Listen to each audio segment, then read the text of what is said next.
on stage to address the nation in terms of share and take stock of how far we have come, and then welcome your views very shortly. Emmanuel Nzai, the chair of the Vision 2030 Delivery Board, to the stage. Let's give him a hand as he shares quick wins and gains over the years. Karibu. Yeah, thank you so much, Your Excellency, the President, the Deputy President, the Prime Cabinet Secretary, all cabinet secretaries who are here, all the arms of government, judiciary, legislative, wananchi wote, hamjambo? Hamjambo tena? Mimi jina langu naitwa Emmanuel Nzai, mimi ndio chairman wa Kenya Vision 2030. Na mimi si mgeni na Vision 2030. Mugo Kibaki ametajwa, lakini Mugo Kibaki na mimi ndio tulianzisha secretariat ya Kenya Vision 2030. Miaka baadaye mimi ndio chairman wa Kenya Vision 2030. Kwa hivyo ni kwa so much humbleness that I get to stand here, Your Excellency. We have much to talk about the Kenya Vision 2030 in terms of achievements, and we cannot do it in 1 hour, 30 minutes, or even a day. But we'll try to do this in a very quick way to see what we have done so far. As we all know, we'll talk through this. Go ahead. Sir, thank you. So I want to talk quickly about the background. The background, we know, we had the 4 pillars: the economic pillar, the social pillar, and the political pillar. We created the national value system because we knew that was one also of our bigger problems, especially to align with the new constitution. And then there's the foundations and enablers. Our aim was to transform Kenya into a globally competitive country, prosperous nation, and all what we have heard from this young girl here today. But a very quick perspective, what's the implementation approach of the Vision 2030? And I think this is very, very important to know why we're here today. The Vision 2030 was created 2008. The implementation process is through 5-year plans. The first MTP, 2008 to 2012, that was created mostly to shepherd the Kenya Constitution. After that, the Constitution was created. It was about the devolution. It's about the new architecture of the country, of the governance. And then from there, we went to medium-term plan 3, and now we're into medium-term 4. In that process, and this MTP development life cycle, it's very, very important for us to know in terms of the space where it works within the policy-making framework as we have had it. It always starts about 2 years before. It cannot wait until at the end. So the last MTP was started out in 2021, July, and today we are in August. We are just about a month, but we are ready to do this, and this is a process which will take us through the next 2 years or so. But in between there, one of the most important things, and so unique about this process now, is not only have we to create the new MTP of 5 years, which will be one side into the 2030, because the MTP ends in 2028, it also has to also cross over to the next plan. And that's why we're calling it Beyond 2030, because we needed to bring it to the public, to the Kenyan people, in alignment to the Constitution, to have this conversation. Do we go on with this plan that we have had of moving into longer-term planning? And that's why, ladies and gentlemen, we're here today. A very quick, so that you know, at the vision2030.go.ke, we have much of the reports which have created the foundation for the report that we are to talk about today in terms of where is the Vision 2030 today, where do we stand? And for more details, you can find it on our website, the kenyavision2030.go.ke. Ladies and gentlemen, you will be happy to know that across the Vision 2030 projects, Flagship projects and programs. There has been 312 flagship projects from 2008 until today. 878 flagship projects. A good example of a flagship program is the LAPSET, as you know it. It has many, many components. Any project that has many, many components, then it takes a long time, and there's a whole life cycle in terms of implementation. The flagship projects are just like of the expressway, which has a beginning and has an end, and you can measure that equally. The aggregate of these projects, ladies and gentlemen, wa Kenya wenzangu, we are at 66.1% of achievements implementation of the Kenya Vision 2030 projects from 2008 until today. Hiyo makofi haitoshi. Asanteni sana, and much of this need to be appreciated to the ministry, department, and agencies, and more to the Kenyan people who have worked hard to do this. Today, these projects are still ongoing today. Now, let's go to the pillars in terms of the achievements as we have. We've had the political pillar, the foundation enablers, the social pillar, and the economic pillar. The economic pillar has the lowest, and that's a conversation which there is evidence to it from where we are as a country today. The targets that we put were very, very aggressive, 10% GDP growth consistently, that we have not achieved. And there is a whole conversation that we can have about that. But let's go to the political pillar. The political pillar was mostly about the implementation of the Kenya Constitution. It was about the reforms which we needed to do, the institutional legal policies that needed to be put in place. We have been able to do that. We are at 88%, and this is 100% on the targets, the performance contracts which have been signed by the ministry, department, and agencies for us to be able to reach there. The foundations, enablers, that's the infrastructure projects that we see across the country which are happening. We are 61.6%, and someone decided to move to the other one. 61.6%, and then the social pillar, a very heavy one. That's where we have education, we have health, we have the human capital. We are at 59%. Just a quick glimpse, ladies and gentlemen, and I may not be able to do this much, but some of the projects which have been moving much of this line into the good percentage and achievements that we have. Very, very quickly, the SGR, Mombasa Naivasha, which is still also in process, the Nairobi Expressway, the Lamu ports, the 3 BATs, and the associated projects. From the economic pillar, the deepened capital markets, that we have digital payment systems, the regional financial hub, and especially the special economic zones that we've had. In the social pillar, the healthy infrastructure, universal healthcare reforms which have been happening, the social protection funds, and growth of TVETs. Political pillar, we have discussed that. There is details for each flagship project program that we can actually offer the evidence of how this got to happen and where it is at this point. I want to quickly go through this so that you get to see some of the key components. Political pillar, devolution, 89%, national values, governance, rule and law at 81% to get that aggregate. The enablers, pillars, we can see how we got that, and in each of that we have the breakdown of the project underneath. The social pillar, again, you have the health right at the top with much of the reforms that we have had in the health sector. The economic pillar, do not want to go much into detail on that at this point, but the outcomes, and very, very key here, there has been outcomes in each flagship project that we do, and we've been tracking that. The real GDP growth, the target, like we said, was 10%.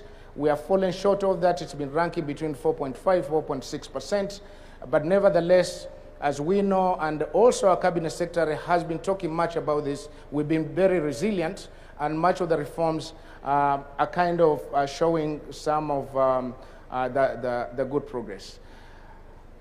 One of my favorite indicators is the Human Development Index. The Kenya Vision 2030 has been about transformation, and the transformation is about which human being are you transforming and to what measure?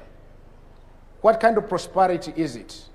So the Human Development Index, we don't do it ourselves. The United Nations does it, and that's how we rank it. We are at 6 out of 1. We are doing good. Ladies and gentlemen, I will just jump over to a last one here to say this. The Vision 2030 has changed the country. It is evidence, it is not talk. Today, as we speak, we've been talking to the Kenyan people in the last 1 month or so, and to talk and to simply listen. And one good example that came up was very, very simple. Dangote today will not say he wants to go to Lamu and put in that sort of investment if it was not the Kenya Vision 20 LAPSET project which was done, for us to be believed outside of here, for it to guide policy, for it to have believability. And so through that, it's an example that we have across all other projects. Kenya is not just Kenya for us. Kenya is a place for the world because of our global location. And because of that, they need to see evidence of a plan, and I think this is what we have. And so, ladies and gentlemen, just to finish, on our end and our call to you has been to simply have the discussion or begin a discussion of beyond 2030. The Constitution calls that we do that. Our calendar tells us that we do that. And the time is now between the month of July and August. So we're very, very happy that we get to start this process together. I thank you so much.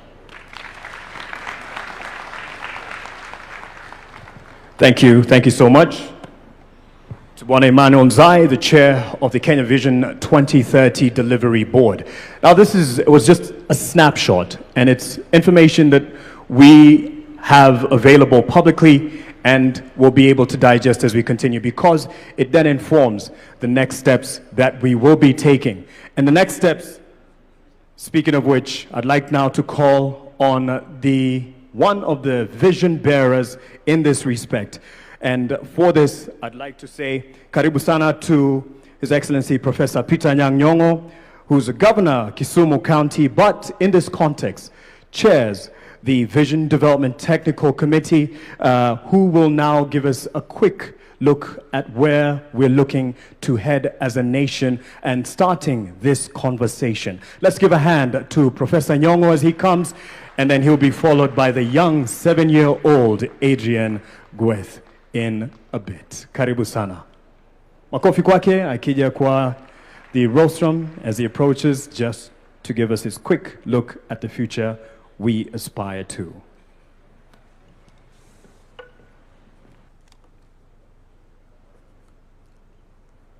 Thank you very much for giving me this opportunity to discuss very important subject.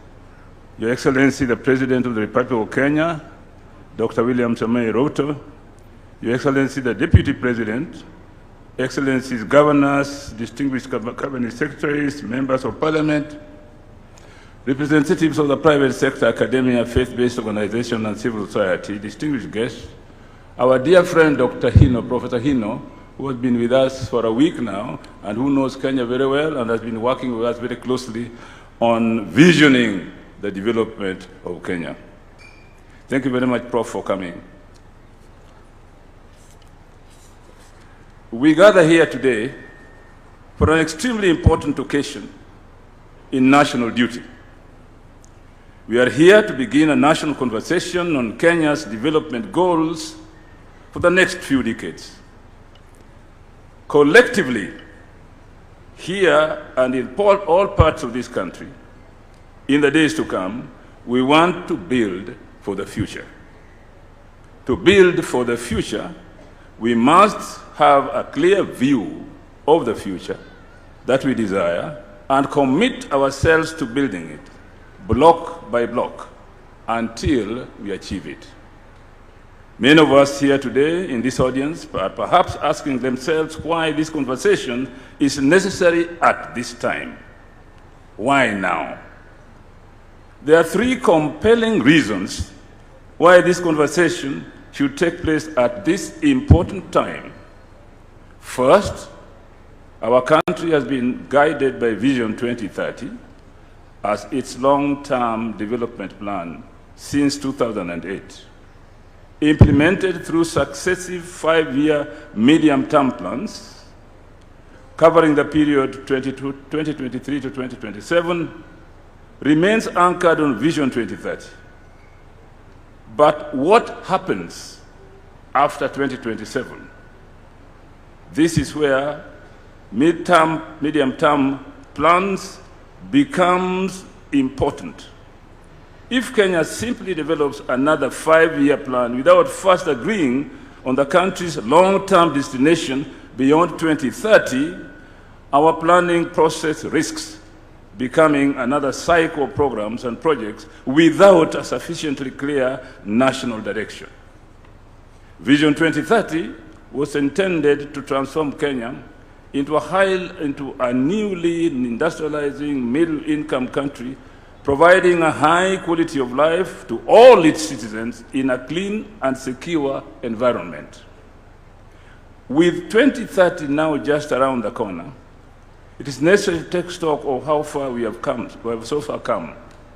Some of the challenges that Vision 2030 was designed to address have been substantially addressed, while others remain unresolved or become more complex. At the same time, Kenya now faces new challenges that were largely non-existent when the vision was conceived. In a global and regional environment that has changed fundamentally since the vision was unveiled more than 2 decades ago. It is therefore necessary to begin planning for the period beyond 2030 and allow sufficient time to formulate our new long-term development goals through an inclusive, consultative, and participatory process in keeping with the constitutional requirement for meaningful public participation. Secondly, the context in which Kenya operates, both domestically and within the regional and global arena, has changed significantly since the implementation of Vision 2030 began in 2022. Kenya now has a younger and increasingly urbanized population, creating growing demand for infrastructure, energy, housing, and social amenities. Regionally and across the continent, Kenya also faces increased competition, including from neighboring East African community countries, as nations pursue greater economic, infrastructural, and technological competition. The global competitive environment is therefore far more intense than it was in Vision 2030, when Vision 2030 was launched. Kenya cannot afford complacency. Sustained investment, innovation, competitiveness, and strategic foresight are essential to ensure that the country does not fall behind.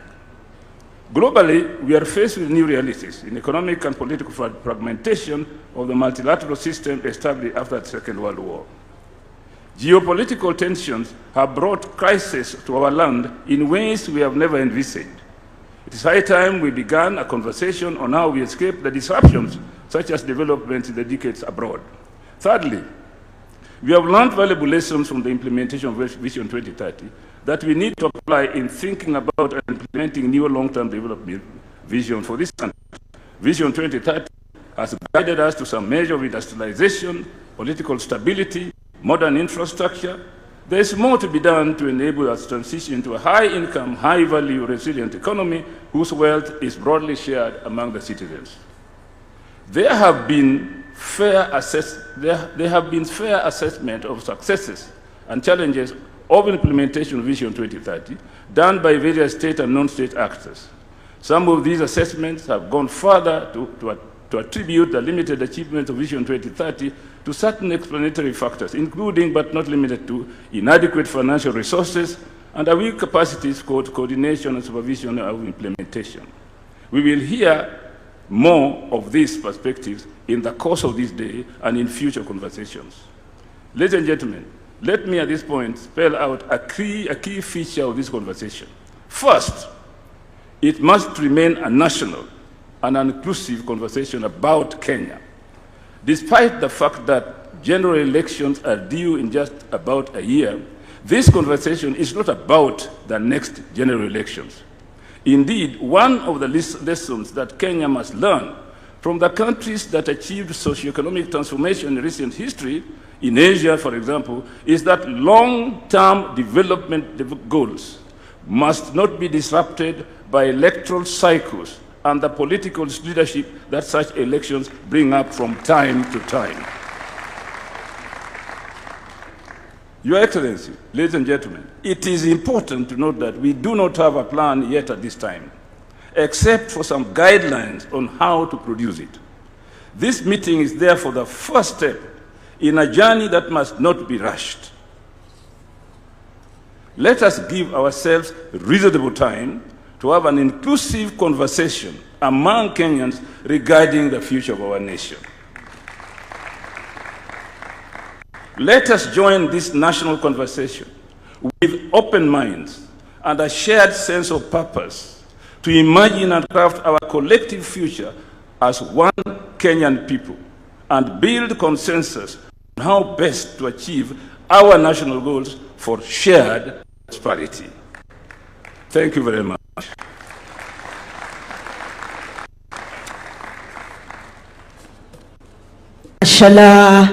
Mashallah, msijifanye kama hamkunywa chajio ama hamkunywa kimshakinwa. Hakukuwa na breakfast upande wa pili?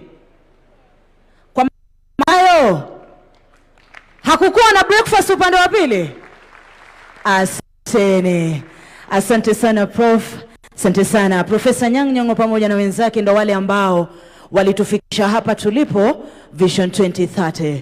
Lakini ni jukumu lako, wewe mkulima, wewe mwalimu, wewe mama mboga, wewe mfanyibiashara ya wastani na ile kubwa, ni jukumu lako wewe wakili, na ni jukumu langu Melody Sinzore kuhakikisha kwamba tunaboresha Kenya ya kesho na kesho kutwa. Na ndio maana tunaliendeleza hili, na nimesema ndio mwanzo tumelianzisha na litaendelea sana. Kuna mtoto mdogo ambaye tunajua wana akili nyingi sana, anaitwa mtoto Adrian Gweth.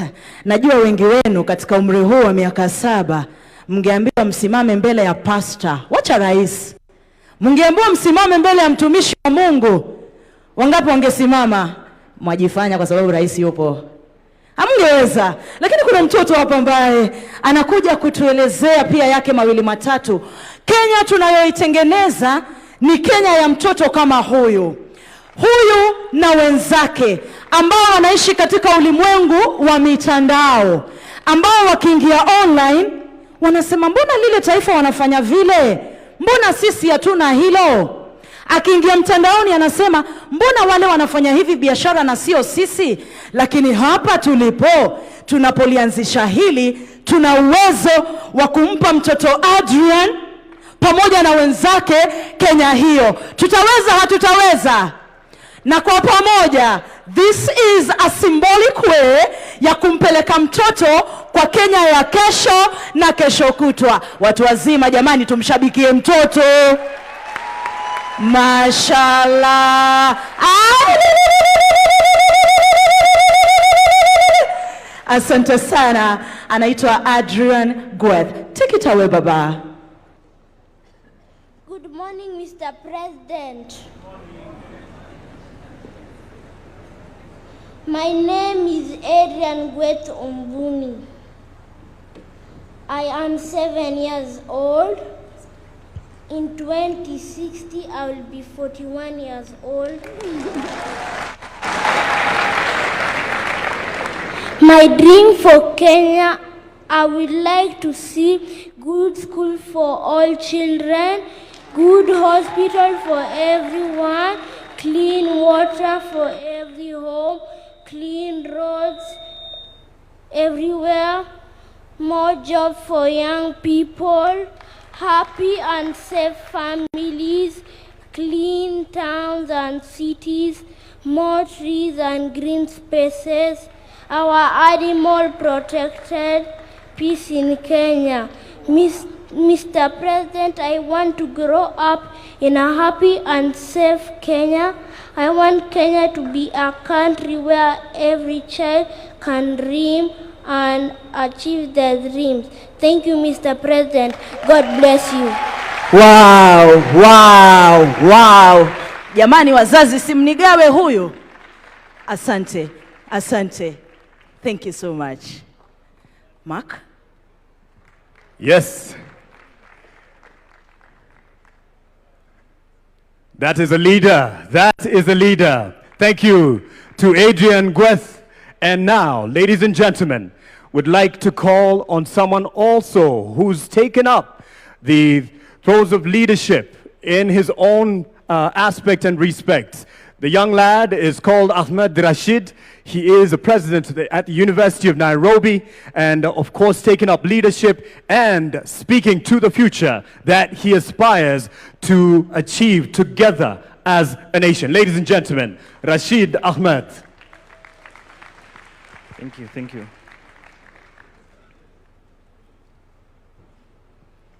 The President of the Republic of Kenya, Dr. William Samoei Ruto, the Deputy President of the Republic of Kenya, Professor Abraham Kithure Kindiki, Prime Cabinet Secretary Musalia Mudavadi, Speaker of the National Assembly, if he is present, Speaker of the Senate, Cabinet Secretaries, senior government officials from all the three arms of government, student leaders,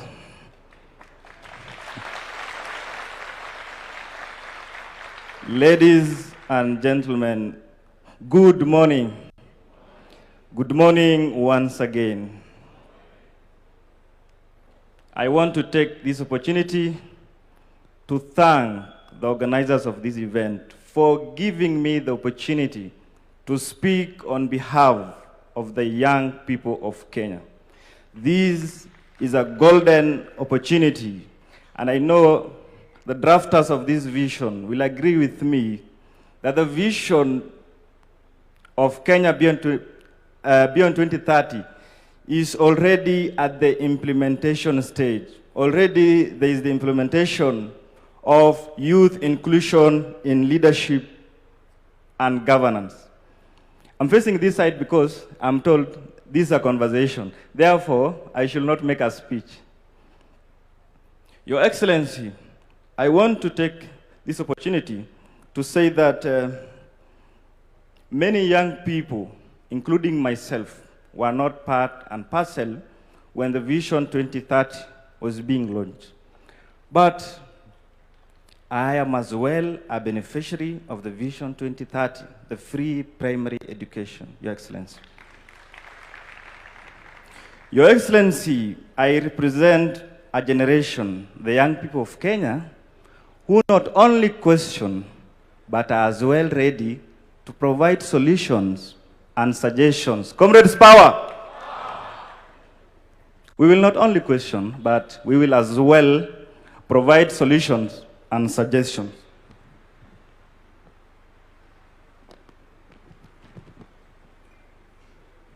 Your Excellency, in Kenya and Africa at large, the majority population consists of young people.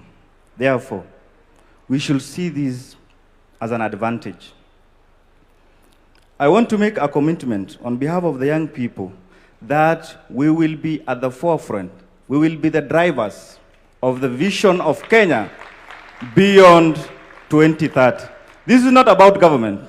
This is not about young people or the old people. It's about Kenya. Leaders come and go, but Kenya will remain. Comrades, power! We are already on the right direction. Your Excellency, 2 months ago, I was in South Africa, and I was really shocked to see that many people in South Africa were walking with physical cards and cash. I was like, kwani nyinyi hamna M-Pesa? Kitu inaitwa M-Pesa. Something similar to M-Pesa. I was really shocked. The digitalization of our mobile banking is something that we are really proud. So we are already there. We are already there. All we need is just to make it a dream and a realization. Singapore, tutafika. Sisi, wote.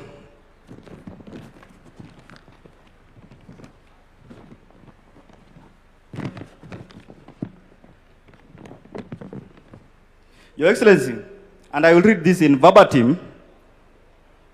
Your Excellency, the President of the Republic of Kenya, this is a great conversation where the energy and the aspiration of young people like myself meet the wisdom and the experience of leaders like Your Excellency, the President. It is a conversation that goes beyond 2030, focusing on the future of our nation and the role of young people in shaping it. This is undoubtedly one of the most inspiring conversations for Kenyan's youth.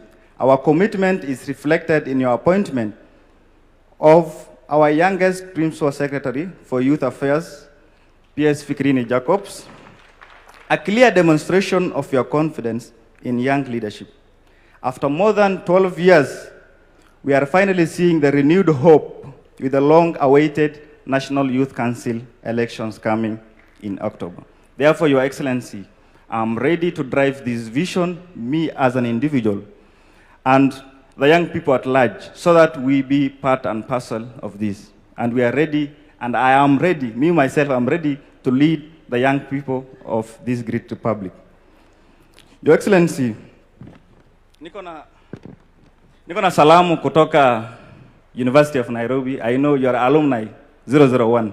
So leo walisema, lazima nikusalimie, nisitoke bila kukusalimia. Pia niko na salamu kutoka the students from all the universities in Kenya. The students, leaders specifically, some have traveled all the way from Turkana, Lodwar, Homa Bay, Garissa, Mandera, and they are here to witness the launch of this vision. I heard someone saying that when someone is meeting the president for the first time, they usually cry. So I have just carried my handkerchief just in case. Your Excellency, the future of Kenya is young, a digital Kenya, and a Kenya whose growth must reach every town and every village. I come from a constituency called Ijara in Garissa County, and I want to imagine a future where someone do not necessarily travel to Nairobi, maybe, let's say, to access a certain service. So urbanization, as one of the pillar in this vision, must also be considered. Your Excellency, I want to thank you sincerely for including youth in your leadership. Thank you so much once again for this vision, the vision that you have imagined way even beyond your lifetime.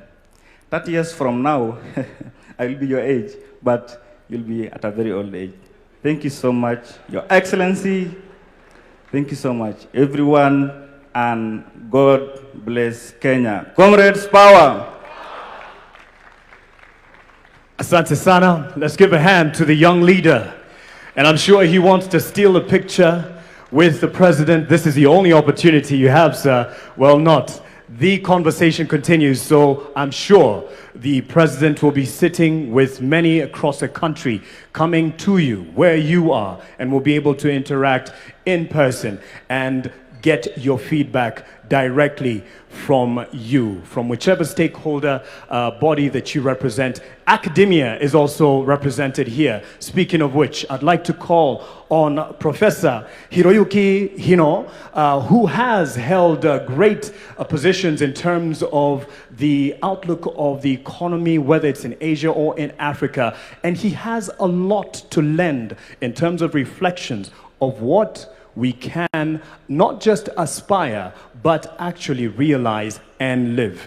Ladies and gentlemen, please put your hands together for Professor Hiroyuki Hino.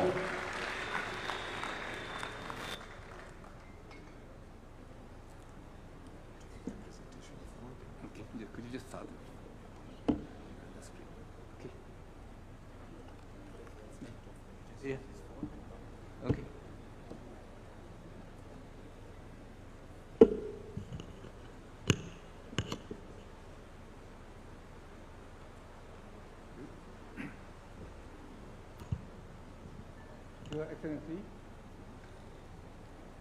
Dr. William Ruto, the President of the Republic of Kenya, distinguished guests, thank you. I'm most grateful for this opportunity to speak with you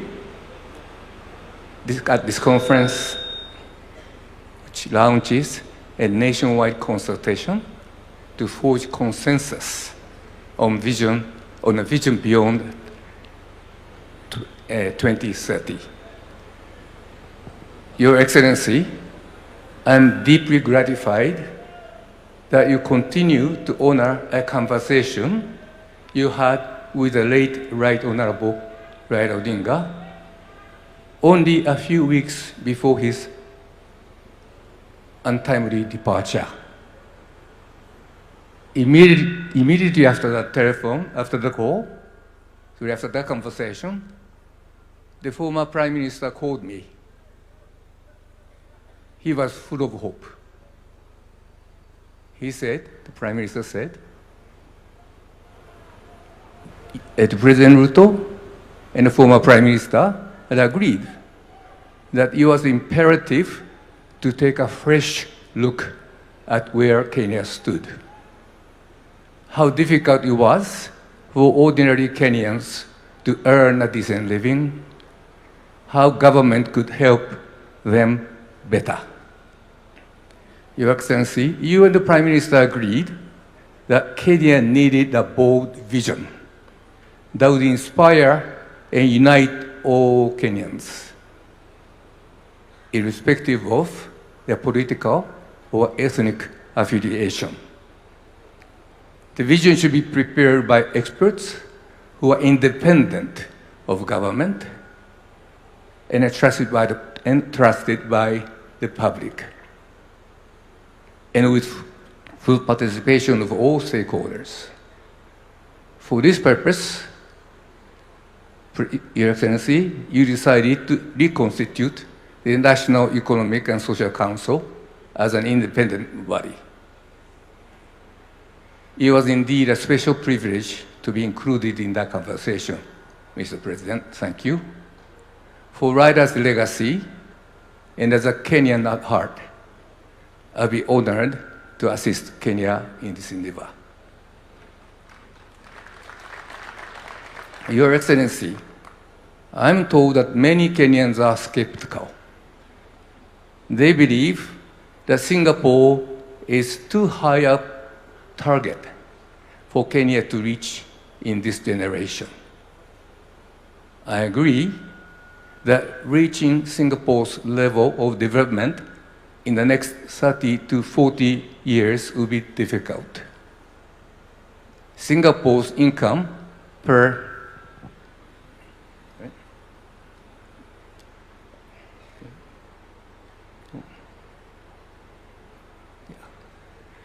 Singapore's level of income per person last year exceeded $80,000. This in Kenya, the income was just over $2,000. Huge difference. But I would say this to the skeptics. Kenyans possess personal attributes that can power extraordinary growth.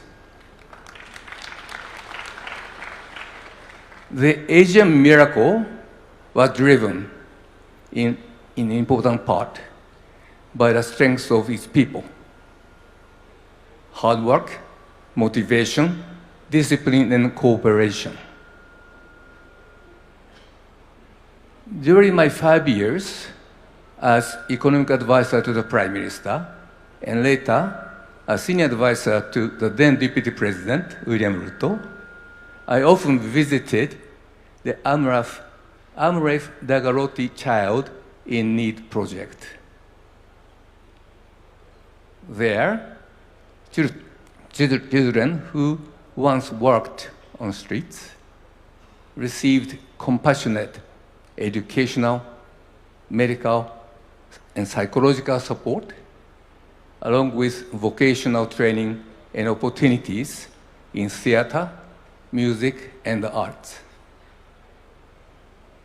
I was deeply impressed.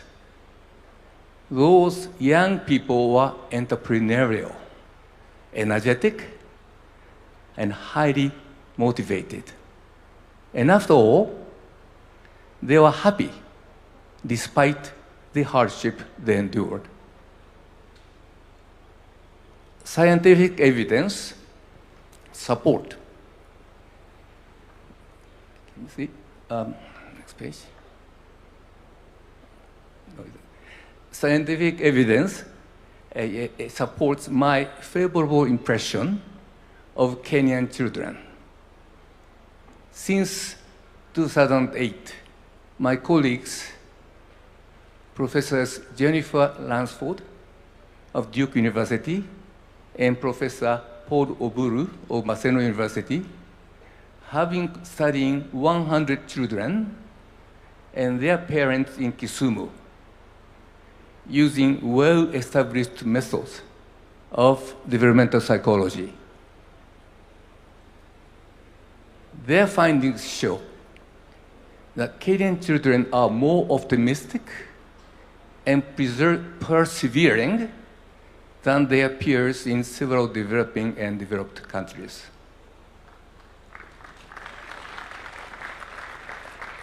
Kenyan children demonstrate greater hope and confidence in the future, as well as greater determination to pursue their goals. Kenyan children also do well in 3 other dimensions of flourishing. Number 1, engagement. That is, being involved deeply in activities. Number 2, connectedness. That is the feeling loved, supported, and valued. And happiness. That is a great general sense of cheerfulness and contentment with life. But not all is well, of course. Kenyan children perform less well than their peers in self-management, what psychologists call self-regulation. This means they have greater difficulty staying focused on long-term goals, managing emotions under stress, exercising self-discipline, and adapting to change. Strengthening these abilities can raise productivity, growth, and employment. I believe this study that is conducted by my colleagues will shed light on how learning and socialization shape personal attributes, entrepreneurial mindset, and attitude toward informality, and how these in turn influence employment and other livelihood choices. Although this is a small pilot study, we hope that its finding will help us recommend policies to Kenya to strengthen the learning and socialization of Kenyan children and thus improve their prospect as young adults. Your Excellency, economic growth and large investment projects are important. However, ultimately, a government is judged by how well it improves the economic and social well-being of every citizen. Kenya has made a significant stride.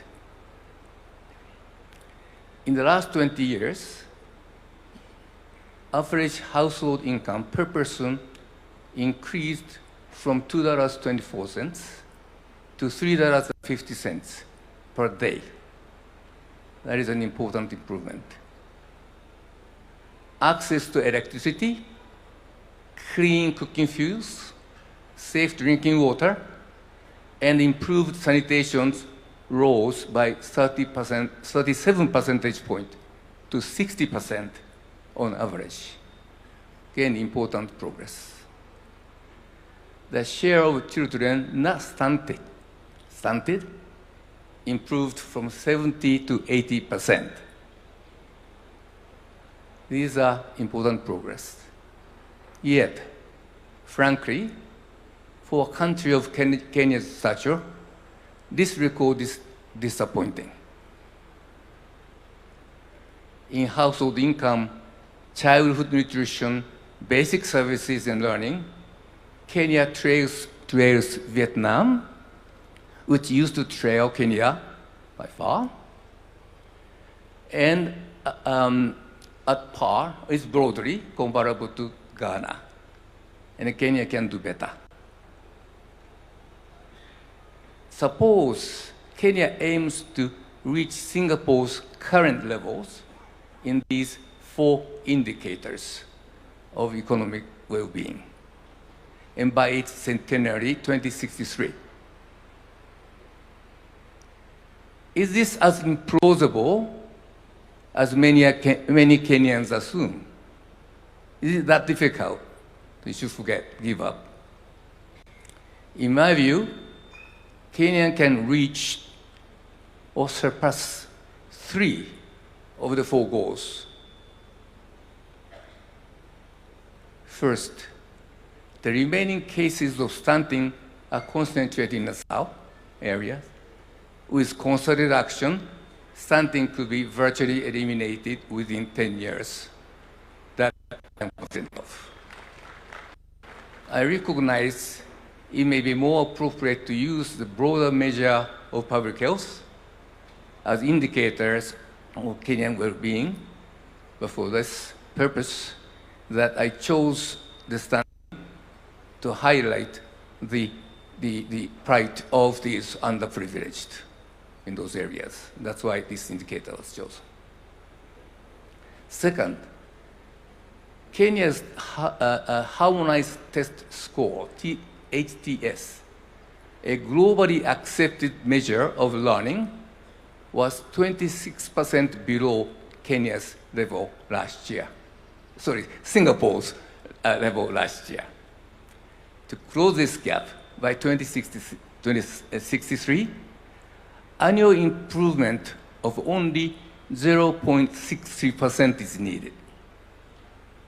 This is achievable if Kenya continues to improve the quality of primary and secondary education. It's doable. The third, in Singapore, access to basic services is universal. But only about 60% in Kenya. It's a still big gap. Reaching 100% by 2063 would require annual growth of 1.3%. This is also achievable. It is achievable because access to clean cooking fuel is the weakest area of those services, but new technologies could expand this access very rapidly. So it's certainly doable. Now, ladies and gentlemen, the fourth target, that is to raise the average household income to Singapore's level, is much, much harder.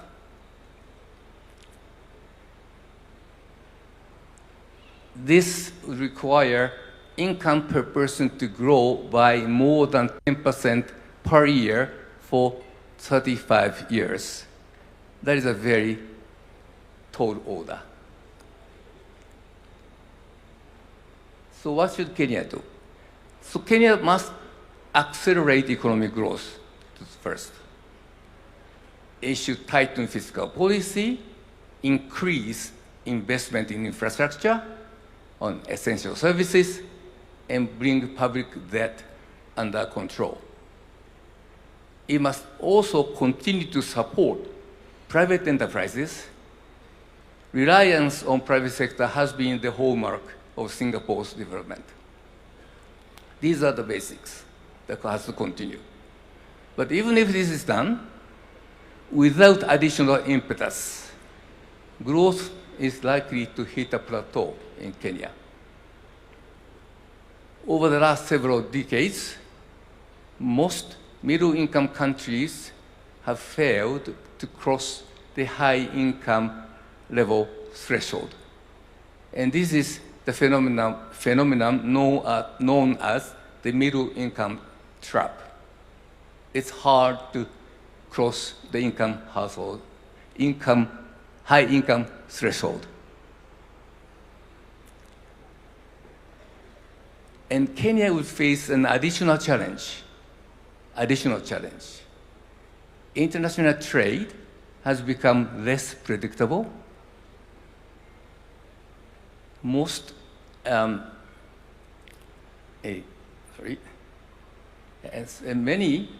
Support for many UN agencies has weakened, and development assistance, ODA, has fallen sharply. So it is more difficult. Against these headwinds, Kenya would do well to achieve and sustain annual per person income growth of 5%. Kenya would do well, 5% growth. If we assume population to grow by 1% per year, this translates to growth of GDP, the economic measures as a whole, of about 6.5% a year. If achieved, this would be a remarkable, if it's achieved, yes, a remarkable achievement indeed, if it could be done. But reaching Singapore's current income level requires another 5 percentage point income growth every year. That's hard. In other words, Kenya needs a quantum jump, quantum leap to a substantially higher growth trajectory. This requires bold and transformative change. Kenyan flower, thank you. The Kenyan flower industry is an example. It illustrates the transformative change we are looking for. By adopting new floriculture technologies and faster global transport network, the flower industry became most competitive globally and achieved a huge growth in its revenue. So there is an example of a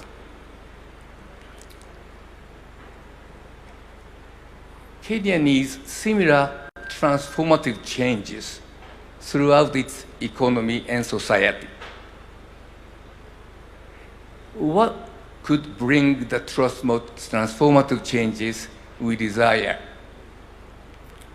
Answers to this question should emerge from the national dialogue and the work of committee of experts that I hope the President will constitute. At this stage, I would offer a few observations. First, AI, artificial intelligence, will no doubt transform economies and societies, many aspects of it. But now, at this stage, we do not yet know exactly how they will transform. So this is an area that we should draw on leading global experts as Kenya develops a new vision. Second, Kenyans could become among the world's most entrepreneurial, hardworking, and competitive people if their children's productive attributes are fully nurtured. In my view, this requires a review of the formal education system in Kenya now.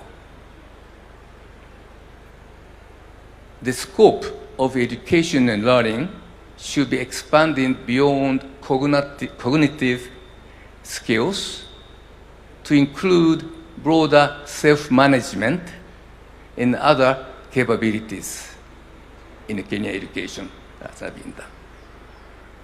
Third, inequality in Kenya is high. Kenya is an unequal economy. The poorest 20% of Kenyans receive only 5% of national income, whereas the richest 20% receive one half. Richest 5%, 20% of income, poorest 5%, only 5%. Narrowing this imbalance would raise income of ordinary household and bring Kenya closer to the income growth trajectory to Singapore we are looking for. Three possible remedies deserve considerations this inequalities. One is to increase government support to people in need of help. In Singapore, the government transfers about $7,300 per person per year. In Kenya, guess how much? $220. Kenya can increase this amount. The other possible remedy is to embrace small informal enterprises rather than dismissing them. Professor Charles Piot, my colleague and I, conducted a study of informal enterprises in Kenya, Ghana, and Nigeria. The study shows informal enterprises can grow fast, especially when owners' informal characters are combined with informal ways of doing business. They can grow fast. They do not necessarily need subsidized government loans. Privately financed microfinance can work well. Inequality should be a central element of the national consultation. Finally, corruption damages the economy and weakens the social fabric. Curbing corruption would be a truly transformative for Kenya. Kenyans often say that government tolerates corruption, and public officials are rarely prosecuted. I agree, where there is sufficient evidence, those responsible must be brought before the courts. But citizens also have an important role to play. When citizens witness or learn of corruption, they can expose them through social media. As we saw 2 years ago, social media movements can be a powerful force for accountability. So Kenyans, citizens should take active role in curbing corruption as well. I welcome the conflict of interest law and electronic procurement system that was introduced as part of broader governance reforms supported by the World Bank.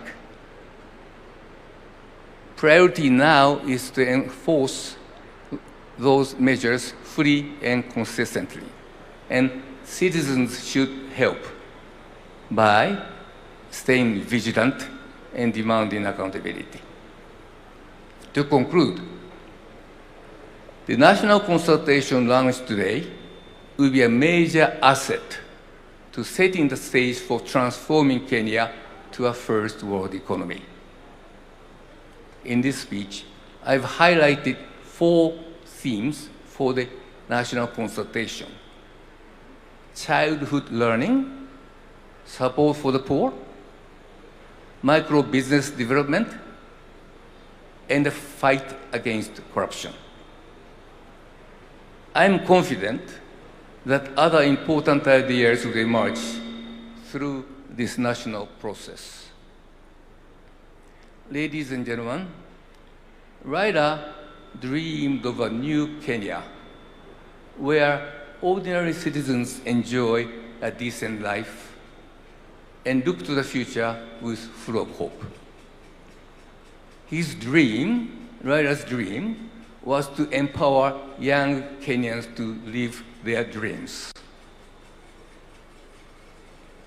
Your Excellency, you shared the Raila's dream and had a deal with them.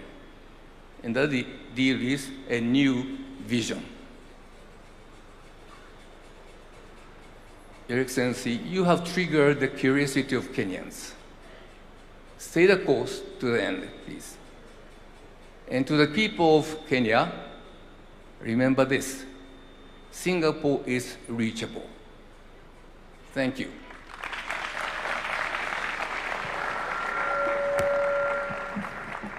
Thank you to Professor Hiroiki Hino. I believe you'll probably shake hands with the president there.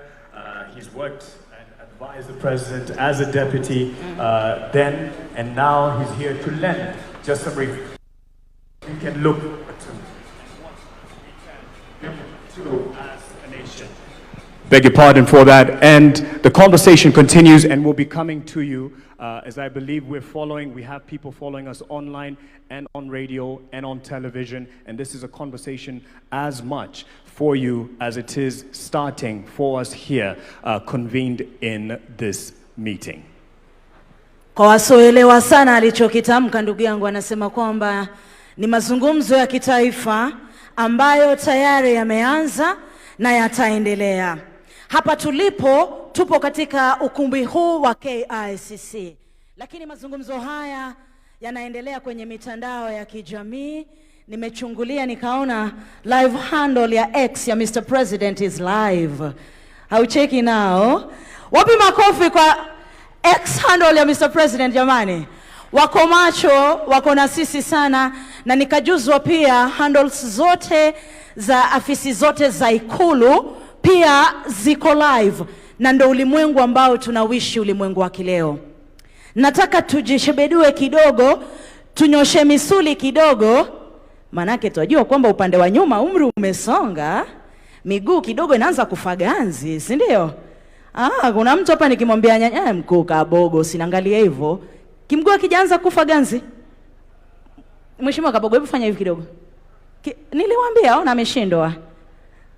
Najua miguu imekufaganzi kidogo, kwa hiyo nataka tusimame tuweze kujishebedua, lakini kidogo niwakumbushe hili.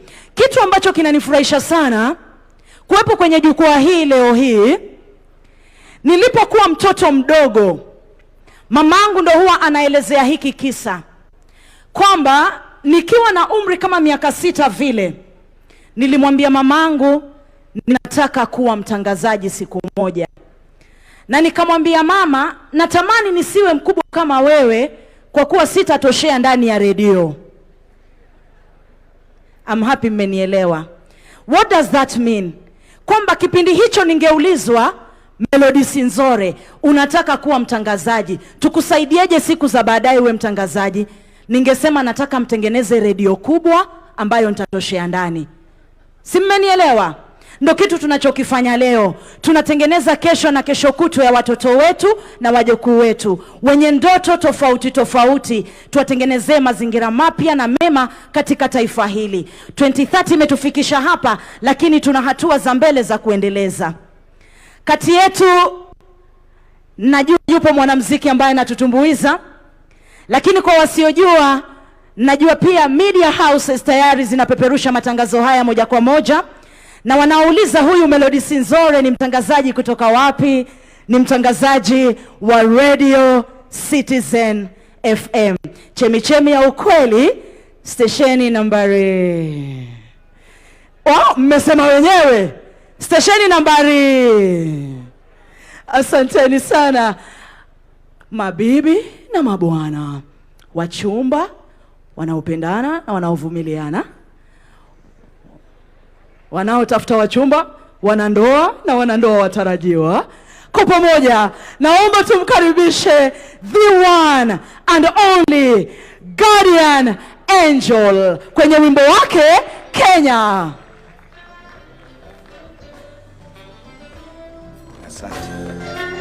Asante.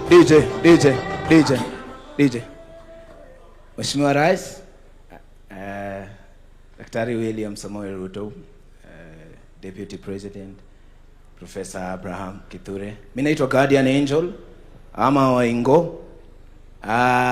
Ni msanii. Katika uchezaji wa mpira usually sisi wale tunakaa nje ndio tunasemanga angepiga hivi ama angefunga namna hii ama huyu mtu anatuuza, lakini ukiwekwa ndani ya kiwanja ndio utajua kumbe ile kiwanja ni kubwa, si ni kweli? Kwa hiyo leo Mheshimiwa Rais, nakushukuru sana kwa sababu ya kuturuhusu tuwe na mazungumzo na wewe pia, na kuturuhusu kwamba sisi kama wananchi tuje pamoja kwa ajili ya kuzungumzia ujenzi, kwa sababu nchi yetu ya Kenya ni kubwa sana, haiwezi kujengwa na mtu mmoja. Kwa hiyo asante sana kwa kuturuhusu tuwe na mazungumzo. Hata Biblia inasema Mungu ilifika wakati akasema njooni tusemezane. Kwa hiyo tunakushukuru sana kwa kuturuhusu kusemezana ili tuweze kujenga taifa. Sasa nataka tu sisi wote, kila mtu ainue mkono ya mwenzake, mwambie tushikane mikono tujenge Kenya. Asante. Tushikane mikono tujenge Kenya. Akina mama hoye, vijana hoye, akina mama hoye, vijana hoye, wananchi wote, viongozi wote, tushikane mikono tuijenge Kenya. Tuungane sote, wananchi wote, viongozi wote, tushikane mikono tuijenge Kenya. Tuungane sote tuijenge. Wanaolala tutoke kwa vitandao, akina mama tufunge maleso, tusiwatukane viongozi kwa mitandao. Let's take a step ya kuleta mabadiliko. Wale wanatoka ghetto wote na wale wa town, wale wanatoka village wote na wale wa mtaa, uptown, downtown, round town. Kenya ni nchi ya Mungu, tushikane mikono tuijenge Kenya. Kenya ni nchi ya Mungu. Aya, shika mkono ya jirani. Viongozi wote tushikane mikono tuijenge Kenya. Wananchi wote, viongozi wote, tushikane mikono tuijenge Kenya.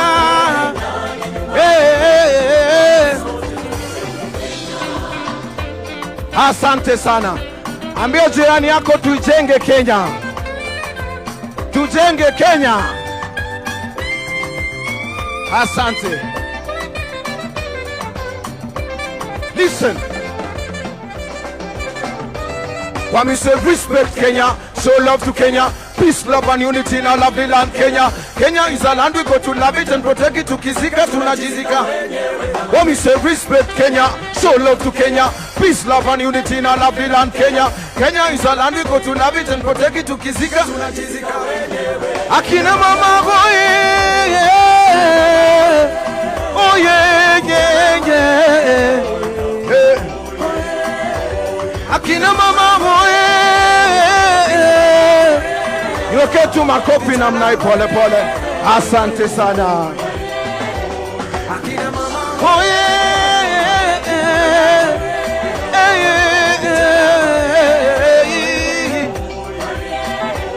Akina mama oh yeah.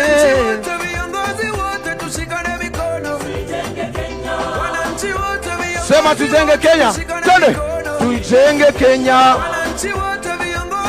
Kila mtu twende.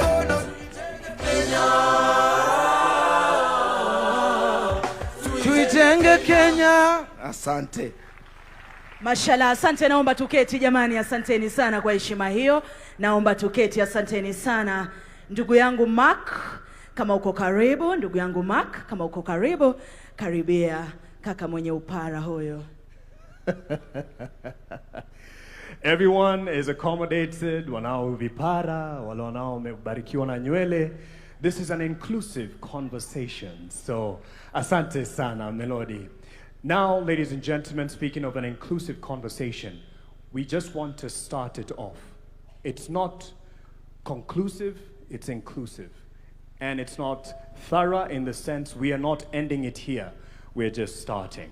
And for that, I'd like to call on Julie Gishuru, ladies and gentlemen, who will be steering that conversation. As she stands by, we'll put some things into context in terms of the journey that has been on the screens that are around this room, and I'm sure those following us from home will be able to follow this. It is just a true testimonial from wananchi ambao wengi wao hawako hapa, but they have had the impact of the journey that we've had so far. And right after that, Julie Gishuru will be taking stage to steer the conversation that starts today. Asante sana.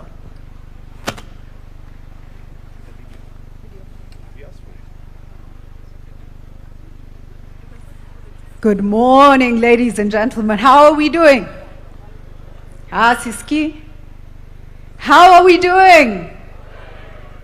Tuko hapa kujenga Kenya. Kujenga nchi yetu. I want us to reflect for a moment, and we're going to have a video on just now. But just before the video plays, I want you to ask yourself a few questions. What is Kenya? Think about it. To you, what is Kenya? The other question I want you to ask yourself: how many nations enable their people to come together in a collective conversation on who we are and who we seek to become? How many nations? Our neighbors in Africa, around the world? How many nations give voice to the citizen in the way we are about to? And so please reflect on that. A video will play, and I'll come right back on the stage. Thank you.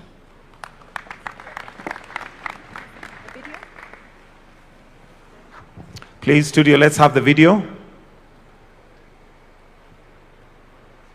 Naonekana studio yetu hawajafikisha Vision 2060. Twende kazi.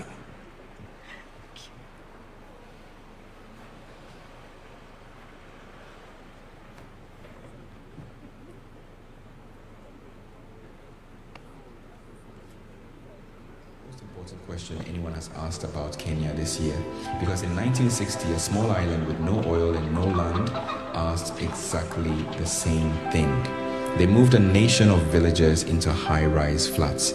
People carried their chickens up the stairs because nobody gives up a life on the word of a government. 60 years later, Singapore is the richest country in Asia. It still has no oil. It refines everybody else's.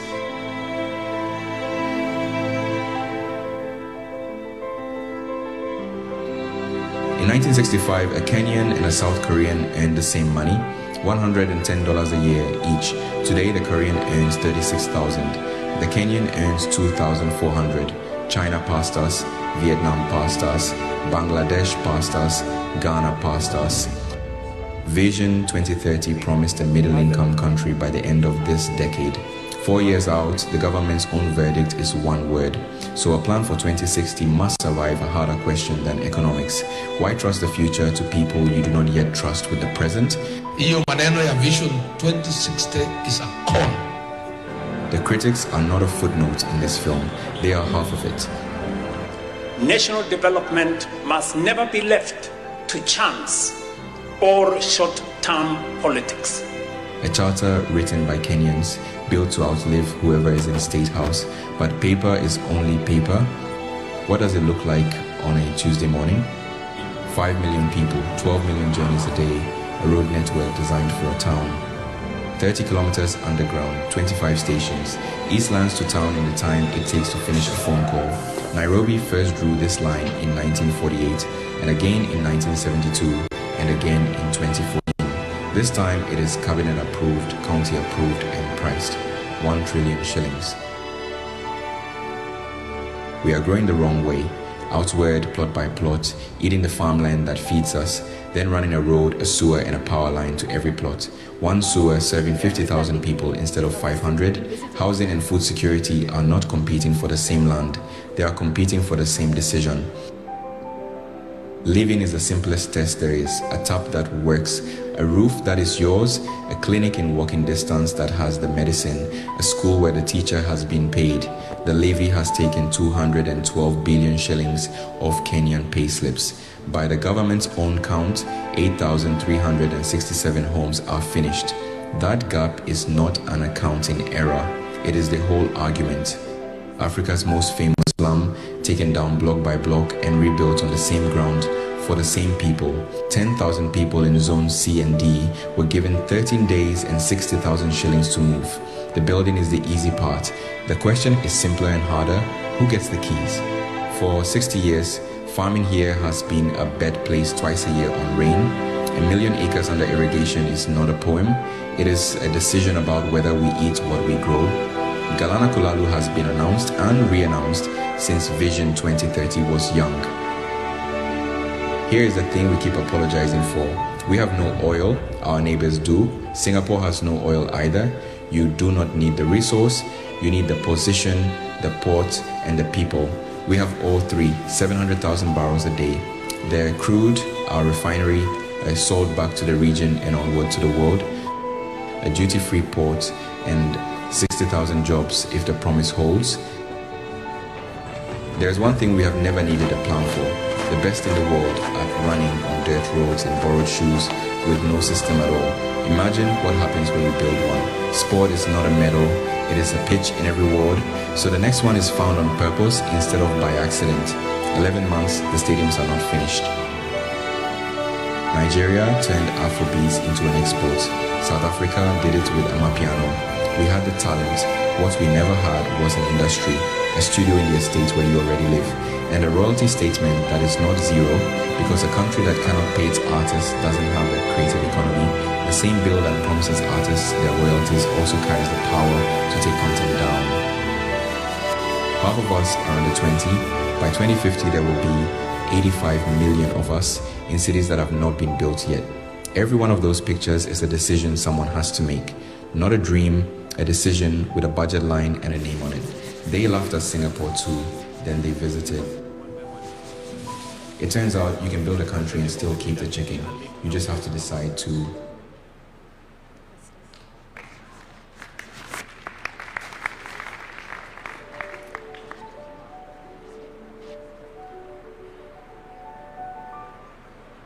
What Kenya do we choose? And we get to talk about it. We get to talk about it.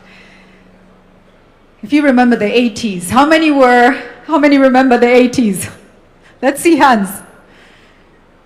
Single party rule, right? We pushed for multi-party democracy. We went into the 90s. We achieved multi-party democracy. We started the push for a new constitution. And we pushed and pushed together as a country. And then we hit the early 2000s and we formed the Bomas process. And the CKRC, the Constitution of Kenya Review Commission. I say this because so many young people don't know where Kenya has come from. The Constitution of Kenya Review Commission spent years at Bomas of Kenya in Langata, taking the views of Kenyans from all over the country, through their representatives, through civil society, spoke and spoke and spoke, and argued and argued and argued, and debated and dialogued. And we got our first draft, which did not pass the scrutiny of Kenyans. Do we remember? It did not pass the scrutiny of Kenyans because it was taken back to Kenya. And then we went back to the drawing board. And then we had a new constitution. 2010, was it? But Vision 2030 had already been birthed. And now we get to birth a vision under our new constitution. And many a time we are frustrated in Kenya. But how often do we stop to say, thank you, Lord, for a country where we can push for what we want? And for that, before I invite our panel, I want to ask us to celebrate our country and ourselves in ululation. I am so proud of being Kenyan because of processes like this.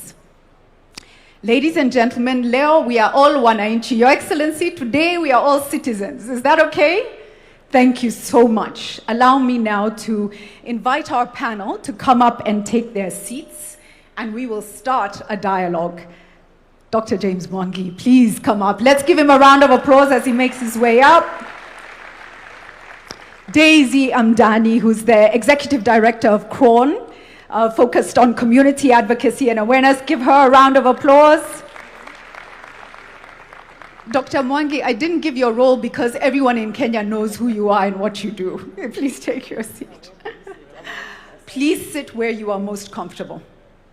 Next, let me ask Betty Maina, former CEO of the Kenya Association of Manufacturers, to come up and take her seat.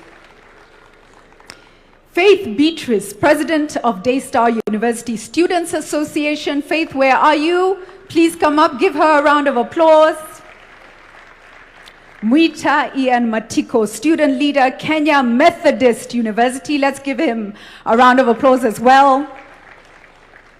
Festus Mwanza Kaluki, youth leader from Machakos, representing people living with disabilities. Let's give him a round of applause as he comes up as well. And also with us, Ambassador Bitange Ndemo. Please do come up and take your seat. He's Kenya's ambassador, I believe, to the Kingdom of Belgium and the European Commission. Please do take a seat. Thank you all so much for joining this conversation.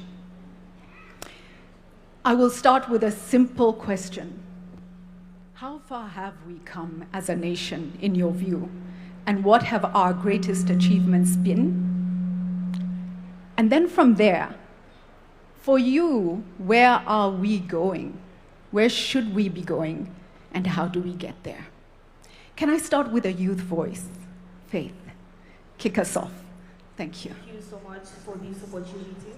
So one great achievement that we've seen is the development in terms of roads. We've seen Thika Highway under Vision 2030. That's one of the developments for Vision 2030.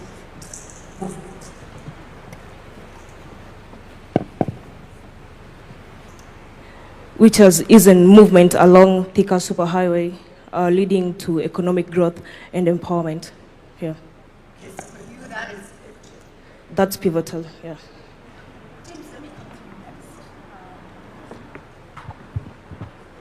Sorry, Kenyans are adaptable. When things don't work, we figure it out, right? So that's another wonderful thing about us. James, take us to your journey. Of course, you are part of Vision 2030. You have also been part of building Kenya, private sector, but also wings to fly, and development-wise, you've done a lot. How much have we achieved? And where are we going? Thank you very much. Thank you very much, Jury. Looking back, we have made very significant progress, but progress is always relative. You only appreciate how far we have gone if we look at our age of 60 years relative to other economies and their age. That's how you really appreciate. But at the Vision 2030, the data was out there.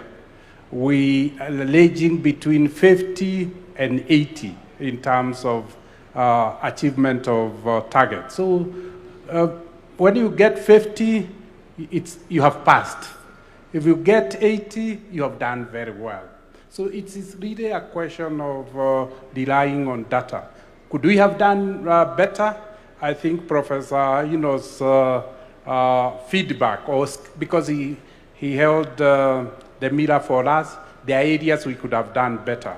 And that is why it is important to formulate Vision 2063 so that we can do better in the areas that we did well, but also continue to do well in the areas we did well. But I would like to single education and health. To me, while the indicators have not really been what they should be, getting 1.2 million children to sit for an exam in 1 year and graduate to the next, that to me is a huge achievement because we have moved from a very low number. Where are we going? I think where we are going is, and I was sitting next to a dream, is fulfilling his dreams. This vision is not about our generation. This vision is about our children and our grandchildren. And he reflected where we are going. And it's, as he spoke, I was amazed that he's helping us to see where we didn't get it right, that we could have been more people-centered. It's really him, it was all about people. Education, security, health, neighborliness, environment. That is all about people. Yes, we did lay foundation in infrastructure, but Adrian representing the people for who we are here wants a people-centered vision. Very powerful, very powerful. Let me come next to you, Daisy. Tell us what you are most impressed with in terms of what we've achieved, and tell us where are we going. Let's try. Let's see if the mic is working. Okay, thank you.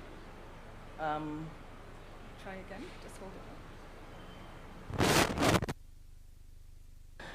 Thank you so much, Julie, and thank you for the opportunity to have this conversation.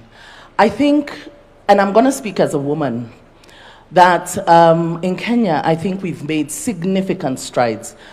I think the most important thing that we did for ourselves as a country was the promulgation of the 2010 Constitution that gave us the framework for inclusion. And when I think of, you talked about the 80s, and there are many things that people don't know about where women came from. I remember when we were in school in the 80s, a woman could not walk into a bank and open a bank account without the permission of her husband, if she had one, or her father, or a significant male other. Women were not seen as having personal agency. Today, women are at the forefront of economic growth, you know? So that's really significant. If you look at our history, where we came from in terms of political representation, it was a male-dominated field. Women who aspired to be leaders were considered somehow wayward because it was really considered a male domain. Today, we have women at every level of our governance, at the county governments, in parliament, in the cabinet. I see here we have 2 female governors of the 6 governors that we have in our country. So we're changing the face of what leadership and governance and power looks like. When you talk about indicators in terms of education, maternal health, in terms of economic growth, I think we've made significant growth, and we need to appreciate that. We look at all the hardware that's been there, the roads, the railways and everything, But even in terms of income generation, I think we've come a long way as Kenyans. So somebody talked about, the young man talked about democracy, the freedom. You know, I really don't think we appreciate the kind of freedom that we have in this country. Angel sang about how Kenyans shouldn't insult their leaders on social media. The freedoms that we have in Kenya, the ability to be able to speak and express yourself, I think this is something that we take for granted because it's not available in many other jurisdictions, but in Kenya we do. And that's why I appreciate this conversation, because it's giving us an opportunity to be able to have a conversation and channel our energies towards talking about the Kenya we want to see beyond Vision 2030, but also to diffuse some of the tensions that are there, because we agree that we're having this conversation within a context of a lot of uncertainty in terms of employment, economic pressures and all that. So there's also skepticism as to why is this conversation coming at a time like this, just a year before elections. But I think it's important that we have it now. That's why it's important that we have it now. So even the ability to be able to gather here together, to have that conversation, the president calling us as citizens to have a conversation about what the future of our country looks like. I think we've come very far, because usually it's always top down. It's presented to you as citizens, not calling you in to come in. Let's have a dialogue, let's reason together, and let's vision our country together. That's incredible, thank you for that. I think it brings me to Betty. Let me come to you next. And, you know, we were at the forefront of a lot of dialogue over the past 20 to 30 years. And maybe one of the most important things about this country is the ability to sit together and listen to each other when we need to, in the most difficult moments. Let's walk through for you, what are you most proud of? And now as this country comes together in this discussion, starts this process, what's the realistic, process that we need to go through? And I think it will be discussed further, but this is not a short journey. This is to tell us what you see, and ideally, where do you want us to land as a country? Well, thank you. It's on, right? Well, thank you, Julie, and referencing how far we've come in this conversation about the future of the country. And like you, I'm actually very excited that we're having this conversation in this context, because we've had conversations about Kenya in the past, and it's not from the 60s, when we think about the futures work that was done by the NCCK. So Kenyans have been thinking about... We adapt. Sorry. Kenyans have been thinking about themselves. We gave ourselves a vision at independence. We gave ourselves the goal of eradicating poverty, disease, and ignorance. And therefore, we've been shaping our futures over different times. We've seen, as James has said, if I think about our childhood, when we grew up, I'm thinking it's my age or slightly older, the differences in, our experiences as children then, and where we are and where our children and grandchildren, because now we have grandchildren, are growing up, those are totally different society and a better quality of life. So I think we need to give ourselves credit that we are not where we were in 1963. But we are not where we would like to be. So we've accomplished a lot socially, politically. We've celebrated the Constitution. Economically, we've seen better livelihoods than we experience, education, health. There are many things that we can talk about and celebrate as having accomplished as Kenya. But we are also aware that there are things, we gave ourselves 80%.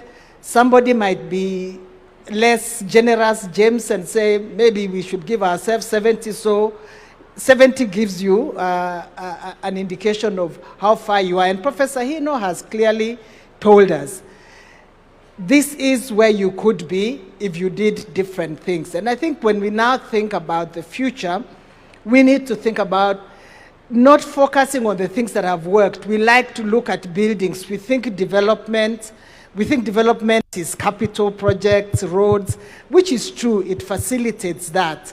But there is something within that we need to work on. What sort of economy do we have?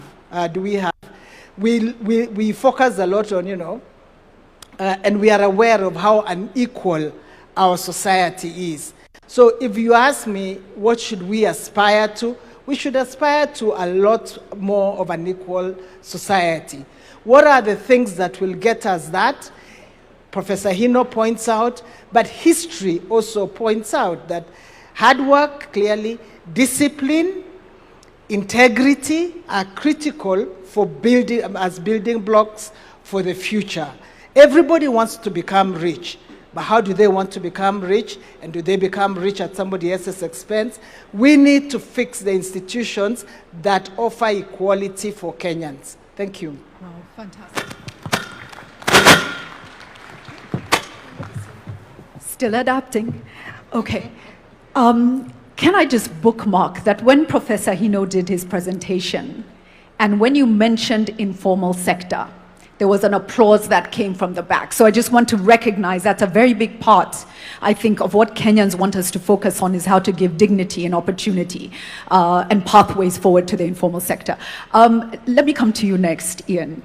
A lot of what we talked through earlier, you probably didn't live through, right? So when you have the chance to look forward and imagine and dream everything, we have a restless, cynical and tired, kind of disappointed Gen Z and youth population.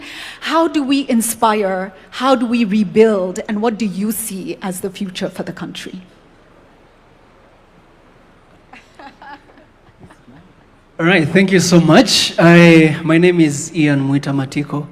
I may not have lived to see the Vision 2030 being born back in 2008, but I have been a beneficiary of that vision from the time I was born up until this moment. So I'll say what is working in the present and where I think we are headed as a country and what I envision, what I would want as a Gen Z to be achieved in 2060. What is working currently? I've had the opportunity to work under 3 ministries currently. I have worked under the Ministry of Interior, under PS Raymond. I've worked under the Ministry of PS Fikirini Jacobs, and under the ministry that coordinates Nyota Fund. One of the things that I can say with full confidence that is working is that for the first time in the history of this country, we have had the young generation being brought in conversations, national conversations on matters security. And that is thankful to Jukwaa Wasomi, which was born last year under the leadership of UKSPAC, which is the Universities and Colleges Students' Peace Association of Kenya. That Jukwaa Wasomi is working in conjunction with Jukwaa Usalama under the docket of PS Raymond Amolo. So that is one of the most significant things that I've been able to witness as a young person, because now we are revolutionizing our security to include the very people who are going to take it up later on in the future. The second thing is about Nyota Fund. Now, people may see it as a very small thing, but when you look at it keenly, it is inspiring millions of lives. Because for the first time, we have a president who's thinking about the hustlers out there. This Nyota Fund is revolutionizing the way in which we think, because we don't want just to tell people that we're giving you employment. We want to show them that this is how we are creating these job opportunities for you and inspiring you to a future. And the third one is, when you look at the National Youth Council, NYC, the last time the elections were held were 10 or 14 years ago. For the first time, we had it gazetted this year that the youth are going to elect their council to represent them in terms of government, and that is thankful to PS Fikirini. So that is what I've seen that is working currently. But what do I envision? Which Kenya do I want in 2060? One of the fundamental things that we need to underscore is the Kenya that we are building, we are not merely building Kenya for 2060. We are building a Kenya that we will want to leave behind for generations that are coming in. One of the things that I'd want to highlight is especially the health sector and the education sector. Let me begin with education. We must revolutionize the way in which we educate our people. We must not educate our people to seek for jobs today or to want jobs today, but we should position them to tackle problems that will arise in 2060. And that means we need to bolster our education system. We need to position our people in such a manner that we will not be consuming things from outside, or we will not be consuming knowledge from other states. We will be instead exporting knowledge to other states. We will be inventing and we'll be inventing things and sending them outside. So that means we need to invest more in our education sector. The second sector is health. We cannot be 60, for 2060 will be 100 years, yeah? We cannot be 100 years old and we are still relying on external aid in terms of medicine, in terms of vaccine, because we are 100 years old. So we should invest in the health sector such that our young scientists, our professional doctors, our brilliant minds can come up with research. That research can be sponsored into the future, and they can dream about a Kenya that can, also innovate. We don't want to go to other states to compete in events. We also want to host those events, and we want to be better at those research competitions. So that is the kind of Kenya that I envision. And if I've been following the mind of the president, when you look at the trajectory that he's trying to build, he's trying to turn Kenya away from consumer country to a producing country, if you look at it keenly. So that is my input for now. Thank you so much. Thank you so much, Festus. Ian, Festus, let me come to you next. You're a leader in your own right. You're doing that in Machakos County. What are you happy about in terms of what Kenya has achieved so far under Vision 2030? And what is your hope for 2063, Kenya at 100? Thank you, Julie.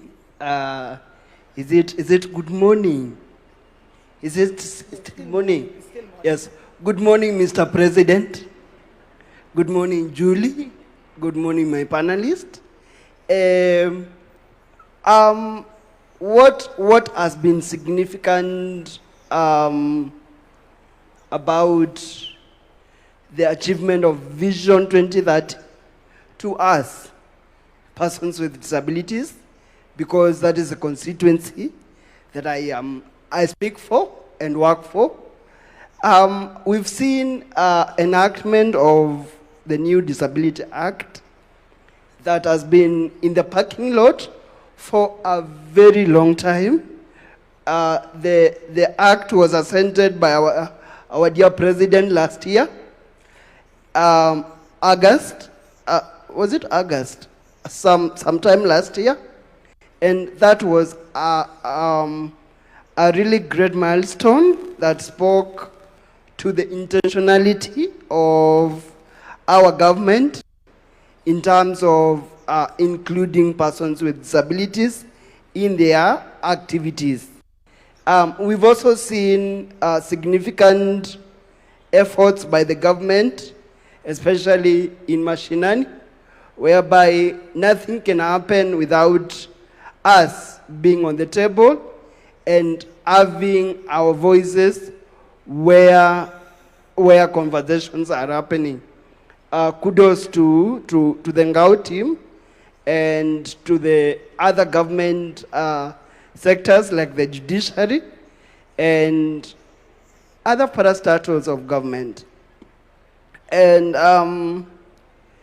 the hope that I have, or the hope that I see is, number one, before I go to the hope, can I cite an oversight that I have seen? Because this is a conversation anyway. When we look around this podium, and online as well. We are missing a very critical accessibility format for those that are following online and those that are in this place with hearing impairment. It was an oversight, and I give it as a recommendation that next time that is looked at critically, because thank you. This being a national conversation, then it ought to carry us all to the other side of the river. And the other observation that I have made, I'm moving to my hope. I have also observed that in most of our activities or our events, we are not intentional about including persons with intellectual disabilities. When I speak about persons with intellectual disabilities, is the people that we sometimes shun away from because of their complexity of their disabilities, in that the way they take concept in and the way they give output out is a little bit different from everyone in our midst today. And I believe that is something that in our next roadmap, we should have an intentional way of targeting, really targeting persons with intellectual disabilities and those with autism.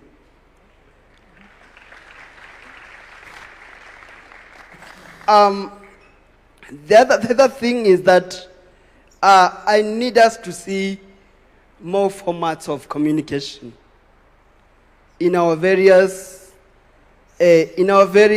engagements. I'll give examples.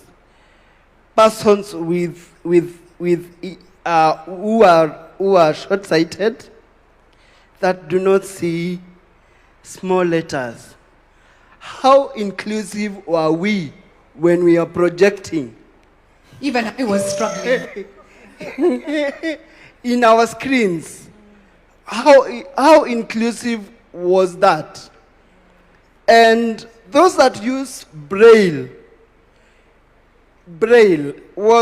is that a format that is going to be accessible to those of us that have gone to school and can use Braille too as a way of communicating to themselves?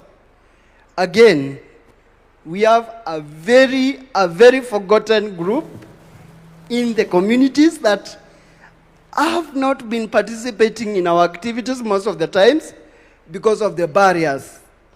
The deaf-blind people, we've seen how America has empowered the deaf-blind lawyer. All of us know her. We've seen how she even came to Kenya to inspire us, persons with disabilities, brought in by National Council and brought in to inspire and change a narrative that has been there of persons with deaf blindness are supposed to be left away. Just to ask, how many of us know that we have a language known as tactile? Tactile. How many of us know that? Mr. President, do you know tactile? Do you know how it is used? Please, it is actually embedded in our national book, our reference book, the Constitution of Kenya, whereby it's a mode of communication for those who are deaf, blind. So we'd also want to see that in play, because it is mandatory to carry all of us to the other side of the river. Now, yes. I am going to my hope. The Kenya I hope to see.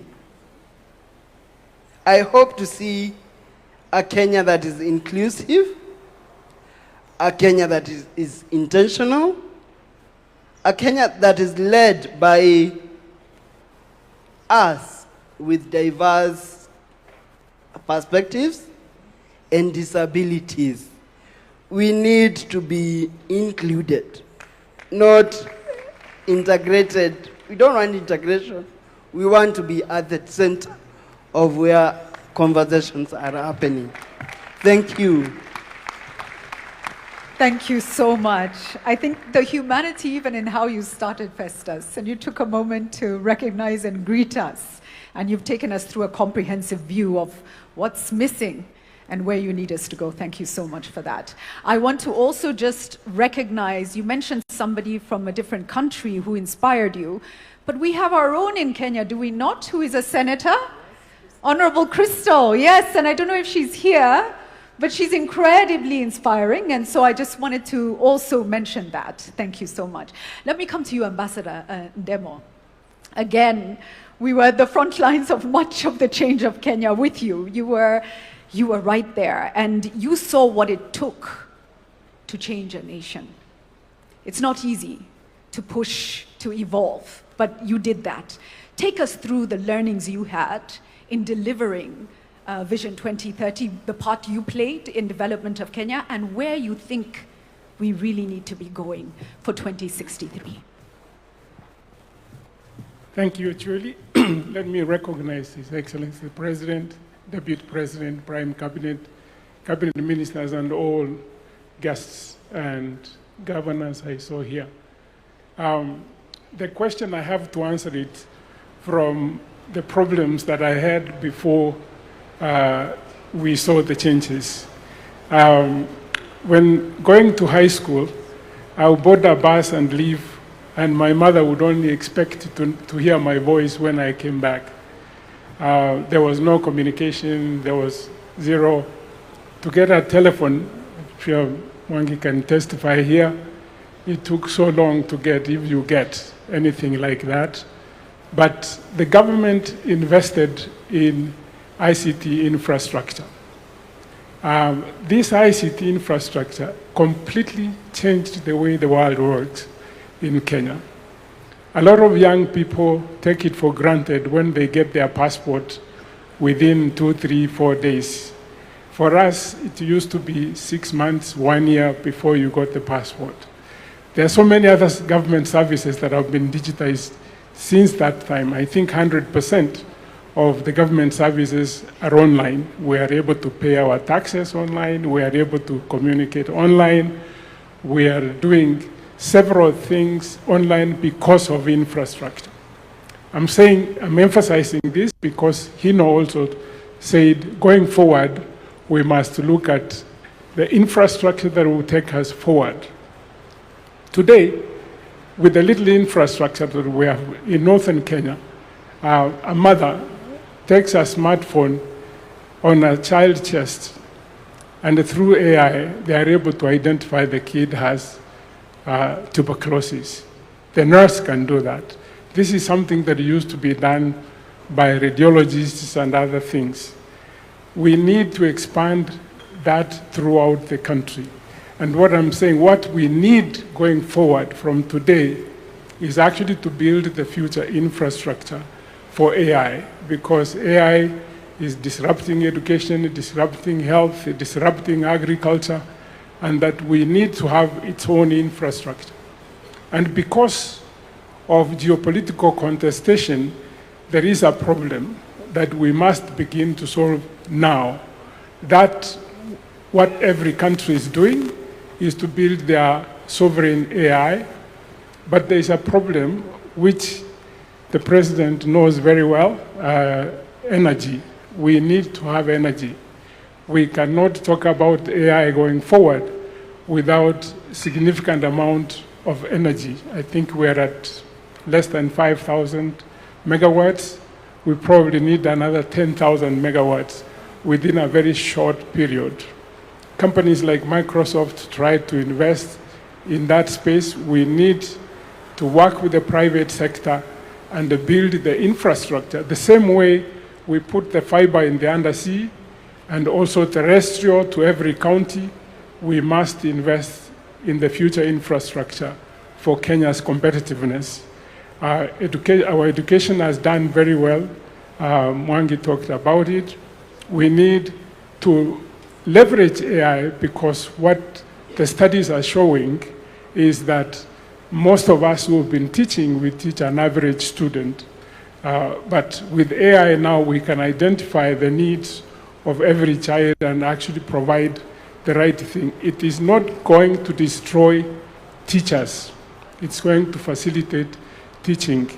I would stop here because I can say. Thank you so much. The simplest way, I think, to understand AI is to see it as a tool. Ni kama jembe, yeah? It doesn't replace the person who needs to do the work. Maybe jembe is wrong in today's environment, but it's a tool. Your Excellency, I do want to come to you before we open to the floor. As a leader, same question. What are you proud of in terms of what we've achieved so far? And where are we going? But as a citizen, as a farmer, where do you really want us to go? Please tell us. Thank you very much, Julie. And good morning, everybody. Vision 2030 in 2008 became the roadmap for us as a nation to think long-term about our development. Maybe I see some people straining to see. Long-term for us to plan our way into prosperity. And we must commend President Mwai Kibaki and the vision bearers then, who provided a platform for us to put together what today is finally in the sunset years. Vision 2030 has provided a framework for us to figure out our development. It set out that Kenya should be an industrialized nation, middle income, high quality of life in a safe environment. All the targets we set for ourselves, we have been given a review of where we are on the economic pillar, on the social pillar, on the political pillar, and the enablers. And we have been given a scorecard by the Vision 2030 Secretariat. We have done fairly well in many aspects. We've done well in others more than others. We've been given the figures on the political pillar. We are at 80 plus. I think we have an A. And you can see it. We have a new constitution. We have a robust Bill of Rights. We have a democratic state. We have an open society, a rule of law. We have a working judiciary. We have a civil society that is not constrained. And we have made ourselves a very proud nation. In fact, globally, Kenya is recognized as a democratic country. It is part of the reason why in 2023-24, I paid a visit to America, and the single most important component was the fact that we share in our celebration of freedom and democracy. We have been given indication as to where we are with the economic pillar. In fact, I think of all the pillars, the economic pillar is where we have done not very well, at around 50, I think it was 52, 53%. On the social pillar, we are around 60. We have made progress. Today, we have significantly in our region, we've done very well in terms of paved roads. We have 20,000 kilometers of paved roads. We have a working SGR. We have an expressway. We have dualed some of our roads. We've extended electricity. We now have 10,000 homes. 10 million, sorry. 10 million households going to 11 million households connected to electricity. Our transition on education is significant.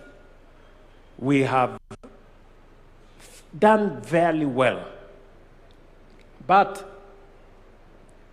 why are we having this conversation? And I want to thank the people of Kenya. When I asked the country that it is time for us to have a national conversation about the long-term vision of our nation, we have been explained to why. Number one, Vision 2030 will come to an end in the next 3 years. Medium-term plan 4 is ending in 2027. For us to plan medium-term 5, medium-term plan number 5 is going to take from 2027 to 2032. Yet Vision 2030 is ending in 2030. So we need to have the longer-term vision for us to be able to plan medium-term 5. Reason number 1. Reason number 2, when we figured out Vision 2030, 20-something years ago, the world was much different from what we have today. Technology had not taken the space it occupies today. The advent of AI was not with us. We didn't have the serious effects of climate change the way we have today. We had a completely different situation. It is important that at this point in time, we give ourselves another opportunity to think about the long-term development of Kenya in the context of the world that we live in today. Number 3, when Vision 2030 was developed, it was developed before the new constitution. The new constitution provides us with a better and clearer framework on how to think long-term. And therefore, it is important that we engage in this exercise in the context of a new constitution. A new constitution that does not request us to consult the people. No, it is mandatory. The reason why you find in some cases many people do not understand, do not relate to Vision 2030 was because there was no public participation to the extent that we know public participation as provided for in the Constitution at the moment. And therefore, we have an opportunity, this time round, different from the opportunity that was in 2008, to formulate a long-term plan, one that is done by the people, not by government, not by bureaucrats, by the people themselves. And therefore, we need to give ourselves the opportunity, and this opportunity that we have to think about Kenya long term. We want to pick the minds of everybody. The farmers, entrepreneurs, students, technocrats, everybody. Let them tell us what kind of future that we all want to think about. And nobody should assume that any one of us has the monopoly of knowledge. This cannot be, and I make it very clear, this is not a government project. This is a people's project. So Kenyans must prepare themselves. It is a responsibility put on our shoulders collectively. And I will be speaking as a citizen as well, because I also have aspirations on what I think our country should be, beyond me being a leader today in Kenya. And number 4, just so that we contextualize this, the center of gravity, global gravity, in terms of growth is moving to Africa. Africa today is pivotal. Why? Because of 4 reasons. Number 1, we have the largest reserves of renewable energy. We have the youngest population, a population that a quarter of the world's population will be living in our continent by 2050. Number 3, we have the largest market that is emerging. Number 4, we have the largest reserves of uncultivated arable land for food security going into the future. And therefore, as the center of gravity, global growth moves to Africa, we must position Kenya appropriately so that we become that epicenter. It is for those 4 reasons in my thinking that this is the moment for us to imagine the Kenya that we all want into the future. Many people may say, this being a year where we are going into politics, maybe this should not be the opportunity for us. Now, I want to tell them, Kenya is bigger than any election. For far too long, we have made elections to look like it is a matter of life and death. It is not. Yes, it is important. And the reason why we have not achieved some of our targets is because we have made our plans not with the foresight of the future, not thinking about the next generation, but simply thinking about the next election. And that is how we haven't met some of our targets. And I speak from a position of knowledge, and I speak from a position of experience. It's not always that you become a president of a country. I have the privilege to be the president today. And I want to speak from that experience, that the pressure that always you have, even when you know as a leader this is the right thing to do, you are told always, this will affect your next election, don't do it.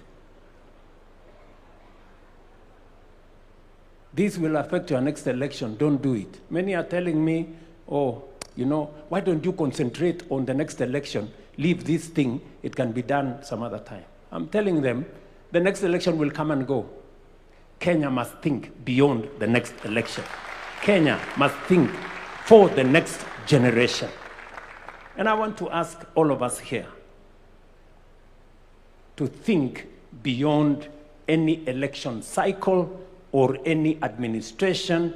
We must think about the next generation. Let me conclude. I hope I'm not taking too much time. Let me say the following. I have listened to the presenters. I've listened to Professor Anyang' Nyong'o. I've listened to Adrian, the good young man who is 7 years old. I have also listened to Professor Hino. And as we have this conversation, I have picked 4 things.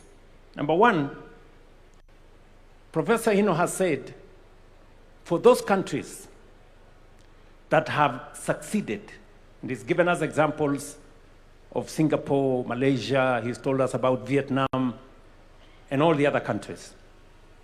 What was central to their quantum leap was the people. Not the oil, not the gold or resources, it was the people. And we are lucky as the people of Kenya because we have the people, and they are very hard working. So we have what it takes to lift this country to the next level. Number 2, he has told us to pay attention to inequality. A very serious challenge in our nation is inequality. We have too many people who still sleep hungry. We have too many people who are jobless. We have too many people who don't have income. We cannot progress as a nation when we cannot take care of the vulnerable. So Professor Hino has told us 20% of the bottom poor account for only 5% of income,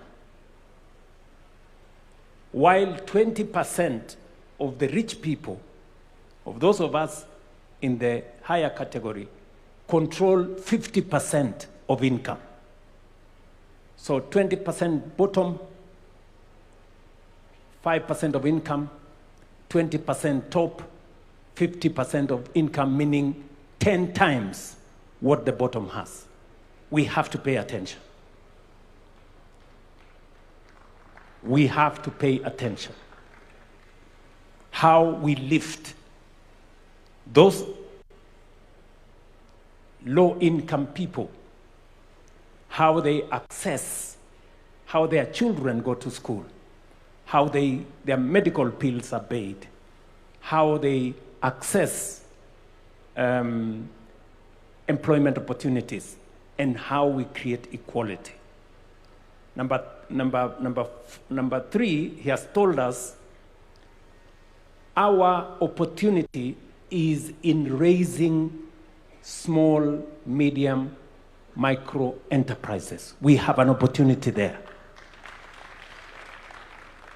Sometimes we think they don't matter. But the good professor has told us that is where our opportunity is. How do we make micro, small, and medium enterprises grow? How do they access credit? How do they access opportunities? How do they access business? That should be we should pay attention.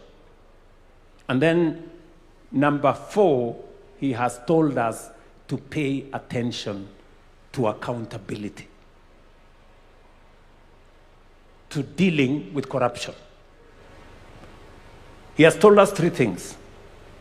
We now have a conflict of interest law, which we signed into law. There are many people who want to challenge it because it closes many doors on the people who have access to power, who want to use that power to access contracts and many things. Number 2, he has told us about EGP.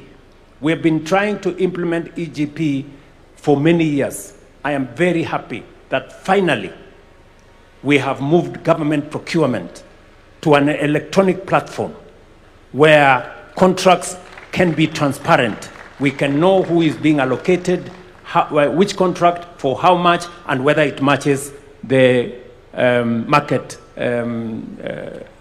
parity. And he has told us that technology must play a very central role. I was listening to Mercy Mwangangi, our CEO of SHA, and he was saying the single most serious challenge he faces is how to stop fraud.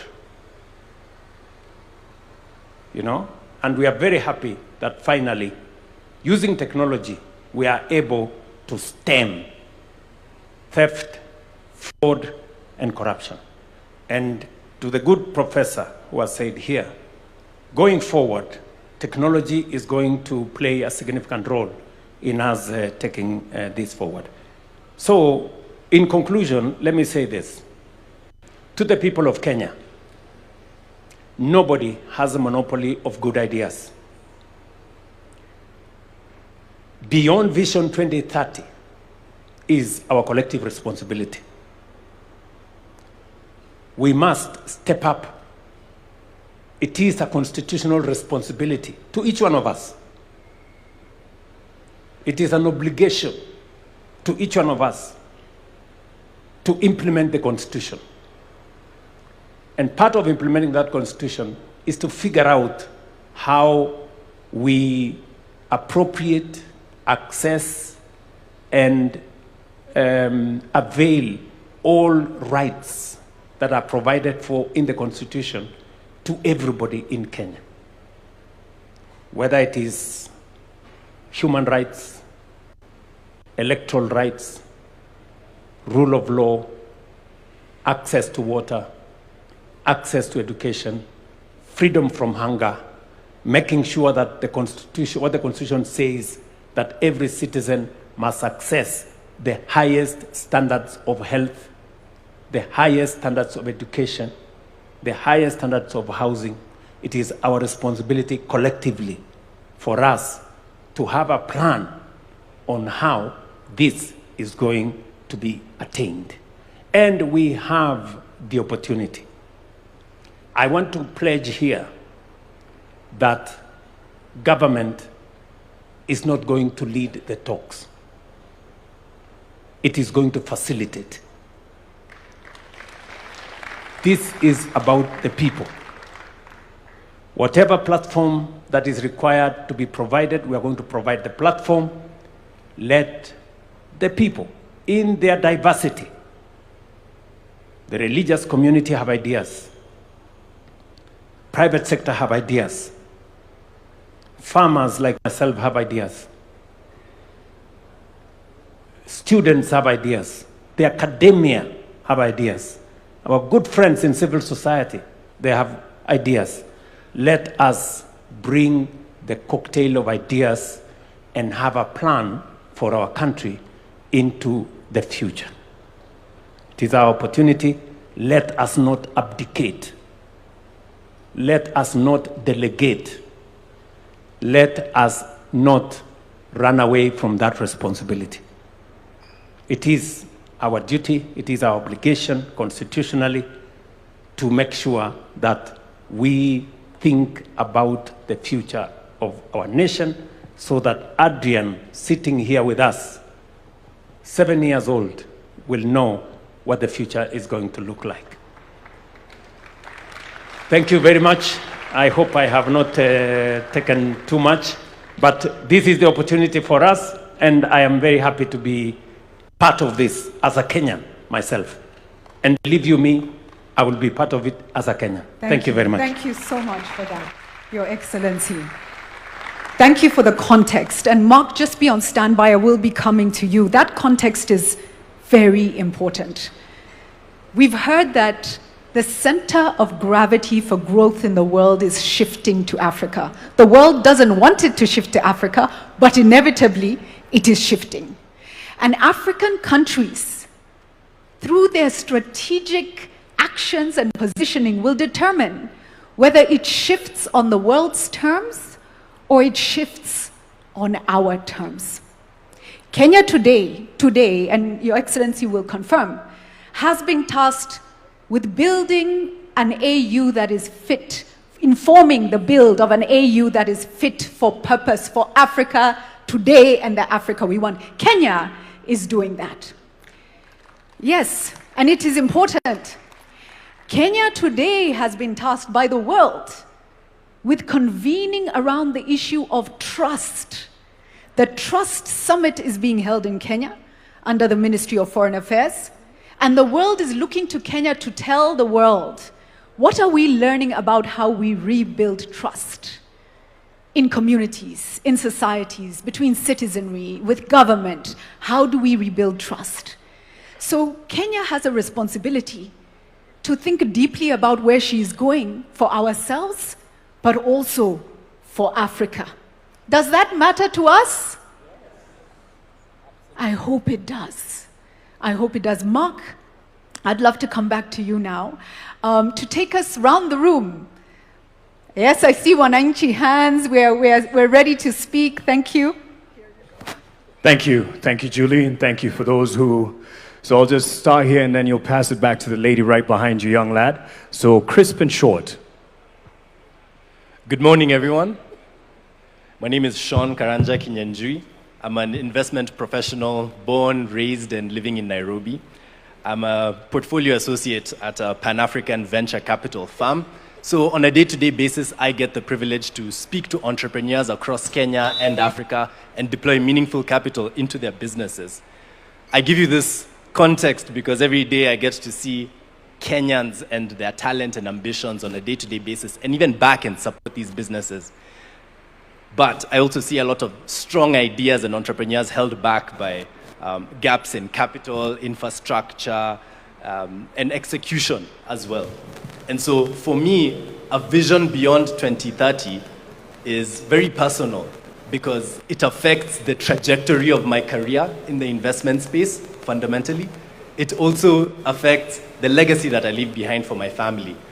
I'll be not so old, but approaching retirement by the time 2060 comes about. And so I need to personalize these goals for you as my leaders so that you understand what needs to be done for me. As Sean, I can't speak for everyone here and the mic will go around the room, but I have 3 key goals that I need to achieve by the time I am 60. And the first one is to be a captain of my industry. I want to sit like James Mwangi here on the podium and say, I'm a global allocator of capital, that people can come to Kenya and say, where's Sean? Let's give him capital. And under this framework of investment that we'll lay out for 2060, I will be able to manage and deploy that capital into our entrepreneurs and spur our economies. But for that to happen in this plan, we need to make sure that there is predictable monetary policies, strong and transparent institutions, investor confidence, so that when someone says, I am domiciling my fund in Kenya, they're not scared that most of it will go out entirely because there is no strong ecosystem to support the businesses they invest in. And Mr. President, I do agree with you. Fundamental to that goal of mine is going to be eradicating poverty, because businesses and the investors behind them are only as good as the income that the everyday mwananchi has to spend on the products and services that these businesses offer. So that needs to be a thing. And Mr. President, just like you, I have a love and passion for agriculture. At our fund, we get to invest into agriculture products and projects across the continent. And I've seen the math, I've seen the data, I've seen the capital flows. And let me tell you, young people, agriculture is the way to go. We have the opportunity to become the food basket of the world. And one day I want to say that I want to step down from my role as the future James Mwangi and get into agriculture at scale. I want to become a farmer and export and feed the world. But to do that, the economics of farming in Kenya also need to work. Access to markets, logistics and transport, water, access to land, all of those need to work for that dream to happen. And my final dream, I just got married a month ago, and, and I plan to go forth and multiply. And so being a father, being a husband, being someone who raises a family in Kenya is core to me, because I need to make sure that my kids grow up in a meritocracy so that their education, their skill set, and the opportunities that are before them are what will open up doors for them, not their last name, not where they were born, who they know. That's the kind of future that I want for my children. And I want to be old in my 60s, living in a Kenya that works, and one that I can be happy in, and I can say, najivunia kuwa Mkenya. Thank you. Over to you. All right, let me pass it over to you. And let's keep it short and crisp. And Sean, just for as an interjection, 60 is not to grow old. There are 60-year-olds here who feel targeted by what you've said. But I get your point, young man. 60 is not old. We still have very young 60-year-olds here. So, tuendelee na. Keep it short. Good afternoon, everyone. My name is Achieng Masawa. I come from the great county of Siaya and a woman representative aspirant. I'm a social impact and enterprise-based consultant. I had a privilege to study in Israel and also study entrepreneurship in US through Mandela Washington Fellowship. I'm also a former student leader at University of Nairobi, where I represented gender affairs and also vied for chairmanship back in 2015. And as we sit here today, I am so grateful that this conversation is taking place. It has been so long overdue. I come from a county where we are the source that have been on the streets far too long. And I'm really, really grateful that one of the least developed pillar is economic pillar. And being a youthful country with a young population, I believe, and today is the International Youth Day, I believe that focusing our energy in enabling the capacity of our young people is the way forward. And today I am greatly challenged that the President of our great Republic of Kenya, Dr. William Samoei Ruto, has led the National Vision Board. I would like to challenge all of us as young Kenyans and every Kenyan to also develop our personal vision board to contribute to the growth of our country and to the journey to Singapore. Thank you so much. Over to you. Melody, you have someone? Thank you, ladies and gentlemen. Your Excellency, first of all, my name is Hilary Ojwang. I am a Gen Z of this nation and a graduate mechanical engineer. So my comment as of today is that, first of all, I want to thank you for this initiative because we came up with Vision 2030 and we are now we are developing a relay of visions. So we have Vision 2030, handing it over to Vision 2060. So as we hand it over to Vision 2060, we really just have to reflect and check back and see what is our progress in the social pillar. We have made some progress. Our progress in the political pillar has been significant. But our challenge, Your Excellency, which is the key and the core of changing the life of our people, is the economic pillar. And as a young person, as a Gen Z of this country, I want to thank you because you are saving us in this, guys. Because when I'll be old, and in my 60s, in 33 years to come, the current generation, the generation Alpha, will be asking us for jobs and asking us, what did we do when we were young that they are jobless? That is why I'm thanking you, because by Vision 2060, we are trying to solve the solution of creating jobs for our people. My comment is that as our president, and we are praying for you, and we are going to hand over the job to you once again in 2027. I just want to ask you that in that last term, Your Excellency, focus on the economic aspect kindly. Our young people are still hungry. We still have few opportunities in our country. We want our economy to be strengthened.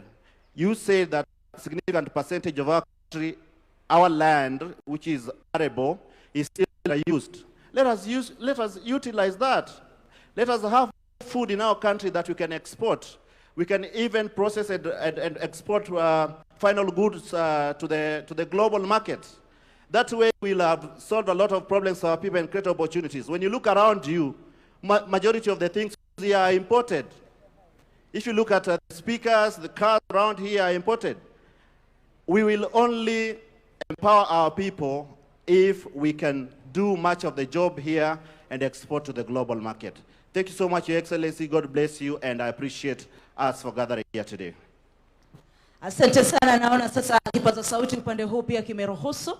Kuna dada hapa, jitambulishe kwa dakika 10 nawe toa mchango wako. Before you hand over the mic, ningependa participate. And to me, Your Excellency, I will say thank you very much. Kama si wewe, vijana wewe kwanza. Your Excellency, remember I'm a clinical student from KMTC, student leader. Na pia hii angalia mahali uangalia wanafunzi wamemaliza course zao za KMTC, and pia Masi Mwangangi angalia mahali hawa watoto pia. Tuangalie sisi wanafunzi wa KMTC, please. Hello. Before he just adjourns it, I'm Brian. I'm the founder and CEO of B. Malsons.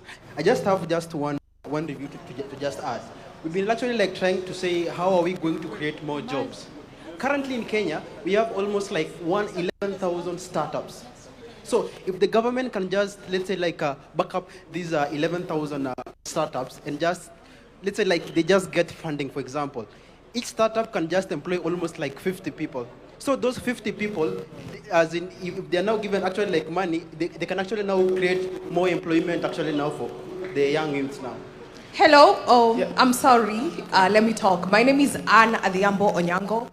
I am a volunteering secretary actually for a community-based organization known as Tekeleza Mtaani Initiative. So my question is about climate action. For me, I define Vision 2030 as attaining goals for the 17 Sustainable Development Goals. So I'm gonna go to SDG number 13, that is climate and its impact. We've been seeing news being warned that El Nino is coming September to December. So apart from us sending Red Cross to rescue missions and all that kind of thing, what are we doing with the drainage? And what are we doing to make sure that the adverse climatic repercussions don't get to us as individuals?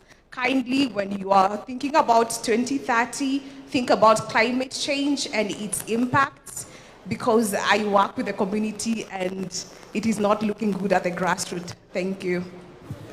Asante. Sorry about the challenge with the sound, and we're trying to get, I had promised this young lady here, na hapa, na point tu, kusababu ya muda, lakini pia wewe utaposition watu pia. I love this sign. Let me just say, yes, I love the hands. I see you all. I appreciate that. And this is what we are starting. So hatufungii mtu yote, lakini tunawapa wale ambao wanaweza zungumza kwa muda tu. I love the passion and I love the reaction. We just also need to give that side of the room. So that's why we're kind of giving an opportunity for those on the other side of the room. Young lady, please keep it safe, short, and then we will come to as many. But as you would appreciate, there's other parts of the program, and there's another opportunity for an open mic. I promise you. I promise you. Quick. Thank you so much. I'm called Lucy Wanjiru Mbugua, a youth leader from Nakuru County, and aspiring senator come 2027 next year. And my question to the president is, there was a clip that Rigiji talked. We know Vision 2063 will go beyond your administration and possibly several generations. Now my question is, how will you make sure Vision 2030 belongs to Kenya and not to a particular government, so that the future administration continue implementing it regardless of who is in power? And as I finish, I want to say that I want this Vision 2030 to be a Kenya where there is no corruption, and where youths, we are employed regardless of who we know, as long as we are educated. Thank you so much. God bless you. Asante, asante, asante. Tumsikie dada hapa. Hello, good afternoon, everybody. Good afternoon, Mr. President and the nation at large. My name is Nora Kerubo Rangi. I'm from the Open University of Kenya. First of all, President Treasurer, first of all, I want to thank you so much, Mr. President, because after almost 36 years, I was able to go back to the university and undertake my degree in business entrepreneurship and education. I was just watching you on a television set like this, and you were inaugurating Open University of Kenya, and I saw the opportunity, and I wondered, how doesn't Kenya know about this opportunity? Open University of Kenya is an online program where you learn from anywhere in the country, in the world. Continue with your business, continue with your business, with your professional life, but at the same time, upgrade yourself. So what I want to say is I've seen a very huge opportunity in this space. So President, as we are continuing, can we continue to implement this online learning space? I have seen students from across the world. I've seen students from across the continent coming to Open University. We are 3 years old only. We started with virtually zero, and we are now 30,000 students. So as Kenya, we can capitalize on this economic pillar and export education. Kenya is at the pillar of education, and they are coming from all over online. So I would like to see Open Primary Schools of Kenya, Open Secondary Schools of Kenya, and the rest is history. I've also seen people from other countries come here for the primary school education, for the secondary school education. So at 2030, that is also another pillar. People trust Kenya. They trust the education in Kenya. So that is a pillar I would like us to capitalize on and take advantage on. There are huge revenues in education. Thank you very much, and God bless you all. Asante sana. Kuna wepo wengi huko. Acha nimtape ukaka mwenye shati yake ya maroon. The President, the Deputy President, and all protocol observed. My name, I might struggle to communicate because I've never addressed such kind of a congregation, but you'll get my points. I have very delicious points and very ambiguous points. Now, this is a national conversation that personally I expected the leaders from across the political divide to be able to attend. I'm quite disappointed that some leaders are not present. My name is Samson Ligala. I come from Kisumu County. My governor, Professor Anyang' Nyong'o, is among the leaders that are, spearheading the conversation. So, as you know, and as you understand, leaders from Kisumu like myself, we are very brilliant, and we are supposed to be on the conversation and on the table. Now, Vision 2030 was formed when I was in class 3. I didn't know much about it, but my late father, used to really talk about it like every day. So I got to understand, and I'm glad that today I'm part of the team that is talking, that is addressing the country, and I hope that in future, the foundation that was built, we can have a conversation on it and be able to make changes. Personally, I want to talk about my ward, because in 2027 I will be the MCA for North Nyakach ward in Kisumu County, God willing. Kule, nataka kuongea kwa Kiswahili kwa sababu si wengi wanaelewa Kizungu wenye wananiona kutoka huko. Agriculture. Rais, naomba mnisaidie, mnipatie muda kidogo nimalize. Okay, thank you. So we should work on inaitwa value addition and empower the farmers at home and everyone, wale wananchi wenye wako chini. Hii conversation vile rais amesema tuweke conversation ikuwe kuhusu wananchi wenye wako chini, si leaders peke yake. Thank you for the opportunity. Melody, I'm right here with the young one. Melody, I'm right here at the front just to speak to two young representatives who are looking forward to Kenya post Vision 2030. Kisha baada ya hapo tutarejesha mic jukwani. Baada ya hapo kipaza sauti kitarejea. Samahani, sorry for that. Real quick, and then we'll hand it over to Julie because there's more to the program and there's another open mic session. But I love the passion. This is just an indicator of what we need moving forward. To His Excellency, the President of the Republic of Kenya, the Deputy President of the Republic of Kenya, the Prime Cabinet Secretary, all the Cabinet Secretaries, senior government officials, ladies and gentlemen, children, boy and girl. Is it afternoon? Yeah, good afternoon. So my name is Blessed Barak Juma. I'm 15 years old. And it's a great pleasure to actually be speaking in front of the President today as an advocate. Advocate for the rights of the children, especially child participation. And first of all, I would like to thank the President because I would say he's really considering the children because of bringing up the first State Department of Children's Services in Kenya. So, Mr. President, we really thank you for that.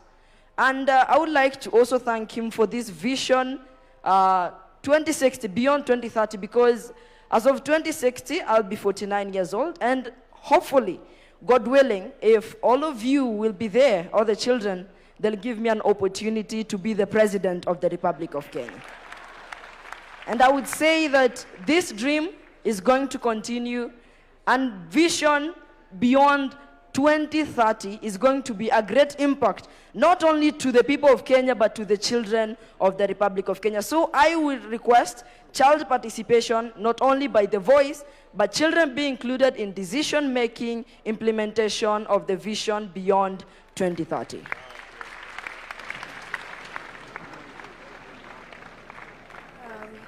Good afternoon, everyone. I really thank the Government Delivery Unit for inviting us to this conversation.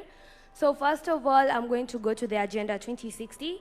In inclusion of children, we would like to have the food security improved by investing in smart agriculture and true strength in schools feeding programming. And also coming to child protection services, we would like to strengthen the system supporting vulnerable families and ensuring every child knows their right. Mostly protecting children must be included in creating these decisions in the 2060 agenda. Thank you so much. Julie, are you ready to take it up? Just because of time and the next agenda, but there's another open mic and I appreciate the passion. Thank you so much. We are blown away by the young voices. Give them another round of applause, please.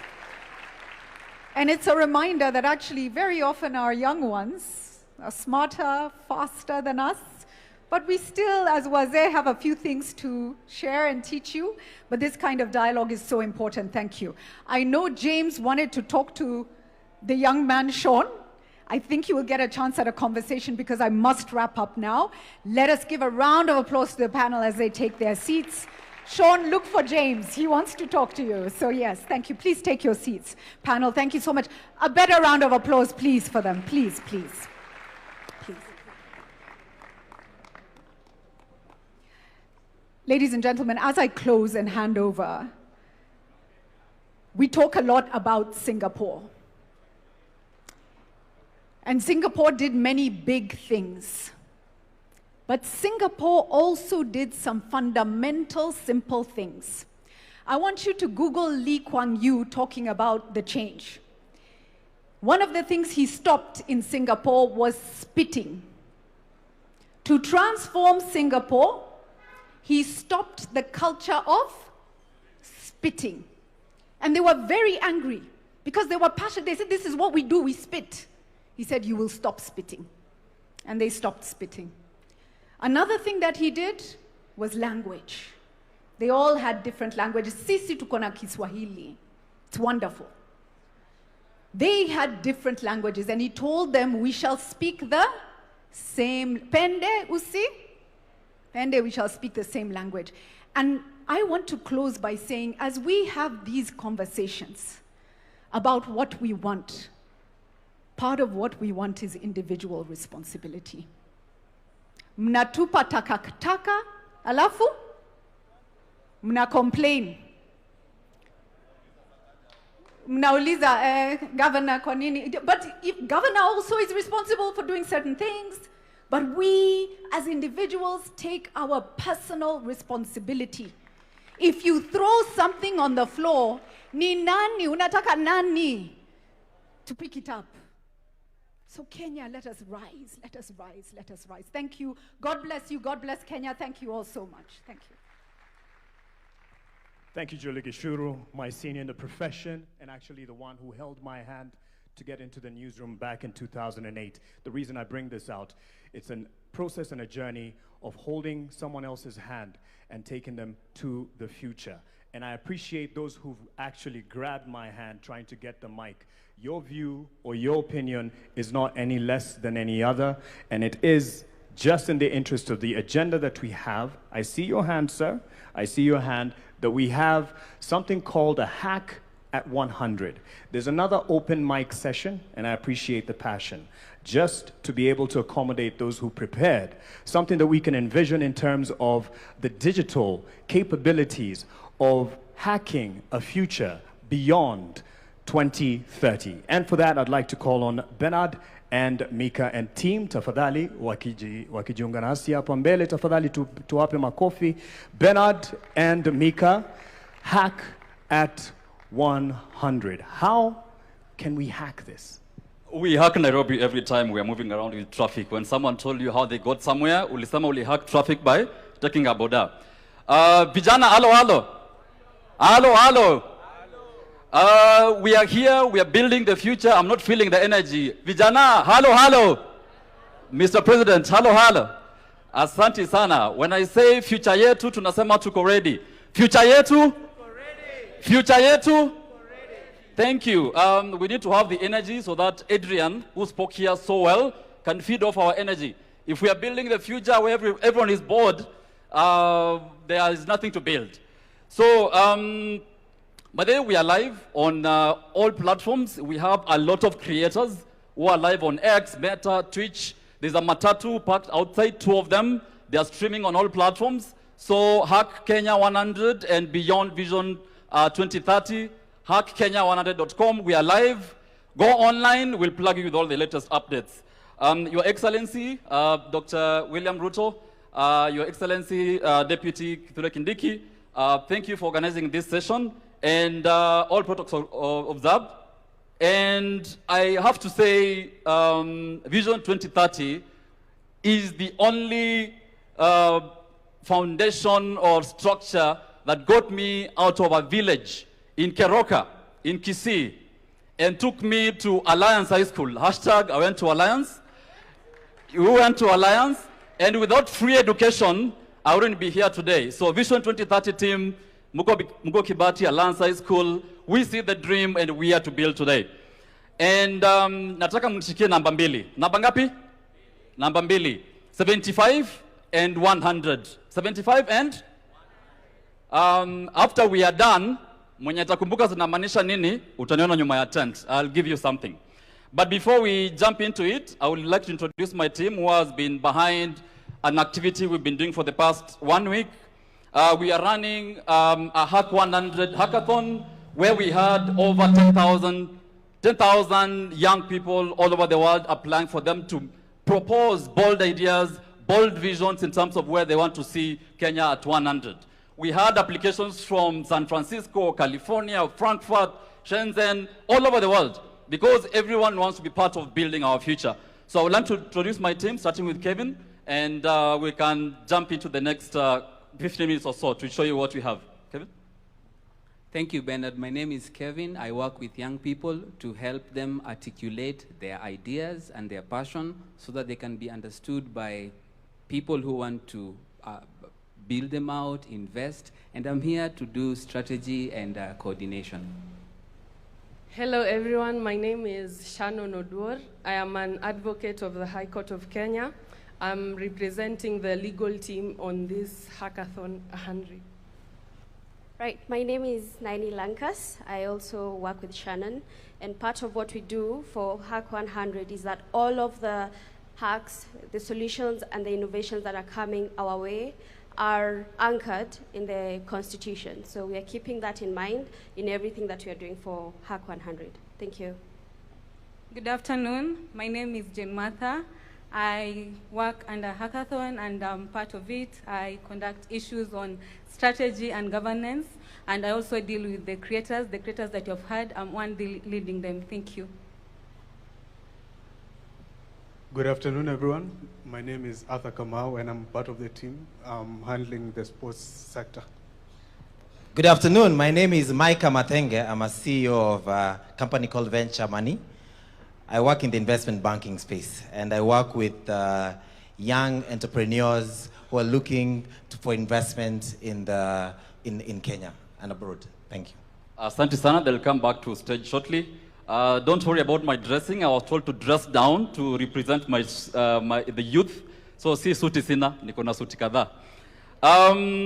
Remember the numbers I gave you. How many were they? How many were they? 2 numbers. Which one and which one? This side, which number? This side? Aya shikilia hivyo hivyo as we watch this clip for you to understand what those numbers mean. Media team?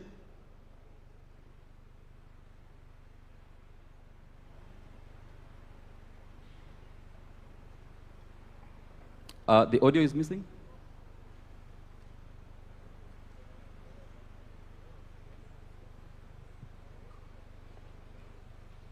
As they play the video, those numbers mean 2 things. 75% of Kenya's population are under the age of what?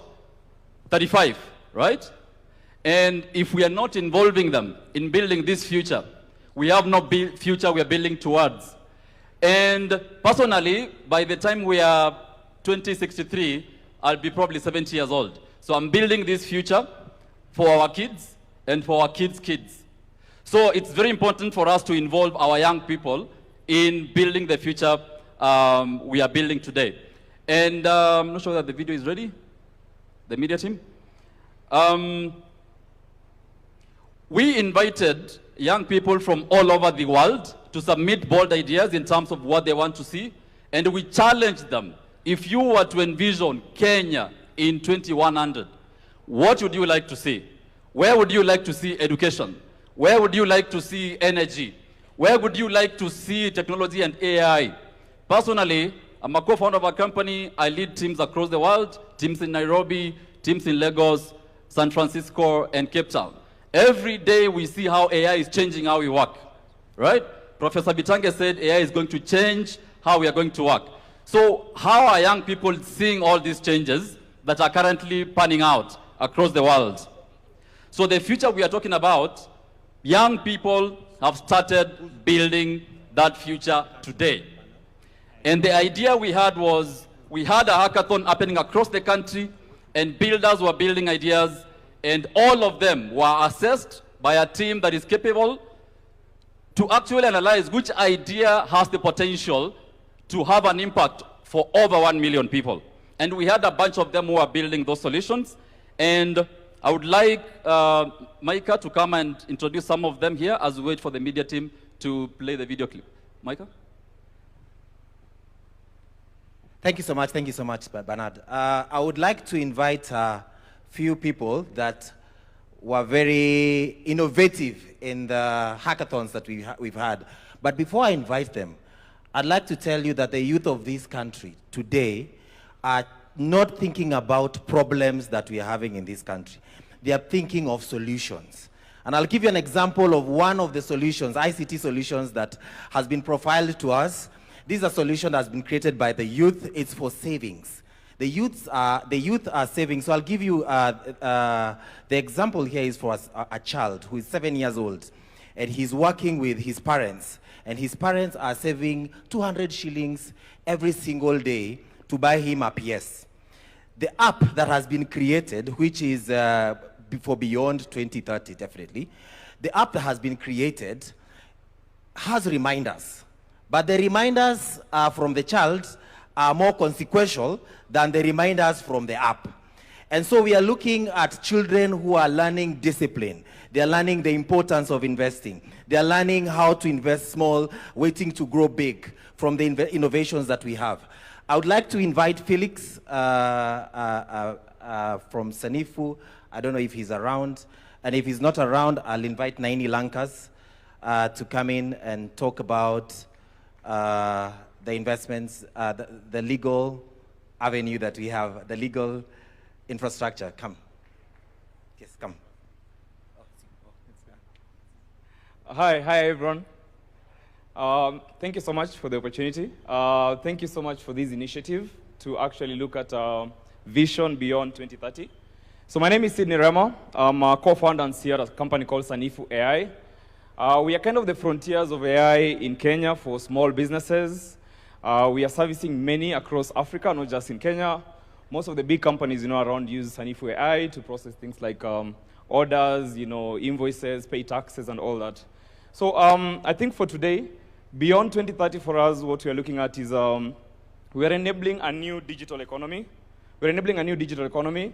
Sanifu has the capability to enable young people who don't even have any coding skills to be able to actually build data applications by just describing it, which means we are seeing more people opening AI agencies, servicing businesses that have never accessed AI before. And one interesting thing you'd actually note is that, yes, we do have all this conversation about AI, but I don't think people really conceptualize what's happening. And I say this as let me say as an ex-user. You always have people saying, hey, these are things that are happening maybe in the US and other countries, but they don't really conceptualize what is actually happening. And I would like to suggest something.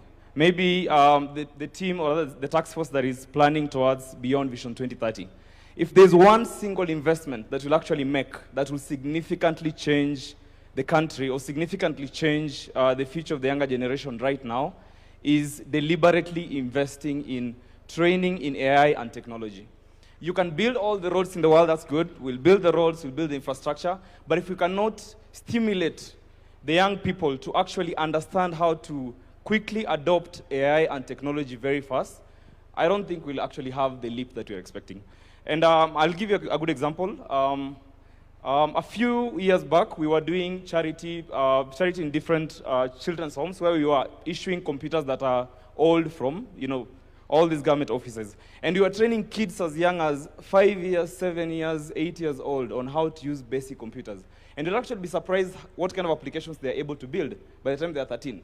So yes, I think that is one ask. The second ask, allow me, the second ask is I've built startups for the last almost 15 years. And I'll tell you for sure, we always feel alone. I've raised capital from some of the biggest investors in the world, but I see so many startups dying every single day. I see startups that are actually building not just for the Kenyan market, but for the African market as a whole. They die every single day. There is no proper structure for support. There is no investor incentives. There's a lot of changing policies that are making investors not want to invest in us. And I can tell you for sure, if you really and truly want to invest in the young people, think about tech and AI. And don't think about it in terms of suggestive, hey, schools teach citizens. No, mandatory. Make it a mandatory class. Make it a mandatory class across the entire curriculum, essentially, for that. That's my 1-2. Thank you so much. Thank you so much. Because of time, the media team, you can play the clip in terms of how the young people want to see the future that they want to build today.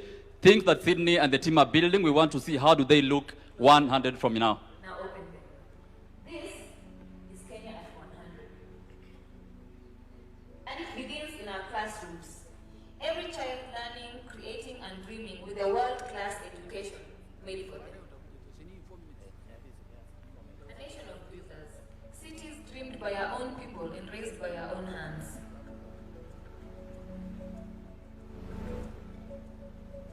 Every corner connected, from the lake to the ocean, no Kenyan left behind.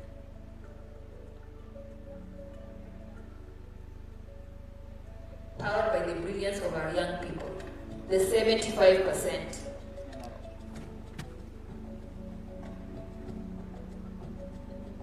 Feeding ourselves, sustaining our land, prosperity grown at home.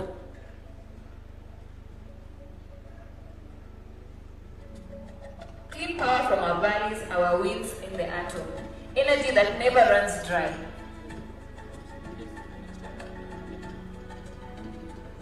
Made in Kenya, built by Kenyans, traded with the world.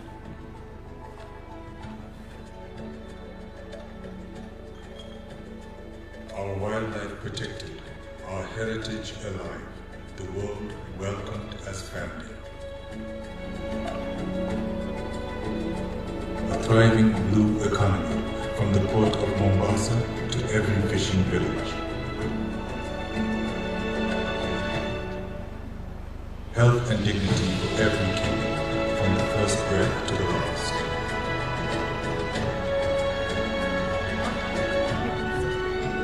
But this future is not a promise, it is a project, and it begins today with you. And we start building today. A time capsule travels across all 47 counties, awakening builders and dreamers.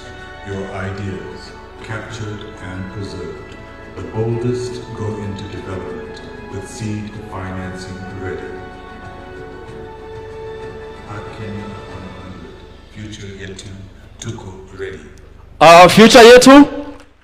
Future yetu?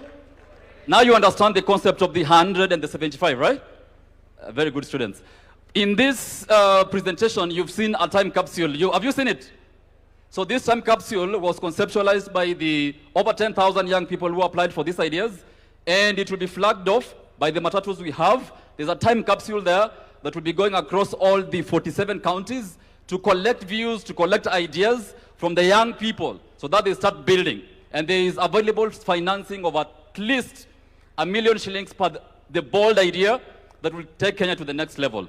I would like to invite Kevin to slightly talk about the capsule, then we finish up. I am a beneficiary of the friendship of Alliance High School alumni. Bernard drags me into every room that opens up for him. So I am very grateful to Alliance High School for that friendship that they extend to people. My young creators also tend to speak very quickly, and so I get the work of explaining things a bit carefully because we are required to bring everybody along. So will you allow me to do that? So what didn't land before the video happened is a website that has been created by this able team. The website is live as we speak, hackkenya100.com. This website is being populated and advertised by a group of young people who you may not have met because they are in the far end where there are two matatus. Now, what is happening, many people who are picking up the mic, they are addressing His Excellency. What these young people are doing, they are saying, Your Excellency, we have a solution to help because the government cannot create jobs for everybody. And in our presence, we have a 16-year-old who has already announced his intention to eye the same seat. So young people who are in our midst, we must quit asking the government and we must start building solutions. And what this team has done, they have provided a website where if you see a shortcoming in any service delivery, propose it as what they are calling the hack. Are we together so far?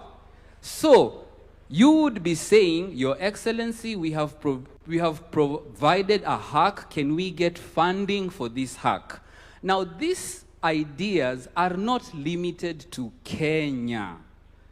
I need you to know we have a community of over 400,000 Kenyans in the diaspora. In the interest of time, I may not go through all of them. So the hack involves how can we interact with Kenyans in the diaspora? We have very many Kenyans who, many years, we've been exporting our brains. We export our brains from Nyeri, from Kericho. We export our brains everywhere. Somebody said when you're in front of the head of state, there is heat. The heat is acting on me. Allow me to gain my composure. Aya, sawa. So now what is going to happen is that there are communities of Kenyans in the diaspora. How are we connecting with them to link up with them and solve these solutions? Because in our interactions with Kenyans in the diaspora, they want to come back to Kenya, isn't it? You know Kenyans in the diaspora want to come back to Kenya, isn't it? What will they find? They will find these businesses that they need to expand. And so if you are in our midst and you're following us, that is what Hack 100 is about. Allow me to do the second bit of explanation, which my team did very quickly. And I will use a visual aid. Why? We must bring everybody along. Are we together? So they mentioned Hack 100, and then they said there's a capsule. So we carried a capsule to be able to explain where the idea of the capsule came from. So a capsule is this shape, and I know it is small. So we carried a bigger one so that we bring everybody along. So this capsule is going to go everywhere where Kenyans are so that you can put your ideas in it. So I'm going to open this capsule. So this capsule is going to be the conversation builder amongst young people. Instead of begging the government to do things, what ideas have you put in this capsule so that when we reach your location, we can unpack the contents of this capsule. When this capsule goes all around, we will preserve our memories, we will preserve our aspirations, and it is proposed for these ideas to be preserved, and hopefully when we celebrate Kenya at 100, it will be opened to see, did we make it? Did we not? Was the dream achievable? Thank you very much. Thank you so much. The capsule is way bigger than it is, and it's outside the matatus. Thank you, Your Excellency, and that is all the time we had. Asante sana. Thank you to the team, Bernard, and the rest of them, Mika and all. This is just the beginning. There's an online platform where you can interact with all the features that they have showcased here, and you'll be able to do that. And again, just to reiterate, as I call on the next round of stakeholders who are here in many ways as representatives, as citizens, but also with the bodies that they represent, the sectors that they represent, I should say. And as we do that, as we set up this particular sitting for them, I'd like to call on the Deputy President. Deputy President, Professor Kithure Kindiki, if you may, because just as a quick word, because in this conversation as we move forward, we are looking at where do we go from here? How will different stakeholders engage in the national conversation? So we do have representation from a Kenya Association of Manufacturers. We have from the National Securities Exchange. And just as well as someone who has seen the journey over the years with the previous administrations, much as what we are charting forward is going to surpass and go beyond just particular governments. But we have seen the contribution of the previous government to the Vision 2030. That was led by the late President Mwai Kibaki. That was led by President Uhuru Kenyatta. And now that this particular leadership has contributed to in bringing success to Vision 2030 and pushing it forward. So how, in your view, you would say we have an outlook to build beyond Vision 2030, just as we set up this stage, and I'll call on those stakeholders to come up and speak. Just as the President gave a quick word here, karibu sana to the Deputy President, Professor Kithure Kindiki. Tumpe makofi tafadhali. Wakenya hoye! Wakenya hoye! Mheshimiwa Rais, nimeulizwa ya kwamba kwa dakika 3 niseme hatua ambazo serikali imepiga katika kupeleka Kenya mbele na ruwaza ya kuboresha maisha ya Wakenya ili tuwe kati ya nchi zilizoendelea katika siku za usoni.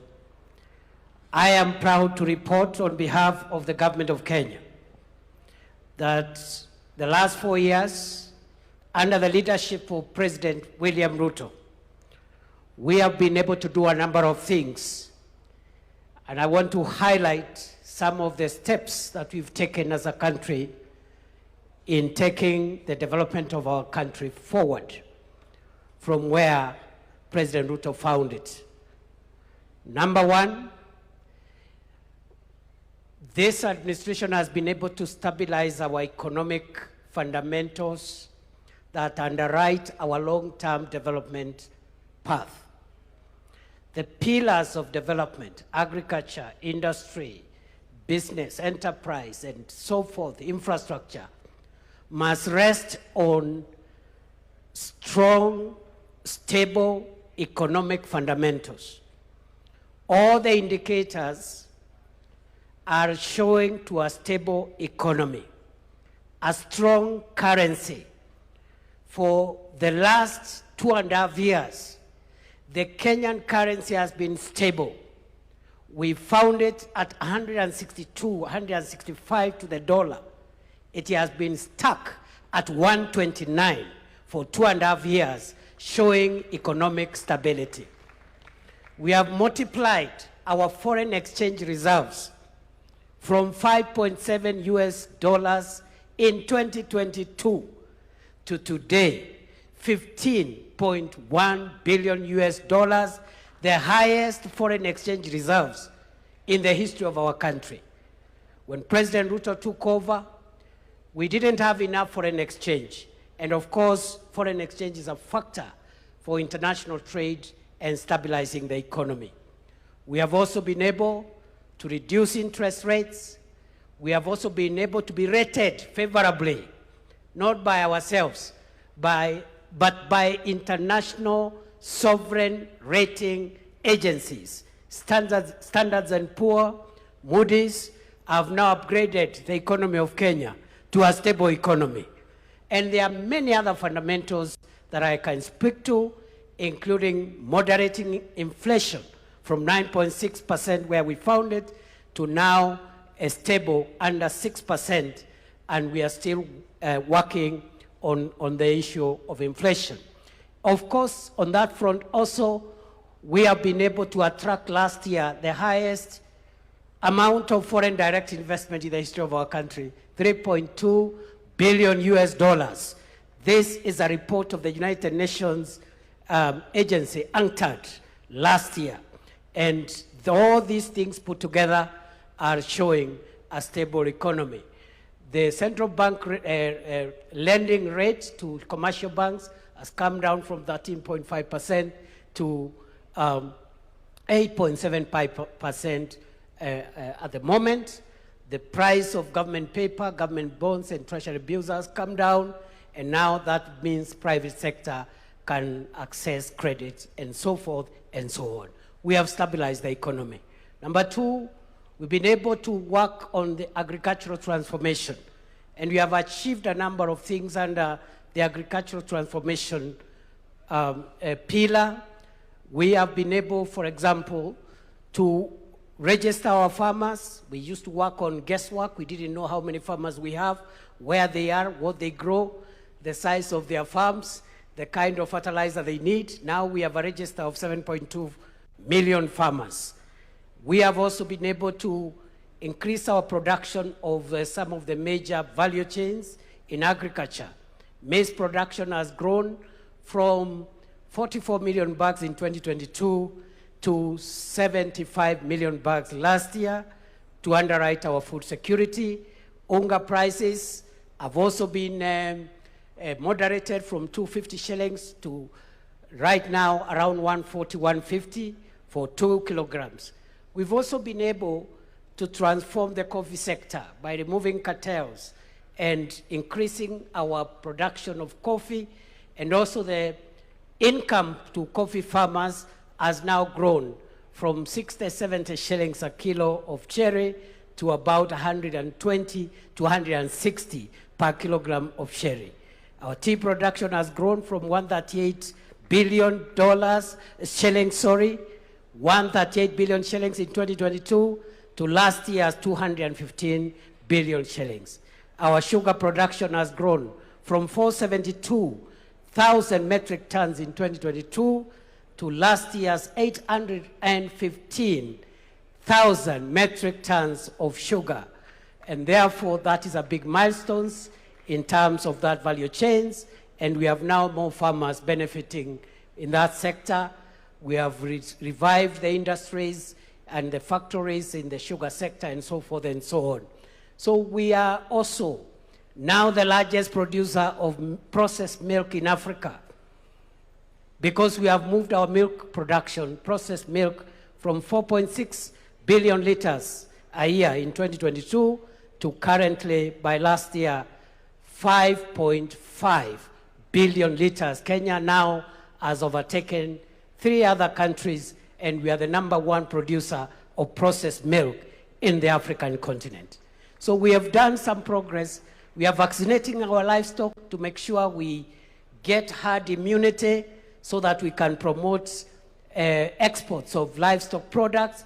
Right now we have vaccinated 8.9 million heads of cattle, and we're in the process of achieving the target of over 70% immunization.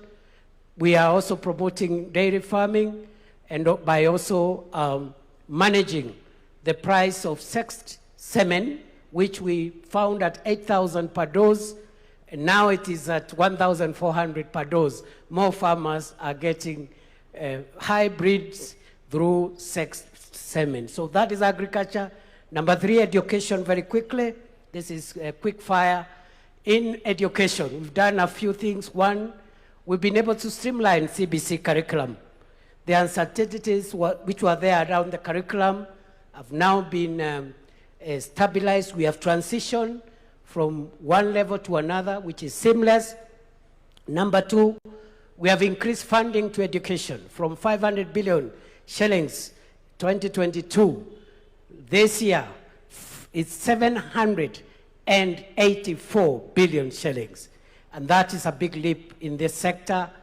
Funding for universities has increased from 42 billion shillings in 2022 to 82 billion shillings last year.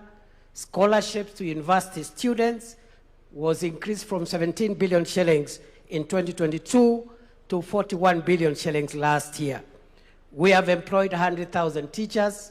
We have constructed 23,000 classrooms. We have improved on the funding model for our universities, and there is a bill before Parliament now to make sure that every young person, every student who qualifies to join university is funded fully and completely without any regard to the kind of background they come from. So those are some of the highlights we've done in the education sector. Work in progress. Universal health care, we have moved the number of Kenyans with public medical insurance cover from 8 million under NHIF to currently 32.2 million Kenyans. We are working to modernize the equipment, enhance drug supply, and make sure that our health professionals are motivated to make sure that we perfect the universal health coverage. Number 5, on public infrastructure, we are working on roads, railway, airports, seaports. On the roads sector, when President William Ruto took over, many roads are stalled, and we didn't have money to unlock that funding. Through innovative resource mobilization, we've been able to pay all road contractors the pending bills. And today, the roads that are stalled across Kenya, which amount to 6,000 kilometers across the 47 counties, we've paid all the pending bills, 177 billion shillings, and the contractors now are back. Every county is experiencing road construction, including areas of our country that for a long time had been left out. You have heard about the famous Ruto Road from Isiolo to Modogashe to Kulamawe. You've heard about that road? Barabara itoke Isiolo, iende Kulamawe, iende Modogashe, iende Samata, itoke Samata, iende Wajia. Wajia Tarbaj. Tarbaj itoke hapo iende Kotulo. Itoke Kotulo Kobo. Kobo Elwak. Elwak Gare. Gare Ramu. Itoke Ramu iende Mandera. Rais Ruto ni fire, si fire. You must also be aware that under this administration we are connecting the port of Lamu through Ijara to Garissa to Isiolo, areas of our country that for a long time had been left out. But we are also working on extending the SGR from Naivasha into Kisumu, Busia, Malaba. That project is ongoing as we speak today. We are building a new terminal, a new airport at Jomo Kenyatta, something we had not imagined we could do it. 155 billion shillings, again through innovative funding arrangements to make sure that we have modern infrastructure. Right now, we also have a port modernization program, which is about 60 billion.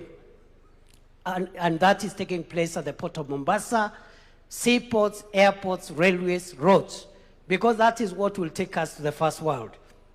The so-called shiny things. I had a not so informed critic saying that we don't want shiny things. The difference between the third world, where we are, and the first world, partly is the shiny things. They have better roads, better airports, better facilities across the board. So that's what we are doing around infrastructure.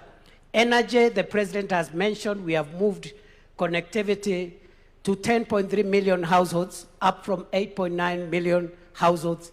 The target is to reach all the households of Kenya, the 15.6 million homesteads.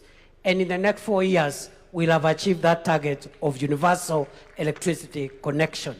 But we need our production capacity to go up, and that's why President Ruto has come up with the National Infrastructure Fund to be able to rejig the agricultural transformation agenda, to rejig our energy production capacity, and also to help us with irrigation and to help us with the infrastructure as we continue expanding on what already has been done. As you are aware, ladies and gentlemen, very quickly as I wind up, you have a few other highlights. We are trying to create as many jobs as possible to the people of Kenya. We have a number of programs. The KICC ground program through affordable housing, 650,000 Kenyans already working in that space, working towards 1 million Kenyans plus. We also have a Kazi Mtandaoni, about 300,000 Kenyans who are earning a living through digital jobs. How have we created digital jobs? By increasing connectivity of the fiber optic cable. Right now we have built over 30,000 kilometers of the fiber optic cable terrestrially on our land to make sure that we have connectivity, and we are also doing ICT hubs, already completed 382 ICT hubs, and another 416 hubs are under construction to be completed in the course of the year. But we are also creating jobs through the Overseas Employment and Job Creation Program, Kazi Maju, 538,000 Kenyans, facilitated by government, which has put in place a transparent program of promoting overseas labor. And this has helped us to increase the remittances from our diaspora so that we can use that money to build our economy. So we are creating that. Just allow me to say maybe one last thing that I left out around public infrastructure. We've made a lot of progress. Since 1987, that is the last year that Kenya built a good international standard stadium, and that was Kasarani in 1987 during the All-African Games. President Ruto has put up Talanta, the Raila Odinga Talanta Sports Center. It is there for all to see, 60,000 seater. And on that basis, we are hosting AFCON 2027, together with Uganda and Tanzania. President Ruto's administration has also refurbished Kasarani and Nyayo into international standards. And above all, and most important, President William Ruto's administration is currently building 32 other stadiums across the counties of Kenya. No other administration has been able to improve the sports infrastructure to that level. Your Excellency, the President, we have done some work. A lot of work needs to be done. You have laid the foundation. We now, as we have this conversation, we want to see what levers we have to take our country to the next level. And already, the coming into force of the National Infrastructure Fund and the Sovereign Wealth Fund, those two instruments of financial and resource mobilization will take Kenya to the next level. I believe that, as Professor Hino told us, Kenya and Africa is able to venture into the league of wealthy, developed nations. We just need good leadership.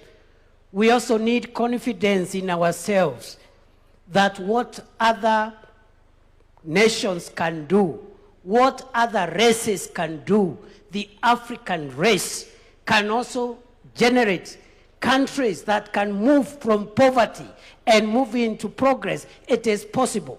And therefore, Mr. President, as I sit down, I want to challenge ourselves as Kenyans not to be dismissive and skeptical all the time, and to depoliticize the development of our country. We can politicize everything else. Let us not politicize the development of our country, because if we do so, then we see some of the results that have created the kind of gaps that we have seen. So we need confidence in ourselves, the ability of our nation to rise. We need strong leadership, and we must insulate, as we have this conversation, this country from policy disruption. The biggest threat of African countries, the biggest threat of the developing countries is policy disruption, where some of the things that I've talked about have been put in place, but they are disrupted when there is a change of administration. Somebody comes with their ego as opposed to the national interest, and they want to change this, to change the other, to disrupt this, instead of perfecting the foundation on which our country has been raised. Thank you very much. God bless you. I submit. Asante sana to the Deputy President, Professor Kithure Kindiki. As you can tell, many of those points he can even speak in his dream, even as we dream into beyond 2030. So let me talk to stakeholders, at least some representatives who have been in the journey of Vision 2030 and are going to be part of the journey moving past this into 2060, 2063 as Kenya turns 100. So ladies and gentlemen, help me welcome on stage Mugo Kibati, who is the CEO of Telkom Kenya. But for this conversation, what you will find very, very, very key is he has been the CEO of the Vision 2030 Delivery Secretariat and will be lending some hindsight with that. We have the voice of the civil society, and for this we'll have Bina Maseno, the Executive Director, Badili Africa, wherever she is seated. She's right over there. She's approaching. Please give her a round of applause.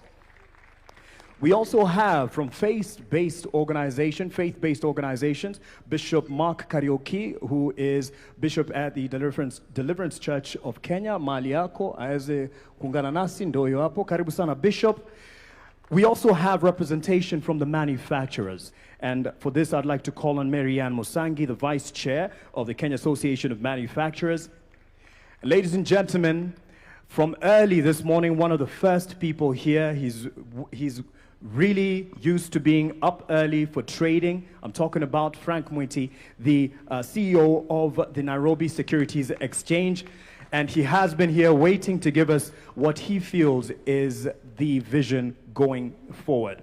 And we also have Jean Githinji, who is a strategy consultant as well as an entrepreneur from the creative side of life. As you can see, she has a lot of creativity around her, and you're looking beautiful. Karibu sana to the panel. Thank you all for joining us. And I will start with Mugo, perhaps just for purposes of hindsight, from where we have come with Vision 2030, now we are surging forward. Yes, there has been a lot of achievements, but there's a lot of work still to do, especially for the young master here, Bwana Adrian, over there, who's still with us, taking points as you were speaking.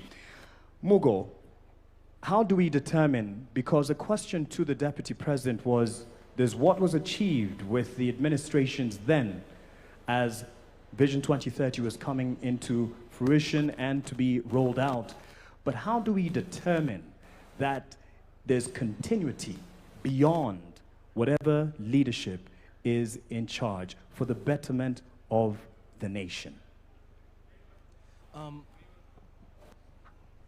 Thank you. Thank you very much, Mark, and good afternoon, everybody.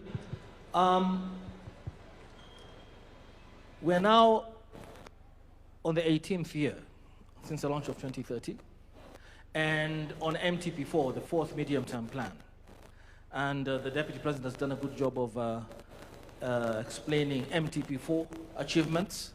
I would like to say that there have been achievements in MTP1, MTP2, MTP3, as well as MTP4. And it is important that we all remember that the administrations that have come from 2008, from the late President Kibaki, President Kenyatta, now President Ruto, have all been on the Vision 2030 program through the 5-year development plans. The challenge, and the Vision 2030 team also gave us a rundown of what has been achieved and accomplished over those 18 years. The political pillar, I think, stands out because the Constitution was delivered. Devolution came in. So MTP1, the Constitution was delivered. MTP2, we had devolution now finally being enacted. We also had infrastructure developments, tremendous ones from the first MTP to the current MTP. We have had infrastructure developments across the board. There were parts of the, we focus a lot on Thika Highway and the Expressway, but there are parts of this country, I should tell Kenyans, that in 2008 were not reachable. The Isiolo-Moyale Road, for instance, didn't exist. And that not only connected those parts, the northern part of the country to the center of the country, but actually changed economic activity tremendously. Safety along that highway changed everything. So there's been roads and ports and energy. Kenyans were connected in every corner of this country to electricity. What has been more challenging has been what I would call the longer-term transformation projects, whether they be infrastructure, such as the Greenfield Terminal, the airport, LAPSET, Konza, social infrastructure, social projects, which are fundamental to where we need to get to in 2063. Mzee Jomo Kenyatta, I think there was a clip earlier on, at independence talked about ignorance, poverty, and disease. And at the end of the day, whether it be Vision 2030 or 2063 or 2060, and all the projects we undertake, they will not be felt by the mwananchi unless we deal with those three elements. That's what gives dignity to the citizen. And education, access to affordable quality healthcare, access to affordable housing or security is a difficult social project to undertake, but must be undertaken. And we have had, you saw that the social pillar is not as high up there as the political pillar, because for some of those social programs, funding was a problem. And funding for universal health care, funding for affordable housing, funding for our retirement, our pension fund, funding our savings, a savings culture in this country so that we can be able to deploy our savings rather than borrow money for these big infrastructure projects has been challenging and requires continuity.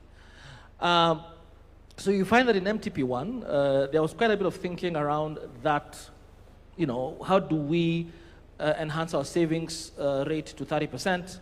How do we ensure education, healthcare, affordable housing, and universal? But the political will to really raise the funds was challenging. It not only happened in MTP4, in this current administration, and I know that there have been a lot of debate about the execution, but first and foremost, it's important to acknowledge that as we move into the post or beyond 2030 period, we have done this in this current MTP, forced ourselves. I've been taxed a lot higher than I was taxed 4 or 5 years ago. Why? Because for shared prosperity, and it has got to be shared prosperity, we have to have everybody in this country, wherever they are, accessing those social amenities, healthcare, education, and a rooftop. Now, back to your specific question about continuity. Yes, the challenge has been that with each successive administration, and I'm glad that the Deputy President himself alluded to that, him being one of the leaders of one of the administrations, have not necessarily hewed to continue the programs of the previous administrations. That's number one. Vision 2030 as a holistic program has sort of been lost to the public. So we've had the big four, we had the better in the current administration, but sometimes the public doesn't understand that this is part of the holistic Vision 2030. So I think it is important, Your Excellency, that we have, and constitutionally, Article 43 doesn't give us an option for some of these services to be delivered to wananchi. So I think that we must move beyond the Constitution and create a law, enact a law on national planning and economic development that forces each successive administration to actually continue with the programs that, in this particular case, take us to beyond 2030 to 2063. And if there's a review to be done, because every 5 years, every administration has a right to have its own political priorities. Actually, Vision 2030 was designed with that in mind. Why have an election? You must have your own priorities. But they must be geared towards achieving the national development plan, the national vision. And if any changes have to be undertaken or tweaked, they must be according to the national development plan or economic planning law. And that is why I feel very strongly that this conversation is important, because a robust conversation must be held by the public. The Hack 100 Years group is an example of why we must involve everybody. Because that wouldn't come from me and my generation.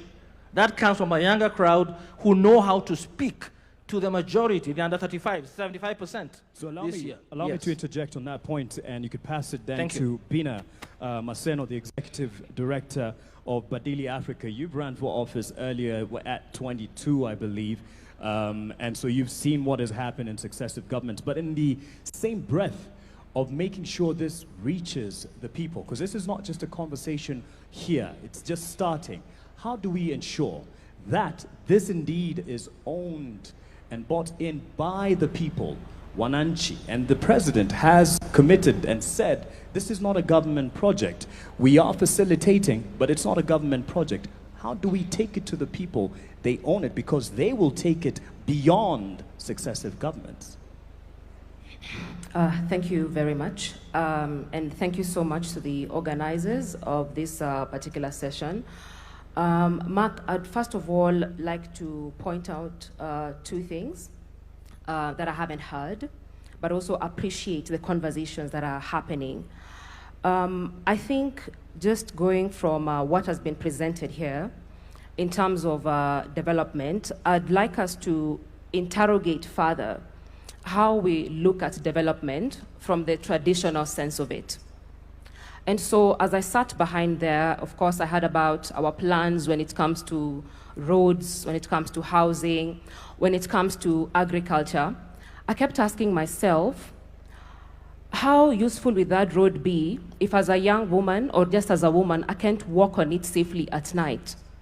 I kept asking myself, when it comes to even us discussing about the 24-hour economy, when we are struggling with the safety conversation in this country, and we're not able to look at safety as an infrastructure. For women in this country, it doesn't matter where you come from, whether it's in the rural areas, in the community, every other day you're negotiating what time you're leaving the house, what time you're coming back home, who you need to share your details with in terms of where you're going. You're taking the number plate of the Uber you're riding on. You're being harassed at the matatu sector. And why I'm saying that is because when you look at the informal economy, and we are trying to talk about investing in the informal economy, if a woman has to negotiate with what time they leave the house, I'll talk briefly, Mark, about my own mother who runs a grocery shop. Yeah, my own mother will leave the house at 6 and not at 5 a.m. because her leaving at 5 a.m. means she not only risks being robbed, but she also risks being raped. Not many men think about being raped at 5 a.m. And at 5 a.m., I'll tell you the truth, transport from Kayole to Marikiti is cheaper than taking matatu at 6 a.m. when it's 100. If you take it at 5, it's about 50 shillings. And so she's losing money in terms of capital because of safety, yeah? And so when we don't integrate that, when I think about care work, and I mean, we've done research in this country, women spend about 4 to 6 hours on care work. And care work is the bedrock, it's the foundation of how this country runs when it comes to economic development. Who takes care of our children, who feeds our children. Most of us are here because someone is managing most of those details at home. I'm comfortable here because someone is taking care of my son at home, yeah? And so when we talk about development and don't expand it in terms of how can we reduce the amount of time women spend on care work, especially if we say they are the backbone of our economy. And so when I look at, you know, Kenya at 100, and you ask me a question about, yes, running for office and where we are going to, when I look at even the representation of women and young people in this country, when we go down to the numbers and say, are young people represented, are young people included, what does data show us? If you look at the 2022 statistics, I mean, the numbers in 2022, we had 16,100 candidates on the ballot, from the presidency all the way to the member of county assembly, whether you are running in whichever political party or you're running as an independent candidate. 14,000 were men, only 2,000 were women. So if we talk about even achieving the 2/3 gender rule, it means even if the 2,000 women, all of them won, we still would not have achieved the 2/3 gender principle. And so then that begs the question, what are some of the structural issues that we continuously need to deal with so that we level the playing field for both women and young people? Because if we don't have representation when it comes to Kenya at 100, then it means the future we are building is incomplete because it leaves half the population out. And so for me, I'm reflecting on how we're looking at development in terms of what we are building, but also how do we expand people's freedoms and capabilities. Lastly, I mean, we talk about agriculture. I'm just going by also what other speakers have spoken about. We talk about agriculture, we talk about you know, building more classrooms. But before a child enters the classroom, their diet is so important because data shows that if you don't have quality diet, you're going to have stunted growth. It has an impact on your cognitive ability.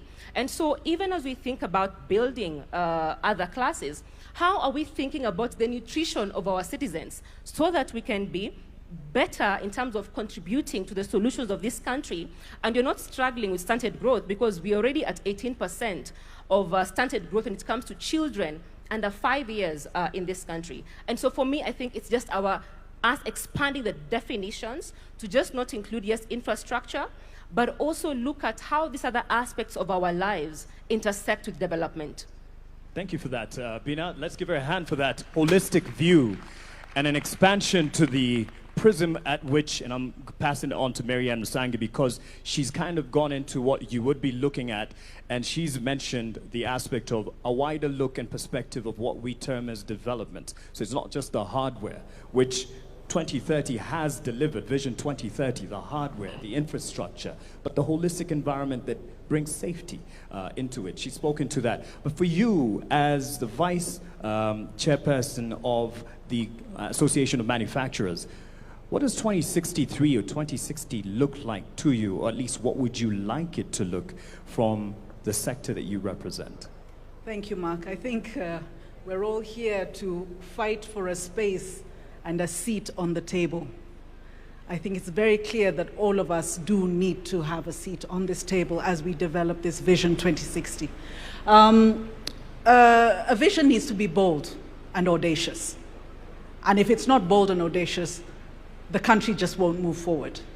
Coming from representing Kenya Association of Manufacturers, the manufacturers, watu wangu, watu wetu, I've been sent here to say our vision for the manufacturing sector is to be the leading manufacturing nation in sub-Saharan Africa. Why is this critical?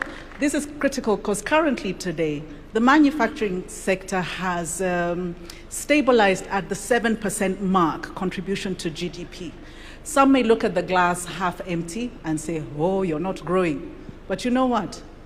We've been resilient. We have sustained at least that 7%. How do we grow to the next level? And why is it important we grow to the next level?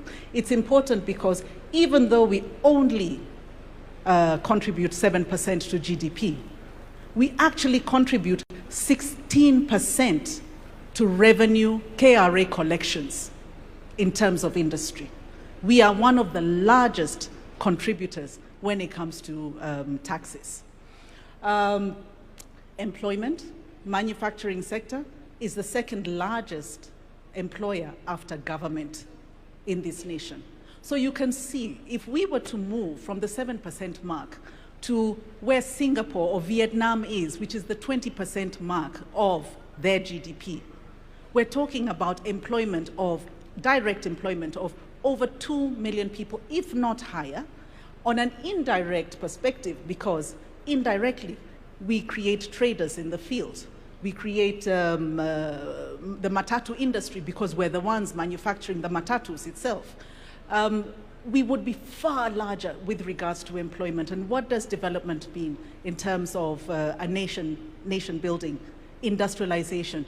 It is driven by the manufacturing sector. And we can look at the history of that from many countries. The manufacturing sector is extremely critical. So truly, I am here to say that manufacturing does require a seat on the table because we impact all these industries, whether it's through backward integration. She talked about looking at nutrition, levels of nutrition. How do we add value to the foods that we grow?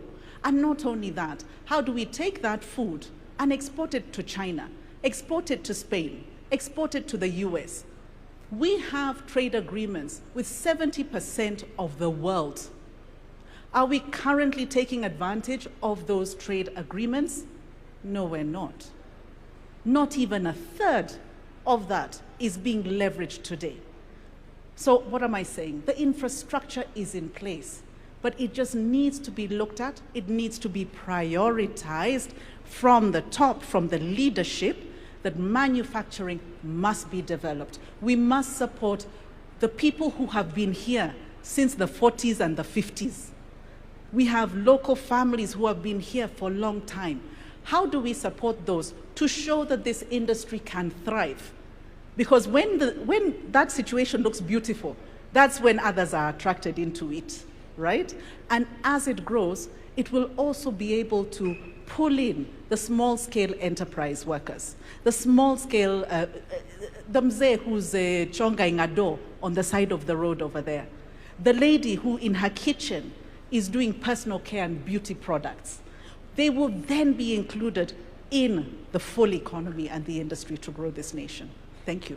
Thank you for that. And yes, as we look at a 2060 or 2063, you'd hand it, oh, he already had a mic, but just keep it handy in case there's a audibility issue. She's looked at a figure, 7%, which we can do better. Some may look at it half full or half empty. I'm sure you're looking at your glass as half full, or actually more than full than empty, based on your accolades in the recent years. As CEO of the Nairobi Securities Exchange, there is quite some achievements that you have gotten over the years. However, what do you want to guarantee as an environment to ensure that we keep it on the up and up? Not just sub-Saharan Africa, even globally, we have been given our credit where it's due. So what do you see availing a brighter future for the Nairobi Securities Exchange? Thank you, Mark. I'm going to mention 3 things, and that will probably confirm why I was here very early in the morning, seated and waiting for this dialogue to happen.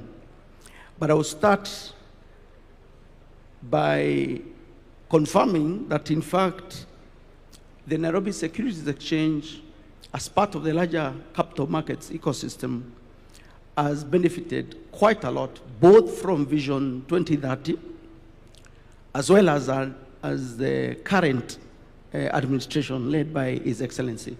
Case in point, just 3 weeks ago, we crossed a historic milestone in our market capitalization, 4 trillion shillings.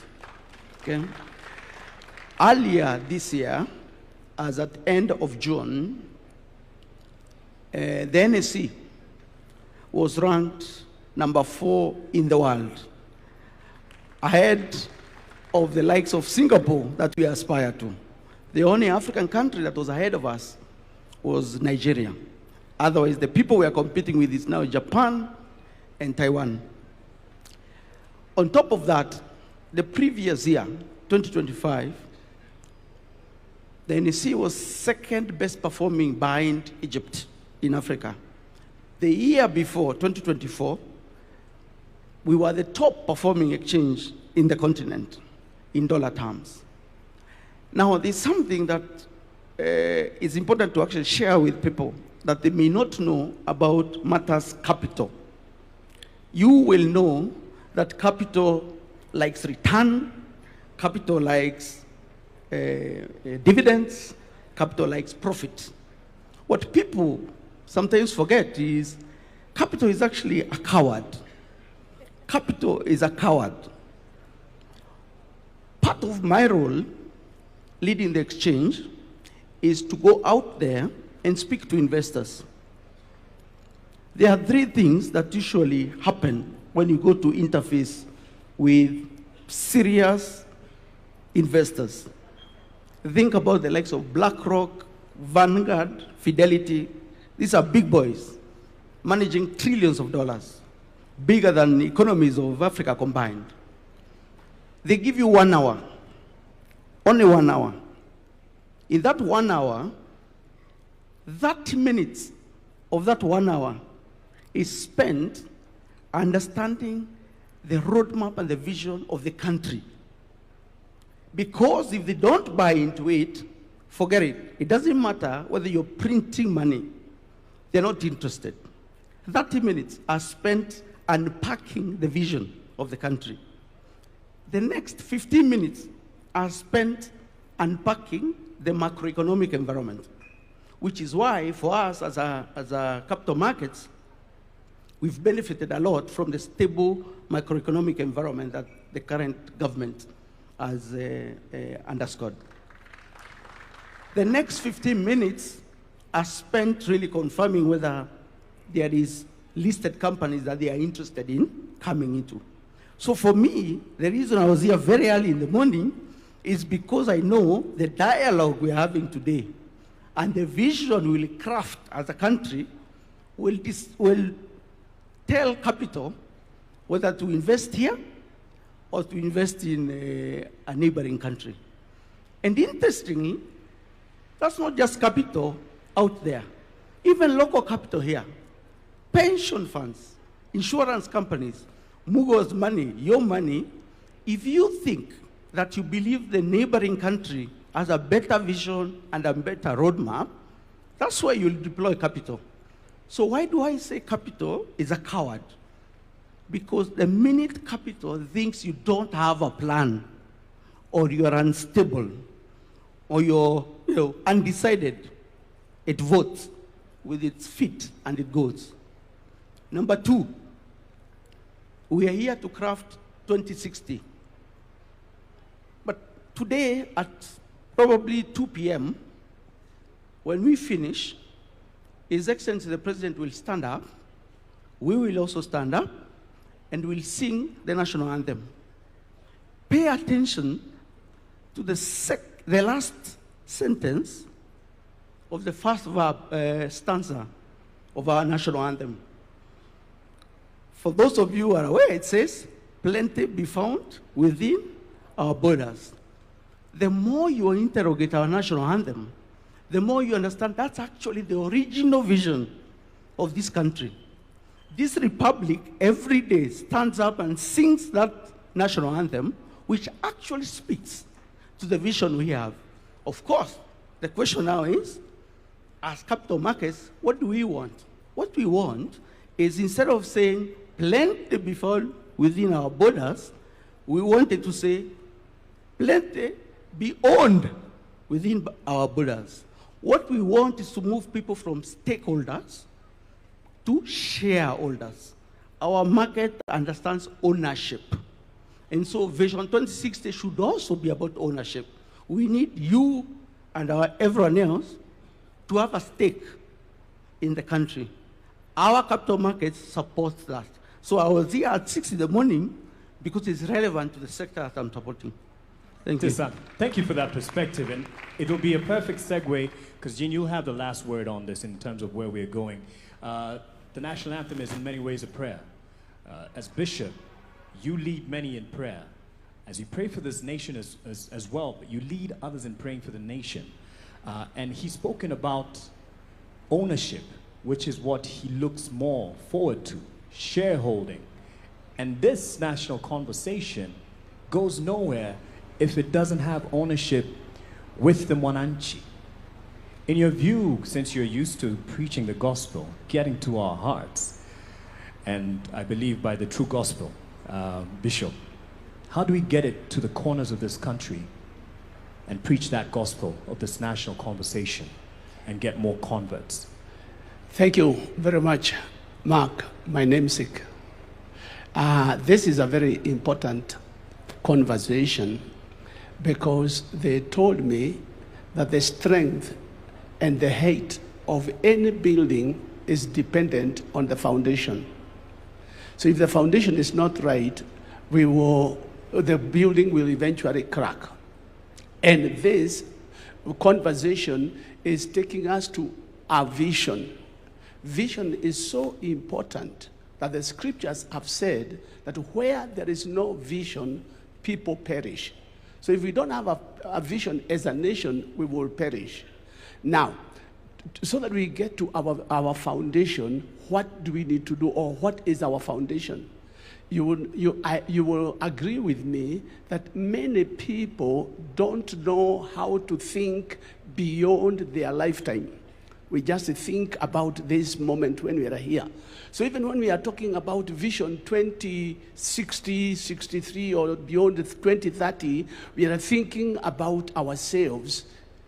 That tells us we need to know whom do we need to speak to. And the people we need to speak to is to go down to our children, those who will be who will be alive at that time, so that we don't ignore our youth. We go back to school, we go back to the children and ask them, how would you want to see Kenya? Or where do you see yourself? One day, if I may say this, I call children in front before they go to Sunday school, and I ask them, what do you want to be when you grow up? Small kids. Everyone was doing, teacher, teacher, teacher, teacher. You doctor, you teacher, you engineer, you politician, you president, you. None of them told me, let me go and ask my mother, or let me go and ask my father. Why? Because they have a vision, they have a dream. And we need to go back. So if we need to, where we need to invest is in our schools. So we teach our children, number one, how to be patriotic. One of the problems we have in our nation today is that we are so negative. We never see anything good. And until and unless we go down to the children and we teach them how to be patriotic, and we teach this vision to them so that they can own it. When they own it and they grow up, they become politicians, they will not want to change to come with their own dreams, because they have a dream they captured from the beginning. When we open up their eyes, they will be able to see beyond what everybody else is seeing. So mine would be that we need to invest in our children and teach them. But we cannot talk about children without talking about teachers. Because the children will receive that which are given by their teachers. So we also need to take teachers seriously and cause them to see that what they are doing is important. There is nobody in here who never passed through a teacher. So we need to consider teachers, and we need to build on teachers so that they can build on the children. Once the children have captured, this young boy here, 7-year-old, he has a vision, he has a dream. Now, if we get all our children to have dreams and to see what the nation, what a nation they would like to look to see when they are old, they will capture it, they will run with it, and we will not be disappointed. Thank you very much. Let me speak to someone who you probably consider your child in terms of age, and she's, yes, young enough to be your child. Jean Gadinji, as a strategic consultant, you do a lot of work on narratives. And there's what he's given as an example of kids choosing the future. And the vision that they bear is based on a narrative that they have of fashionable careers. You are a creative entrepreneur. So you're looking at beyond the traditional careers that we have. So as you speak to this, tell us a Kenya that you see and hope for in 2060. Thank you. Thank you, everybody. Good afternoon. And I love that question because I guess my intervention will be less technical and slightly more poetic. So for me, Kenya is a nation that punches above its weight. So if you look at our contributions from our scholars, our writers, our innovators, you know, we give the world M-Pesa, right? Our athletes, we break world records all the time, and even our contributions to World Agenda. The World Urban Forum was first held here in Kenya. This is the forum that actually gets the world to globally dream about sustainable urban development, and we birthed it. So Kenya punches above its weight. So for me, Kenya at 100 is about getting to a point where this excellence that comes to us that we demonstrate is part of our lived experience across the nation. So at the risk of sounding repetitive, allow me to share what that means, okay? So you'll dream with me a little. I want only simple things. So in my version of Kenya in 2063, our youth don't have to leave Kenya to see the world. The world comes to them. In 2063, a Kenyan is able to live in Turkana as easily as they would live in Nairobi or Shanghai or New York City. No one will have to compromise access to services, modern experiences, cultural activities, communing with nature. In 2063, most Kenyans can live in Hola as easily as they can in Mombasa because they can find work, they can find a house to live in, they can find good schools for their children, we have great hospitals, we have places of worship, we have parks, you can go to the disco anywhere, right?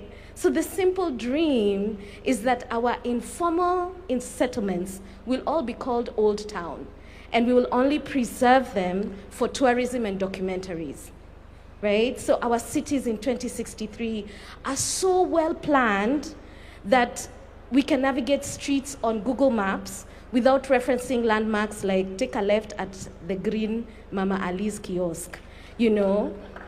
Wouldn't it be nice to be able to take a bullet train from Nyeri to Garissa and be there in less than an hour? In 2063, I wanted that for a water-scarce country, there's water reticulation to every single home. That during prolonged drought, we don't have to sell livestock at throwaway prices. that we actually can harvest rainwater across the country in huge municipal water pans.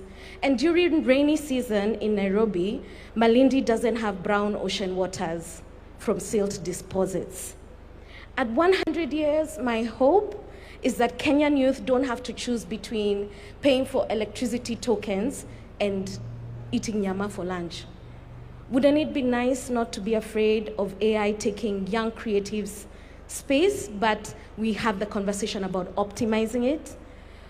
Wouldn't it be nice to not have to stay at a job you hate because you're so afraid that you won't find gainful employment if you leave? Wouldn't it be so nice not to have to go to India for specialized medical treatment? Or have to join a WhatsApp group to changia someone to go to South Africa because we can't treat their cancer here? It's tragic to me that most families are only one bad illness away from financial ruin, and that working young Kenyans have to deal with black tax and supporting thousands of relatives, okay, it feels like thousands, because the state is not able to roll out social safety nets. I would love for our country to be able to take care of its aging. I would love to receive an actual refund from KRA like the way IRS in America does. Wouldn't it be nice not to have to choose between a career in corporate or creative space because you earn a livable wage either way? I have to be Msanii on the side to my strategic job because I like nice things. It would be nice to have that option without having to split myself. And I know so many young people feel the same way. But wouldn't it be nice not to complain about education all the time? That we have people who are able to work in their workplaces with discipline. Wouldn't it be nice if we didn't have Kenyans taking advantage of one another? If we had a value system that allows us to grow with integrity? Wouldn't it be nice to walk at night at 2 a.m. and not fear being robbed, or walk in Tao with my cell phone and it will not be thieved? Wouldn't it be nice not to have to march in cities to end femicide because our systems deal effectively with violence against women, or even against our old aging parents, many of whom are being killed by younger relatives so that they can sell the beach plots and the farms? Wouldn't it be nice to live in a Kenya where you can sleep in comfort? That if there was a country that threw us missiles, we have the best anti-missile, defense systems? You see, I really just want simple things. So Kenya in 2063 for me is not about abstract plans, right? It's about making sure Kenyans experience excellence in everyday living. So this plan for me is about putting in place the systems, the mechanisms, and even a collective consciousness that can deliver this vision and many others for generations to come. I'll tell you something, Jean, you got the attention of the Commander-in-Chief when you talked about the anti-missile defense system. That's something that definitely has your attention. What next is what we're talking about. This is not conclusive. As much as we will be inclusive in engaging you in the conversation, those who are watching at home, online, what next is a big question. And as a segue, Bina, I'll hand it to you because as a voice within the civic or civil society space with Badilika Africa, you're very passionate about engaging, giving everyone a chance. Is it the way of having a multi-sectoral team? Is that the way to go? And these are suggestions. No one is wrong. No one knows it all. Not anyone seated here, not Ndi, not anyone. We don't know it all. We're here to share and help each other. And as we do that, as you give us that, what do you think? Is it to give everyone a chance in this conversation? And now Melody will also help us with passing on the mic to the people. What do you think is the next step to take Not conclusive, but just as a way forward.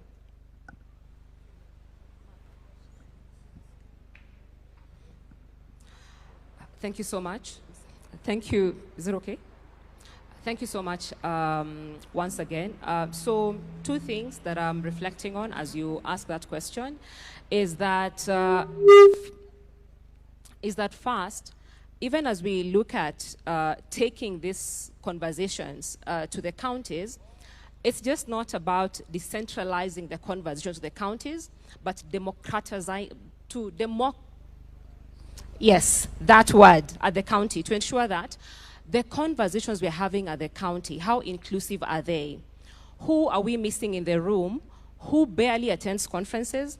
Who are we missing in the room who does not belong to a political party or belong to a CSO conversation? Because even as we spoke about the work we do at Badili. So the fact that we even focus on taking some of these conversations to the salons, you know, and we make sure the person who's braiding your hair, because they're spending 4 hours with you, are they having these conversations? What are their concerns? Because for them, they can't come here because they need to earn a living.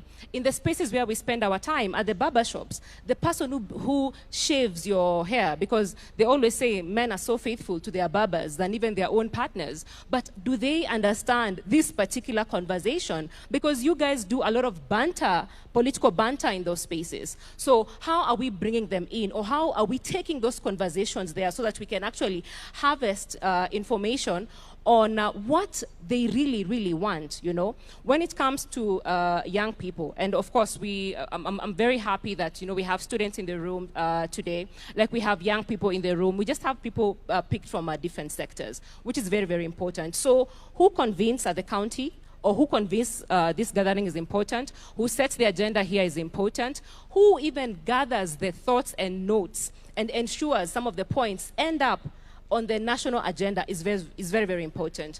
But Mark, I also wanted to add that even as we talk about where Kenya is going next and we talk about all these challenges, I think we have to also just discuss about how power manifests in our different spaces. Because you know, every other day we talk about our policies, our strategies, we talk about all those things, and I don't think what we have is a deficit when it comes to the vision that we are talking about. And I think we also just have to move away, because I'm in spaces and we're always discussing about the goodwill of the person who occupies State House or the goodwill of the people who occupy political institutions. I think we just have to move away from just relying on the goodwill of people who occupy political institutions and State House to how citizens can monitor this process, can hold the people accountable on this process so that even if you leave office today, because we have owned this process, then we are able to hold you accountable because we have seen the power of the young people and the citizens when it comes to holding leaders accountable, whether it's the finance bill, whether it's the county development plans. And so if the citizens don't own this process, then we're going to have the same challenge that you spoke about, where when a leader leaves office, some of the plans are abandoned. Yeah. But more importantly, Mark, as I wind up on my point, is with the power holders, who decides where the resources are going to be invested is very important. The agenda setting is very, very important. And I think that's why other people feel like they're left behind. And so if we unpack the power dynamics in this country, then I think we'll be off to a good space. All right. I believe, and Mike, you can just keep this mic handy as well, pun intended, but as you get a feel of the room and help us get as many people. As you've noticed, I've only had one round of a question and just that second one to get us to what we are asking. What next? Doesn't have to be a question. What do you think? What is next? Asante sana. Mimi naitwa Jasper Moses Mrutu kutoka Taita Taveta from Pare Council of Elders. Pare Council of Elders inasimamia wapare ambao wametengwa kwa miaka mingi sana. Mimi katika kwenda mbele, manake mambo mengi yamezungumzwa, nitaongea kwa bullets. Mapendekezo yangu ni kwamba in 2063 I envision a nation that is developed in whose development is anchored in the Constitution and more specific in the Bill of Rights. Second, I envision 2063 a nation built in foundation of socio-economic inclusion of all communities and groups, including minority and marginalized communities of Kenya. I envision a nation that strengthens, a nation strengthened with the cement of affirmative action for the minority and marginalized communities in Kenya and other disadvantaged communities. I envision a nation with a citizenry and leadership that respects and adhere to its own plans, rules, and policies. That is discipline and integrity. Thank you. Asante sana, nitaenda nyuma kidogo. Asanteni kwa upande huu. Nitaenda nyuma kidogo kwa vijana pia. Kuna kijana hapa. Mruhusu. Maybe we'll take one from here and kindly keep it as short as possible. We have so many people and would like to contribute as much as possible. Let's also concentrate on what next.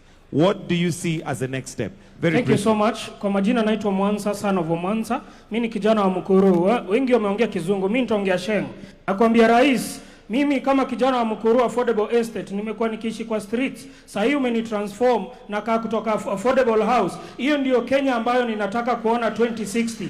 Kenya ambayo hata ule kijana mdogo, mimi kama rasta, mimi ndio mrasta hapa ndani. Hii ndio equality ambayo unaongelelea. Kwamba pia sisi wa rasta hatutaona kama wezi, but pia tunaona kama watu wa maana. Through affordable house nimeweza kusave pesa. Yenye nilikuwa nalipa rent ya mama yangu na yangu, sasa hii nimerudi shule niko MKU Law School, karibu namaliza shule.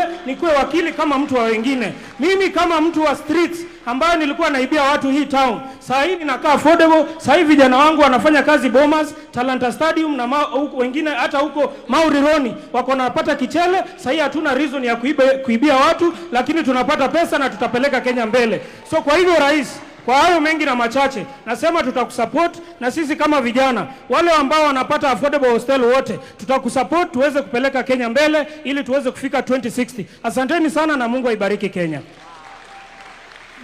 Asante, twende kwako Gitonga. Your Excellency, I want to thank you very much for introducing this bold path for Vision 2060. It has come at the nick of time. Vision 2030 build the physical structures for our country. We recognize the immense infrastructure groundwork laid down in the lifespan of Kenya Vision 2030.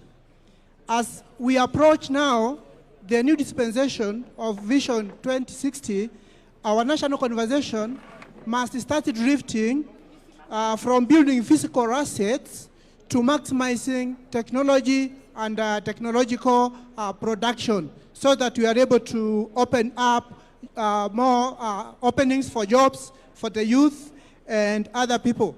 Post-2030 era must therefore be driven purely by data, artificial intelligence, and modern technology. If Kenya is to transition into a global competitive, high-income, first-world nation, in this generation, technology cannot be treated as a separate sector. Technology must be the operating system for the entire economy. It is the core engine for agriculture sector, for trade, for manufacturing, for health. Therefore, we need to invest more in technology, especially artificial intelligence. Thank you, Your Excellency. Asante. Asante sana Mheshimiwa Rais, mtukufu Rais, kwa ajili ya hili kongamano. Niruhusu niongee kidogo kwa ajili ya wana health ama healthcare. Na nataka kupea shukrani ya dhati kama healthcare fraternity representing the cancer society of this country. My name is Phoebe from Kenyan Network of Cancer Organizations. Tulipoongea tukakuelezea kuhusu SHA, ulisikia na ukafanya ile inaitwa expanded package. Kwa hiyo tunasema kwa oncology benefit, tunasema kuendelea kwa future tungependa kuona future ambayo hospitali inaenda kwa wagonjwa na sio wagonjwa kukuja kwa hospitali. Hiyo inamaanisha nini? Kuhakikisha kwamba primary healthcare, prevention na primary healthcare imesisitizwa pale mashinani, kwa sababu already tuko na wale wanaitwa community health promoters. How well can we make use of them to ensure that in the vision we are not handling a sick country, because looking at the statistics in the future, the numbers of non-communicable diseases are meant to arise. But how do we ensure that even as we move to the future, there is more healthy population? And that is just strengthening what Singapore has done, primary healthcare and prevention healthcare, and strengthening what we already started with the universal health coverage to ensure that we talk prevention. Where are the diseases? Diseases are in the urban planning, they're in the schools, they're in the food industries. How do we ensure they're in the lifestyles? How do we ensure that we speak promotion more and speak prevention more? And we can assure you that if we do that and handle primary healthcare, community healthcare, and prevention, we will ensure there is not only a prosperous future for this country, but a healthier 2063 and beyond. Thank you. Asante. Jambo jambo Kenya. Melala jambo jambo Kenya. My name is Rosaline Alionya from Kakamega County. I'm a young person from the ODM party, and I'm privileged to be here. Now, in the Azimio manifesto in the previous election, my party leader had an idea of having one county produce one product. And I'm seated here wondering, if my county Kakamega produces maize, why is it that we have maize milling farms in Thika, we have maize milling farms in Nairobi, and not have those maize milling farms in Kakamega, so that those farmers and their children also, apart from doing the agriculture, they can also take part in the processing of the sugar and the selling of the sugar. And if we devolve this development project that we are talking about, we'll be able to create more jobs even in the marginalized communities. So if we can be able to look at this issue of one county, one product, it will be a great deal. Lastly, I've heard Professor Hin from Japan talk about us focusing on childhood education. But why is it that when Alana gets good grades, we always create for them an ample opportunity? When they're getting maybe 400 marks from primary, they get an opportunity in a national school. When they get good grades, they get an opportunity in good universities. But when these children get first-class honors, we never really create a platform for them so that these brains are able to transition directly into the human capital of our industries within the country, so that we are not able to export them outside. Lastly, mwisho, mimi kama mkazi wa Kakamega, I want shiny things, Mr. President. Asante sana. What next? Ndio kitu ambacho tunauliza. What next? Kwa majina naitwa Hilary Kiptalu Cheruiyot. I'm a professional marathon athlete, and I was privileged, I'm very happy to be given this by a particular juncture, even as professional marathon athlete, to put our input in this conversation. Kwa leo tungetaka kushukuru President wa Kenya Dr. William Samoei Ruto kwa sababu kuna vitu tunaona kama wakimbiaji yenye amefanya, na sisi kama wanariadha hapo awali hatuko tunaona kama tuko na mwelekeo, na ya muhimu sana kuhusu hii maneno Vision 2030 and beyond.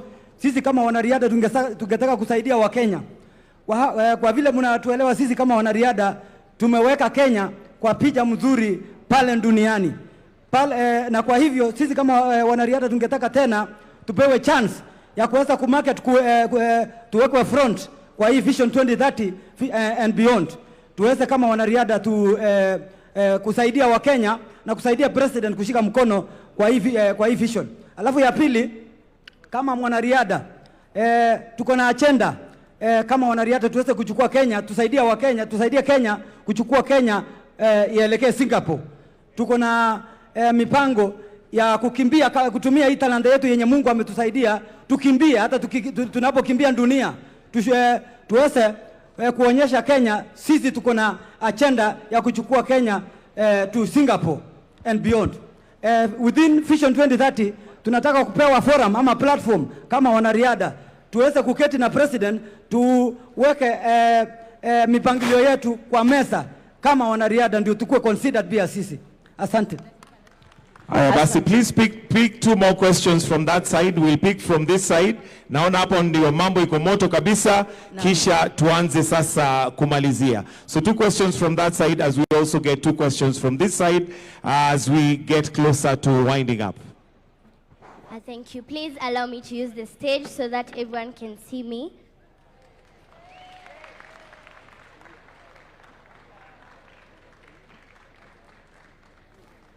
Thank you. To everyone present, good morning. Good afternoon, sorry, good afternoon. I am Young Fortune. I'm a host of a kids program in citizenTV. And I also sing gospel songs under 7 Heaven Music, which is owned by Guardian Angel. I am so thankful for this opportunity. And first of all, I want to thank God for giving us this wisdom to actually gather as a nation to talk about something good that will come into the future. Let me tell you, people of Kenya, your children are very, very talented. Do you know that? They are very talented. They have the passion. They have everything that it takes. But there's one thing that they are lacking. It's that support that we need from the government. I would love to request if every county can have a big center where every child there their talent can be nurtured so that they can be able to grow. We look in the social media. Other countries, children are supported. They go outside their countries to share what they have. But in Kenya, we feel a bit of left out. And if that could happen, we would be so happy. In programs like this, let us be called. Let us show you guys what we can do. I also have a point on something I feel is very, very important, and we have not talked about it well. It is the environment. As we know, we have climate change, right? Do you know that we have climate change? And as we move forward, I feel like if we don't work on it, then we are going to be experiencing something worse than what we are experiencing right now, right? So I would love us to take this a chance to continue planting trees. Let the government make sure that industries are using the correct methods to dispose their waste. Yes. So that is what I felt I needed to tell you. Thank you so much for this program. It is very, very helpful. You are building our country, and we feel that we are seen. May God bless Kenya, and may we all work together towards achieving this. We have a question on this side. One question mark on this side.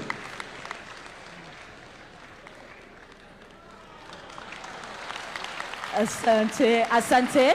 Wakumalizia upande huu kindly. Hello, Your Excellency. This is Peter Joshua from Kakamega. I'm presenting Nyota, youth from Kakamega region. Now, I have one question.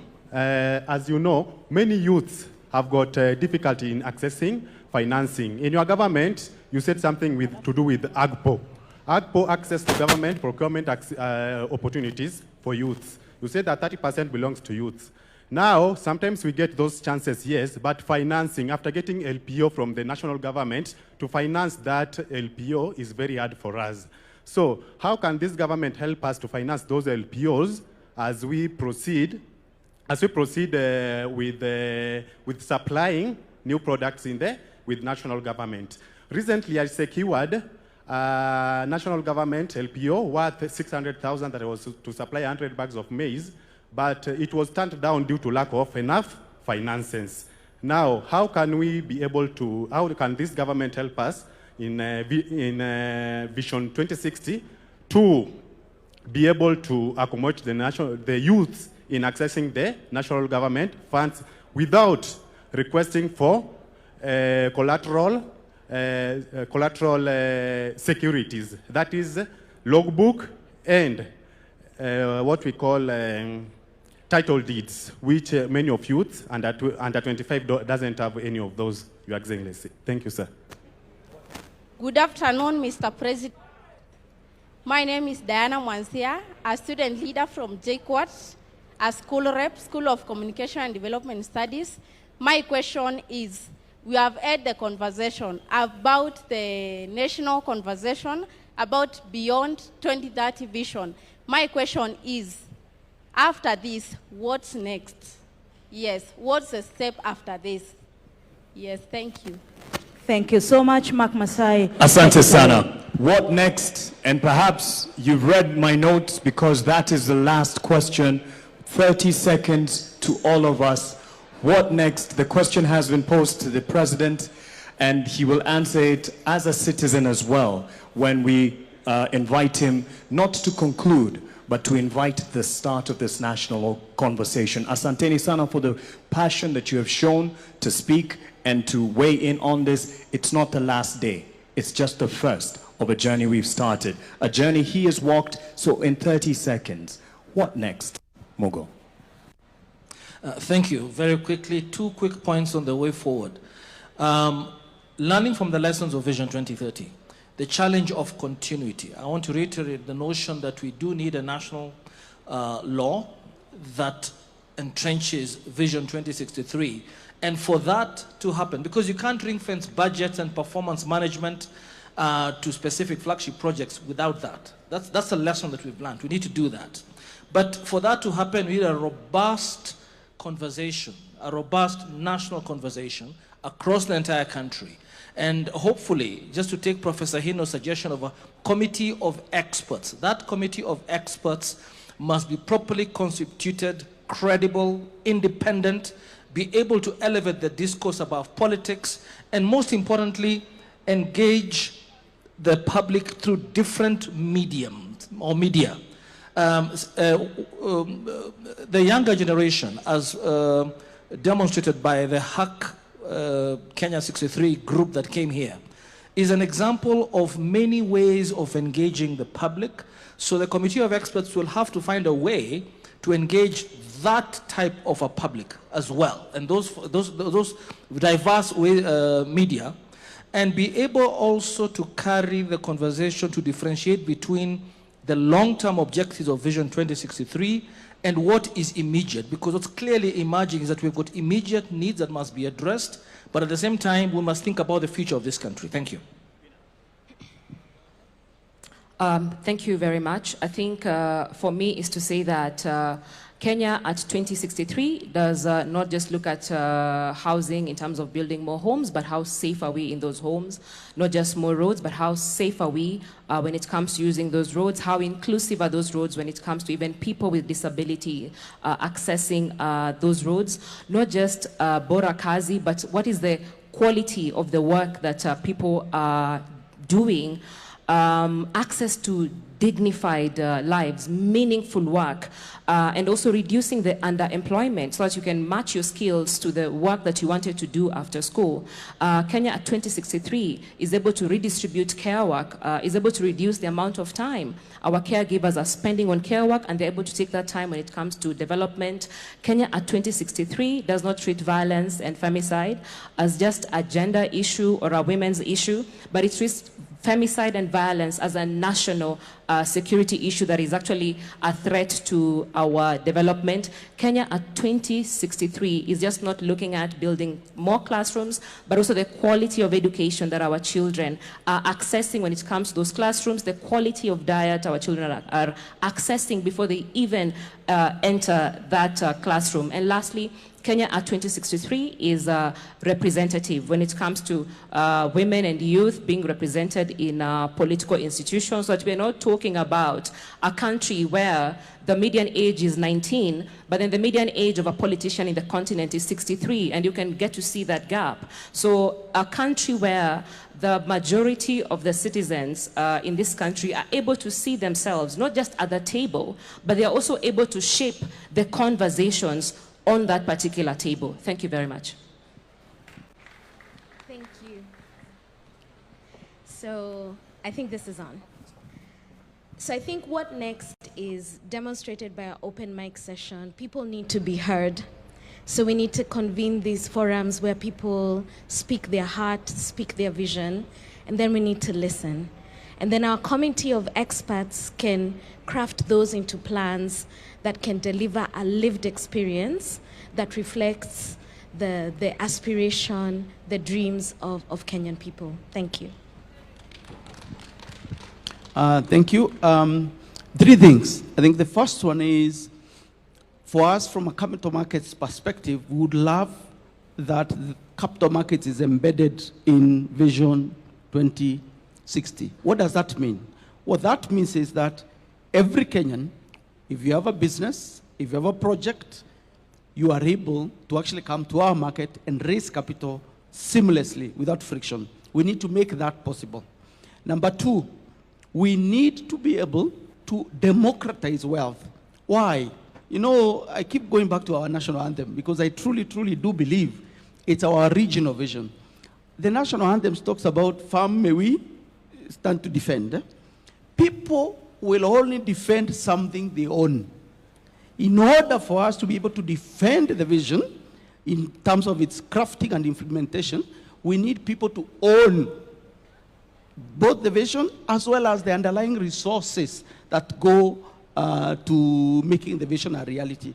And then the last thing is, we actually want to have more listings in our market.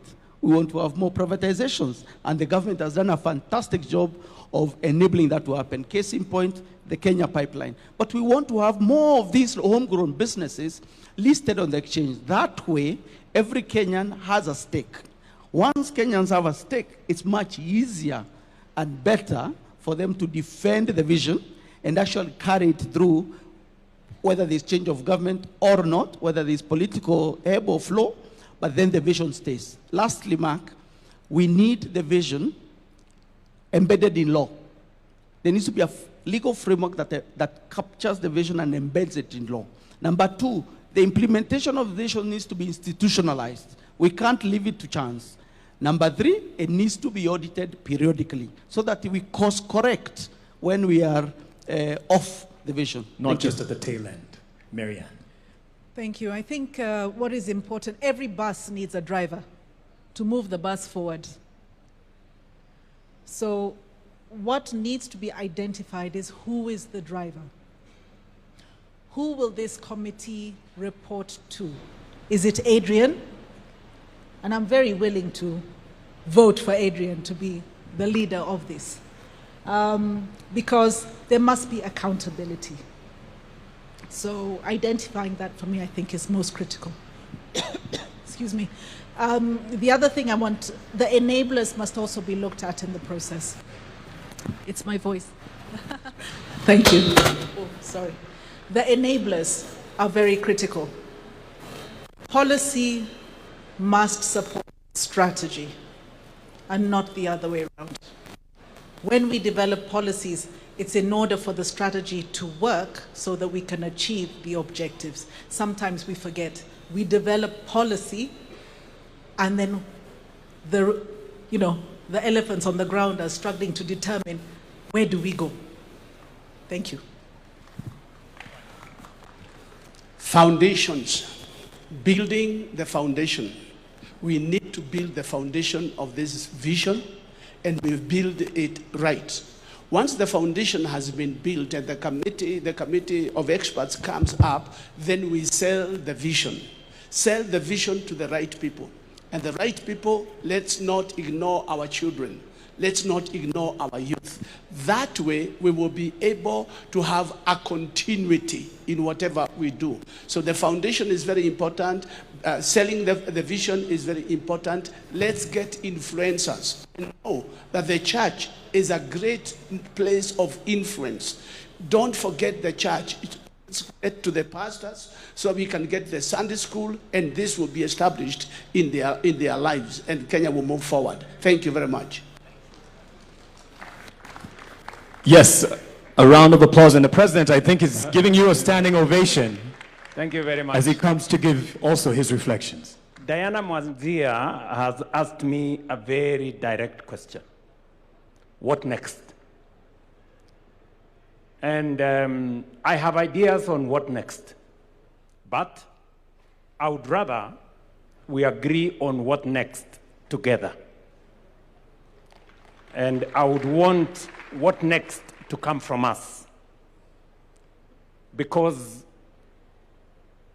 having the benefit of the office that I hold and being a Kenyan, I have some ideas. But I would rather that we all agree on what next. Let me say two things so that I can suggest, if I may. Listening to everybody who has had the privilege of the mic here, I am persuaded beyond reasonable doubt that we have what it takes to design the next future for Kenya. Listening to the young people here, listening to people from the private sector, listening to the tech community, listening to the civil society teams around this table, and all the other professionals, it is clear to me that we have what it takes to think about the future, that Kenya cannot afford to drift into the future. We have to have a plan for that future. I have listened to the young man, sorry, I don't remember his name, who talked about startups, and that is the next horizon.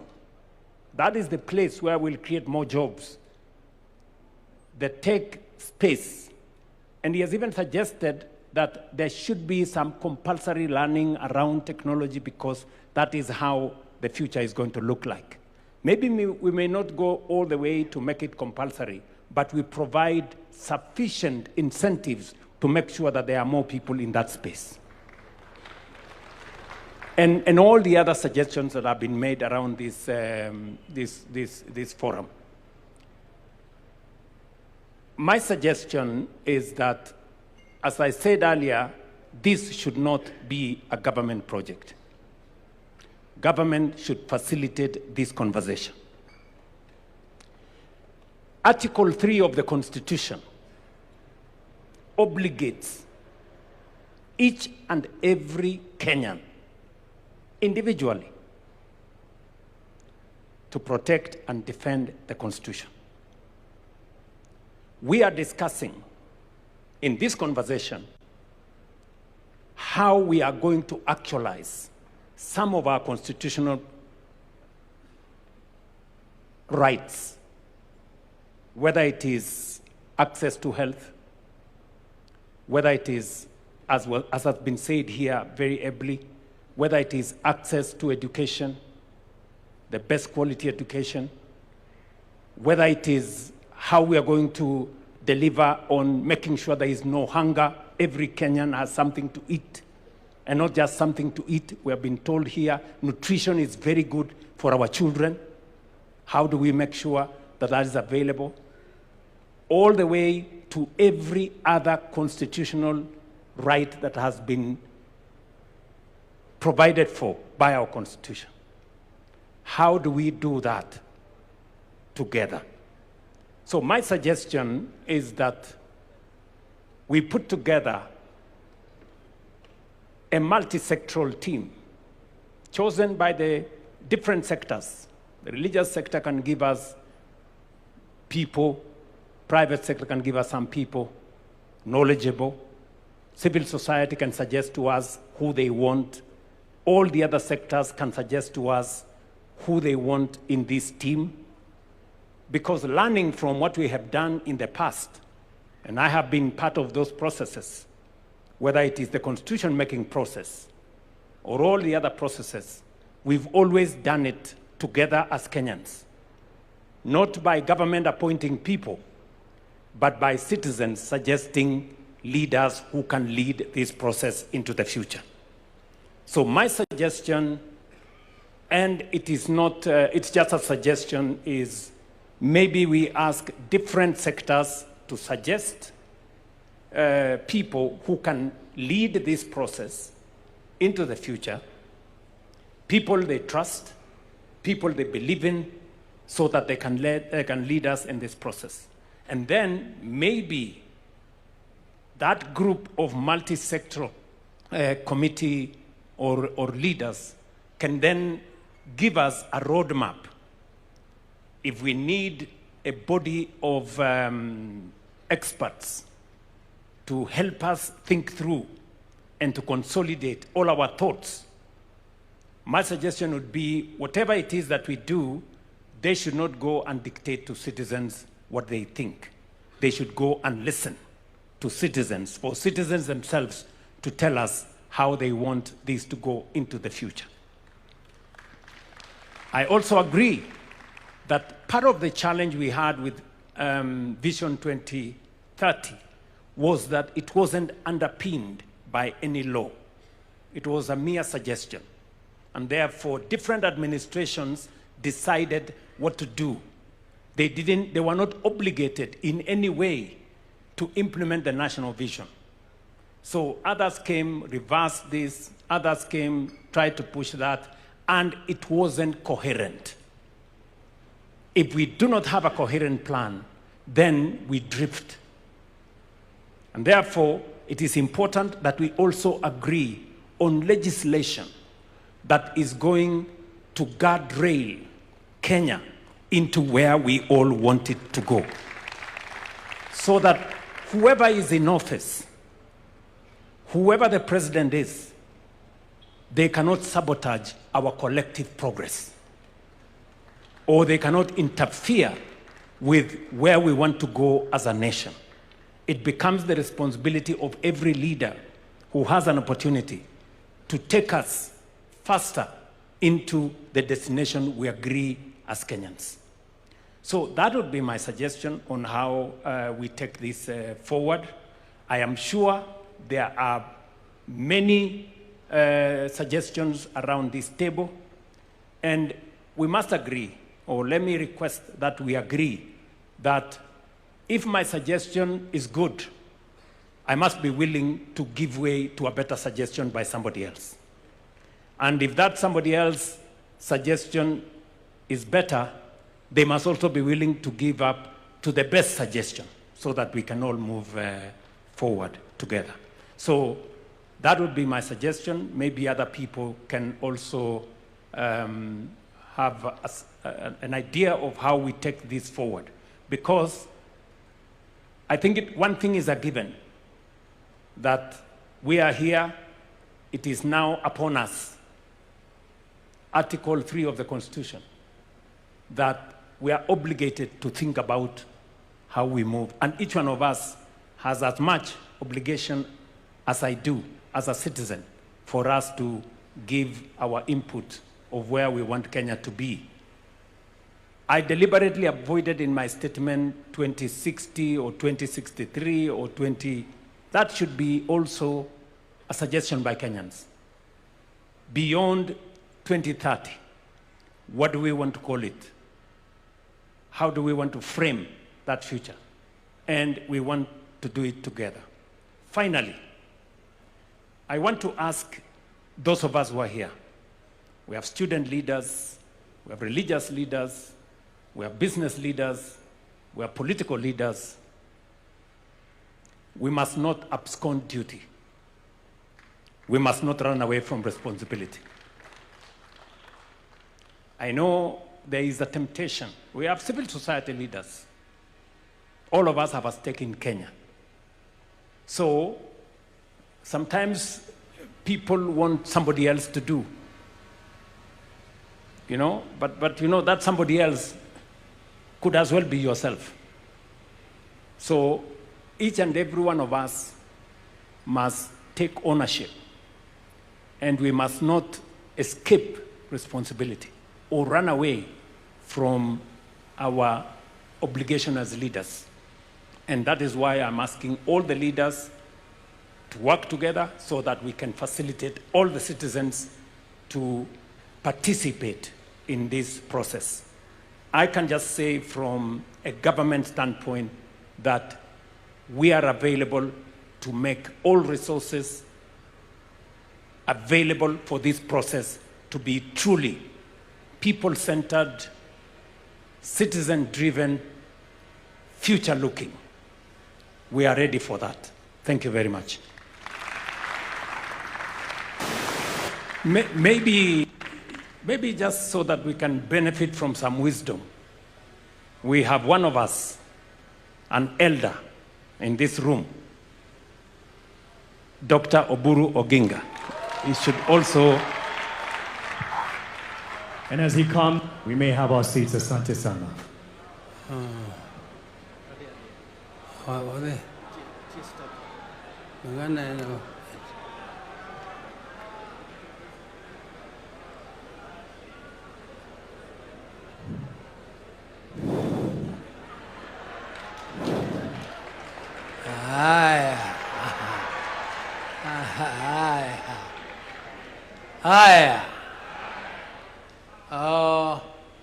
Your Excellency, the President of the Republic of Kenya, Deputy President, and all protocols observed, dear delegates. Delegates, I'm also just one of you. I'm so impressed, highly impressed by the energy of the youth.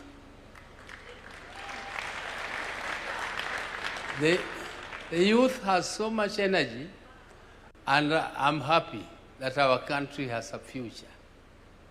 Because when you have such vibrant youth, then you know that this country will be in safe hands. And the development of this country to the level of Singapore. Ladies and gentlemen, my late brother used to worry the president, and he used to worry us in the party when we were drafting our own manifestos, that how can we, if at independence in 1963-64, Singapore was exactly at the same level of development as Kenya. Singapore, in terms of income per capita, in terms of the NDP, in terms of GDP, and the development growth, we were exactly at the same level. And my brother used to ask that question. What did Singapore do to rise up to a level where their incomes are now 40 times, incomes per capita are now 40 times that of Kenya? We must think as Kenyans. Where did we go wrong? And where did Singapore go right? That they achieved that level. Professor Hino, who was advisor to Raila when he was Prime Minister, has given you where Singapore is and where Kenya is. He has not told you why Kenya is there and Singapore is there. He only told you where Singapore is. And where Singapore is reachable. We can reach it if we do what Singapore did. First, we must deal with this animal called corruption. Corruption is very difficult to eliminate. It is very difficult. I've traveled all over the world, but I know it is possible to build a society which is non-tolerant to corruption. We can build a society which is completely non-tolerant to corruption. We need also to reduce government wastage. Wastage in government. We need to tighten our belts, those who are in government. Let us tighten our belts for the people, for the sake of the people of Kenya. And let us make sure that our young population is educated. Education is the only equalizer. And there is no shortcut to education. You have to educate young people who are trained in technical subjects so that you can attract investment. Government can only do infrastructure. Government cannot do development. Development is for the private sector. Government can only participate a little here and there. But for you to attract the private sector, you need to educate the young people. You are not going to import labor from elsewhere. The labor must come from us here. We have to get employment, and the employment is creatable. We can create it only if we educate our young people, and we also need to invest in research. People are talking about development, but they don't think that industry needs innovation. And industry cannot invest in innovation because it is too expensive. In every development plan, government should invest and support universities so that universities develop their capacities to do research, and research which is related to the industries, so that the industries can be innovative, and therefore we become competitive in the international market. Kenya must be competitive. The world is moving so fast, and you cannot sleep and think that you only want to feed your people. Feeding your people is a responsibility of the government, making sure that people are fed. But the government will not do your farming for you. Government can only make your fertilizer cheaper. But farming must be done by us. Government must facilitate. For those who have lived as long as I have, I don't know how many of them here, they don't know how difficult it is to gather like this. We tried it when we were struggling for the Constitution, and we gathered for a national dialogue in Bomas in the 90s. And we were caned, we were beaten up by police. Some people ended up in jail for fighting for that Constitution because the government did not like it. When the second bombers came under President Kibaki, the government was very supportive of the process. The government supported the process. But during the end, when the government realized that some of the ideas which are coming out of national dialogue is not favorable, the government decided to scuttle it. And therefore, that national dialogue came up to nothing. That Boma's draft is still there, lying in the shelves, and it was produced by Kenyans.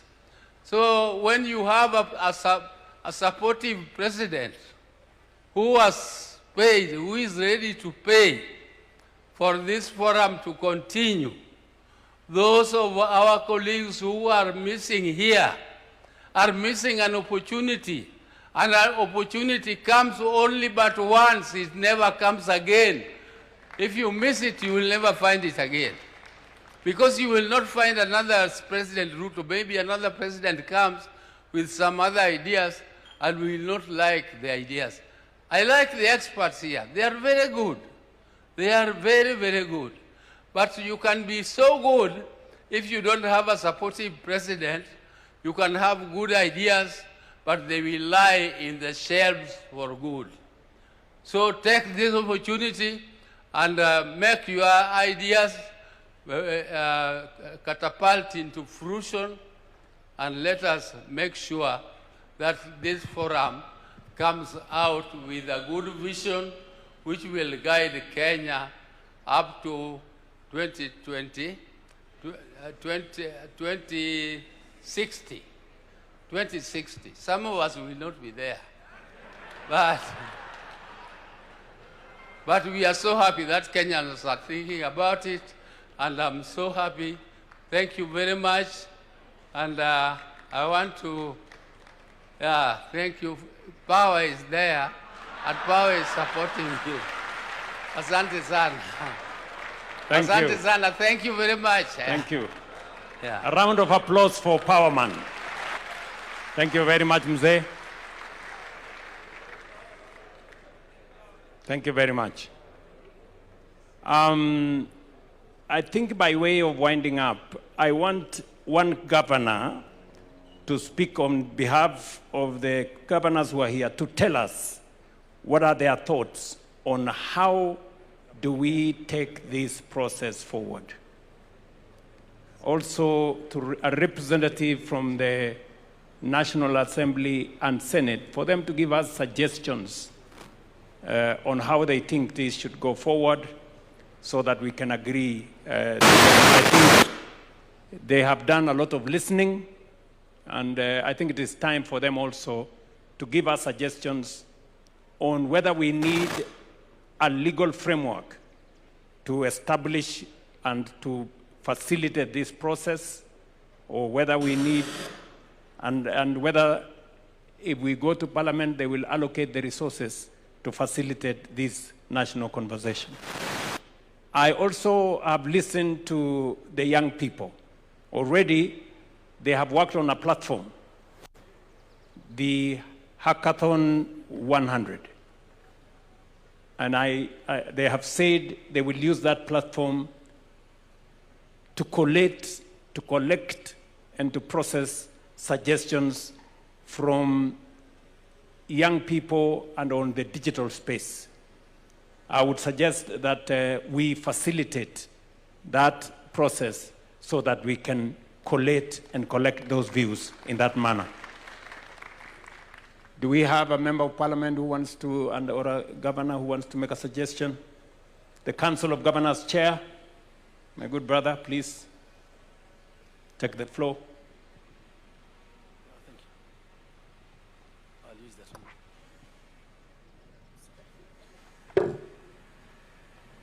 Thank you very much, Your Excellency, the President of the Republic of Kenya, Dr. William Samoei Ruto, all protocols observed.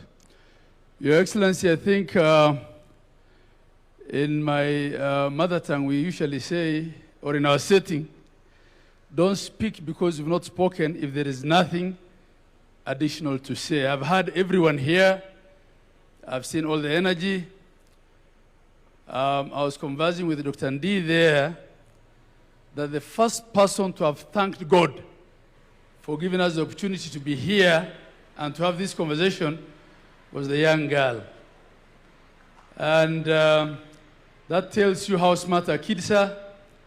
I just want to assure you, Your Excellency, as the Council of Governors, we have bought into this idea.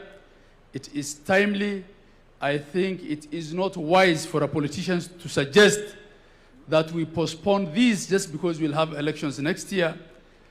Government is there in perpetuity, and as a responsible president who is facing an election, you did the right thing to take note of the fact that the vision that we've had is expiring in less than how many years? 3 years from now, and that you have set the process for replacing it.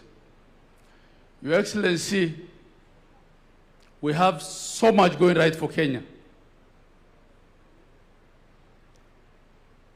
And we have seen what Professor Hino also presented, that we've come a long way in implementing the vision that we had. But I want to tell Kenyans to understand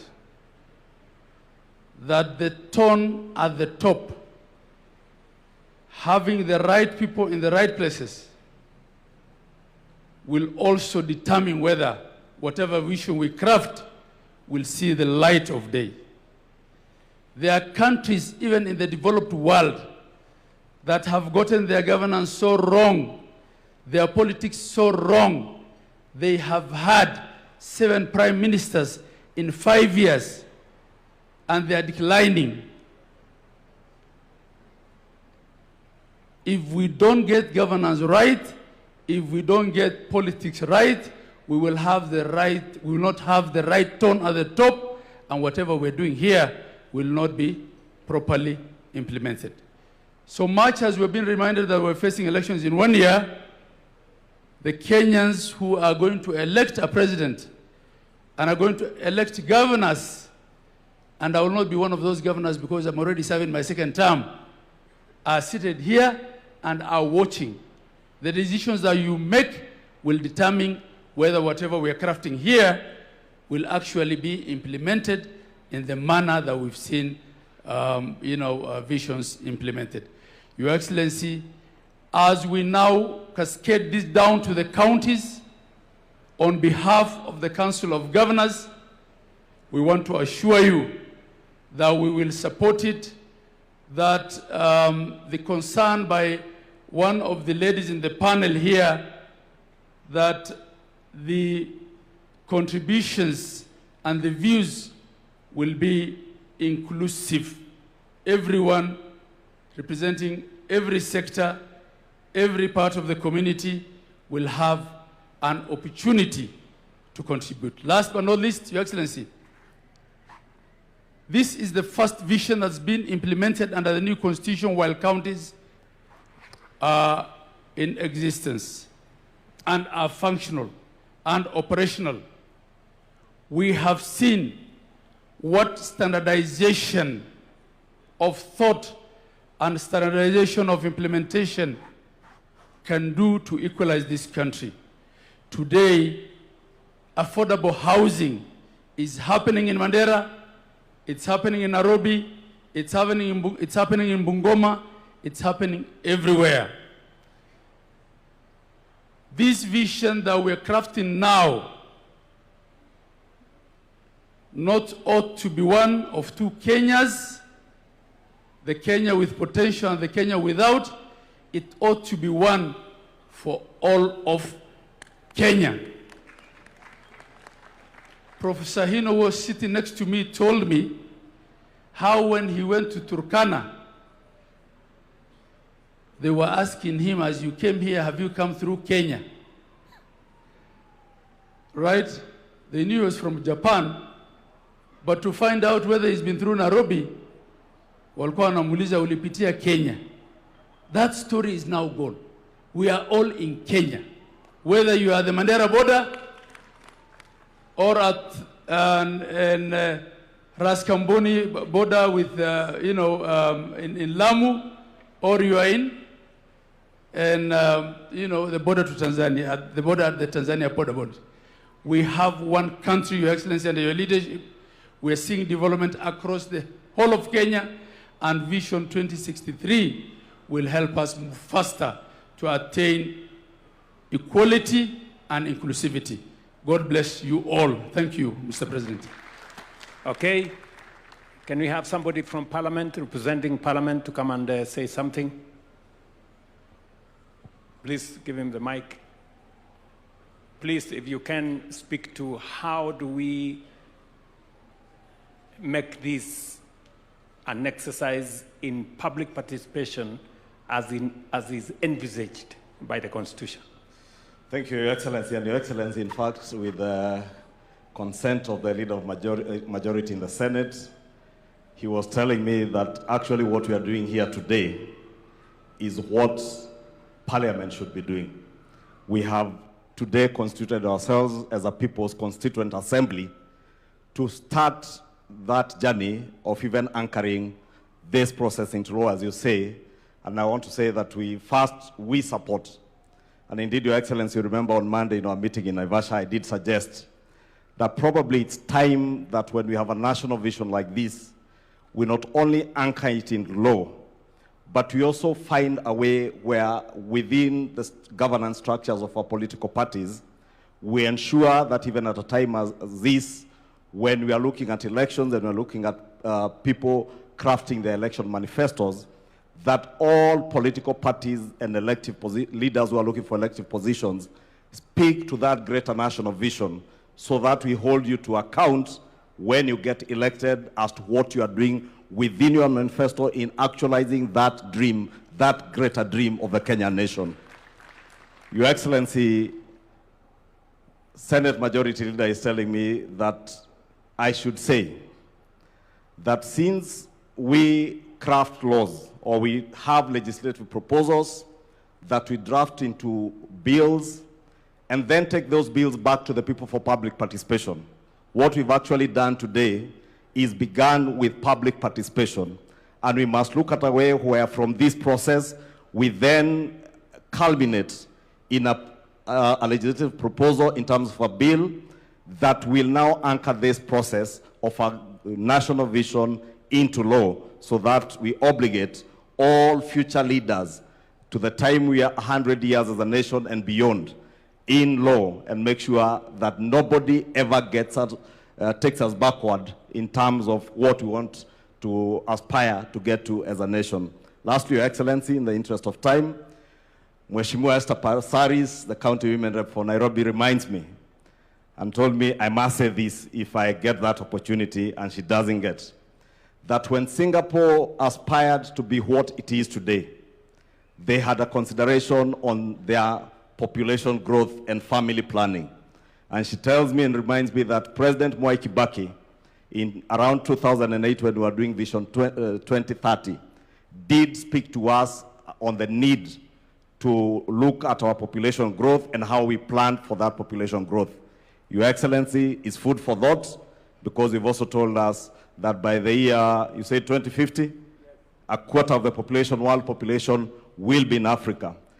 Population is both a resource, but can also be a burden to a nation's economy. And therefore, there must be a very good balance between the rate at which our population grows and the rate at which we grow our economy. And those are the challenges that we must think about as we continue in this conversation. Your Excellency, let me give you the assurance of both houses of parliament that we shall do all that it takes. And indeed, Your Excellency, wanted to suggest that probably, because parliament work through committees, I do not know whether through this forum, we could also constitute committees that will go out, probably one to sit in Nairobi and another that goes around the country, collecting and collating the views of Kenyans, so that every part of our country feels that they are part and parcel of this process. As Mugo Kibati told us, being the first CEO of the Vision 2030, there's probably something we didn't get right when we started this process of Vision 2030. We never really involved the people, and we left it to be a process that was largely seen to be a process of bureaucrats in government, and probably that is why many Kenyans never hold successive administrations after the Kibaki administration on what we are doing towards the realization of Vision 2030. The other thing Mogo told us is that we never anchored this process into law, and that's why Your Excellency agreed with what you said. It is time that we anchor this process into law. With those many remarks, Your Excellency, wacha nikomee hapo na sote tuendelee na mazungumzo. Okay. Can I, let me get representations from three final ones. A member of the civil society, what suggestion do you have for us in terms of taking this process forward? Do we set up a multi-sectoral committee? Do we set up a task force? Do we do it in law, or how do we do it? Can I have somebody from civil society to give us a suggestion? Daisy? Then maybe somebody from the religious community will give us their suggestion. And then finally, get somebody from the private sector to give us their suggestion. Thank you, Your Excellency. I want to agree with those who have said that it needs to be anchored in law. For sure, the vision has to exist beyond any political formation, any political leader. And so we are happy to hear the majority leader say that Parliament will make the necessary legislation. But in terms of participation, I think having an initial multi-sectoral forum would do well, so that you are able to involve as many different sectors, because the gentleman here has asked me to insist and say that even minority communities must be included. We may talk about communities, but within those communities, we have other communities whose voices need to be heard. And so I think that to structure it, we do need to have a multi-sectoral engagement with the different players. Even when you talk about civil society, it is very wide. We have women's rights organizations, human rights defenders, and a host of them all. And so moving forward, I hope that we can have a framework that guarantees that every voice, at least representatives from the different voices, will be heard. Thank you. Thank you very much. Somebody from faith-based to give us suggestion on how they think this should go forward. Okay, we have a bishop there. Maybe you can let us know your name. My name is Kanga from the National Council of Churches of Kenya. And we have nothing to add or nothing to subtract. But as Nate has said, we have an all-round task force to put everything together, and then we put in action. Simple. The vision is there. The vision is documented. The vision is be sold to people. The people have to buy it. We give it time, and then be accomplished before 2030 as we move on. It will be illogical to know that we have today and you don't think about tomorrow. You have tomorrow, you don't think about a day after tomorrow. If you do that, that's illogical. We have the vision, have an all-round task force to do the needful, collect information, sell it to the people, come back again, and then get running. Thank you. Thank you very much. Somebody from the private sector? Yes. Thank you very much, Your Excellency. I'm Dr. Ruto Eric, the President of the Kenya National Chambers of Commerce and Industry. We're very happy with this vision because, Your Excellency, if you look at Vision 2030, on the political wing, I think we scored 100%, if not beyond. In terms of the social aspects, we most likely scored 80%. But when it comes to the economic side, Your Excellency, I think that is where we are not doing very well. That for us in the private sector, when you tell us that we want to go to Singapore, I was seated there and I was thinking, I should be very proud as a Singaporean that Kenya today is at standstill and we want to go to Singapore. Us in the private sector, when you tell us that our turnover should increase 40, 50 times, we want to do business where there is wealth.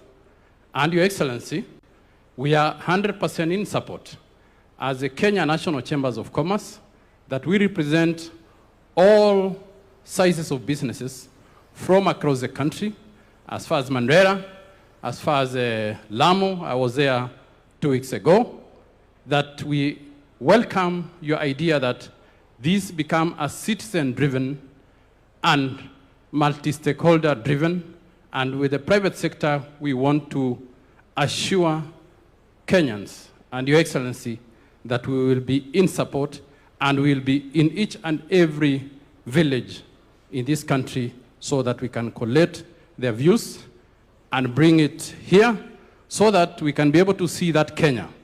When you talk about 2063, as in the private sector, we are seeing that it is too far. Because when we wake up in the morning every day, we want to be wealthy. And that wealth that you want to create for us, we want to see it even if it's possible. We are impatient. We should see it in 2030. So that 2030 we can start another agenda of 2100. Thank you very much. Thank you. Today is the International Youth Day. And we have huge representation of young people in our midst. Can I get one young person to come to the stage? And there is a lady already there. Yeah? Allow the lady in maroon to give us an idea as to how do we take this forward in your context. Apart from hackathon, how else do you want us to take this forward? Na kabla hujasema, utatueleza bag ni ya nini?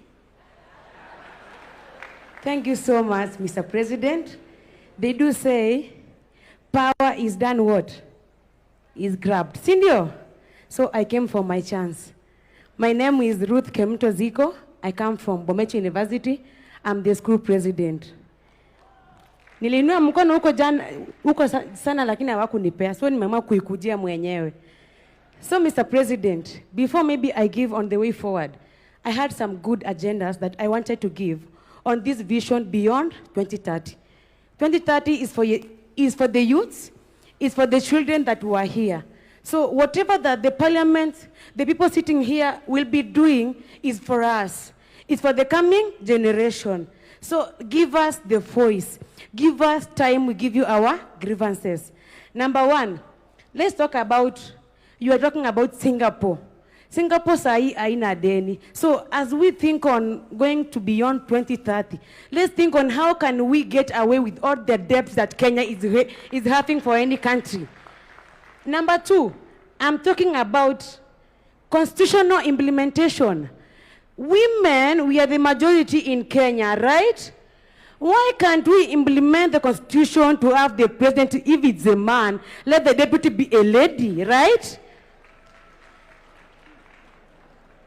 And lastly, being honest, Mr. President, employment is what the youths want. But not every youth will be employed because sisi ni wengi na sisi wote tumesoma. But because unemployment is an issue to us, why don't you bring up the policies that will give funds to innovators, fund talents, fund support different people, give them money like the Nyota for self-employment. And for that, Mr. President, bring Nyota to universities and colleges. We are innovators too.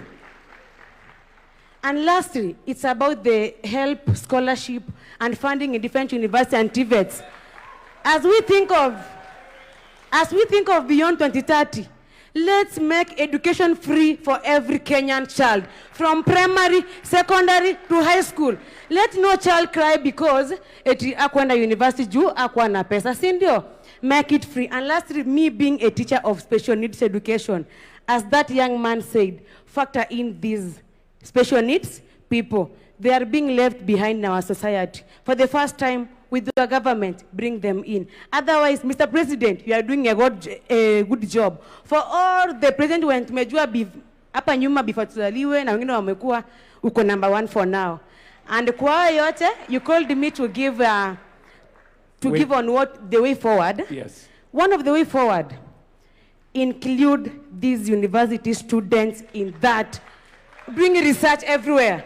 If it's each county has a university. And Mr. President, if there is a county that has no university, in this vision beyond 2030, include every county to have a university so that it can factor in every learner. So for that, include the university students, the college students, and the high school and primary students. I've seen one here. She's very clever than me, in fact. So let's have their views because they are very educated. Thank you, Mr. President. Thank you very much. I think that wraps up. She has said very fundamentally that education must be free. And I agree with her 100%. And that speaks to our members of parliament. You know, we have sent to parliament the tertiary education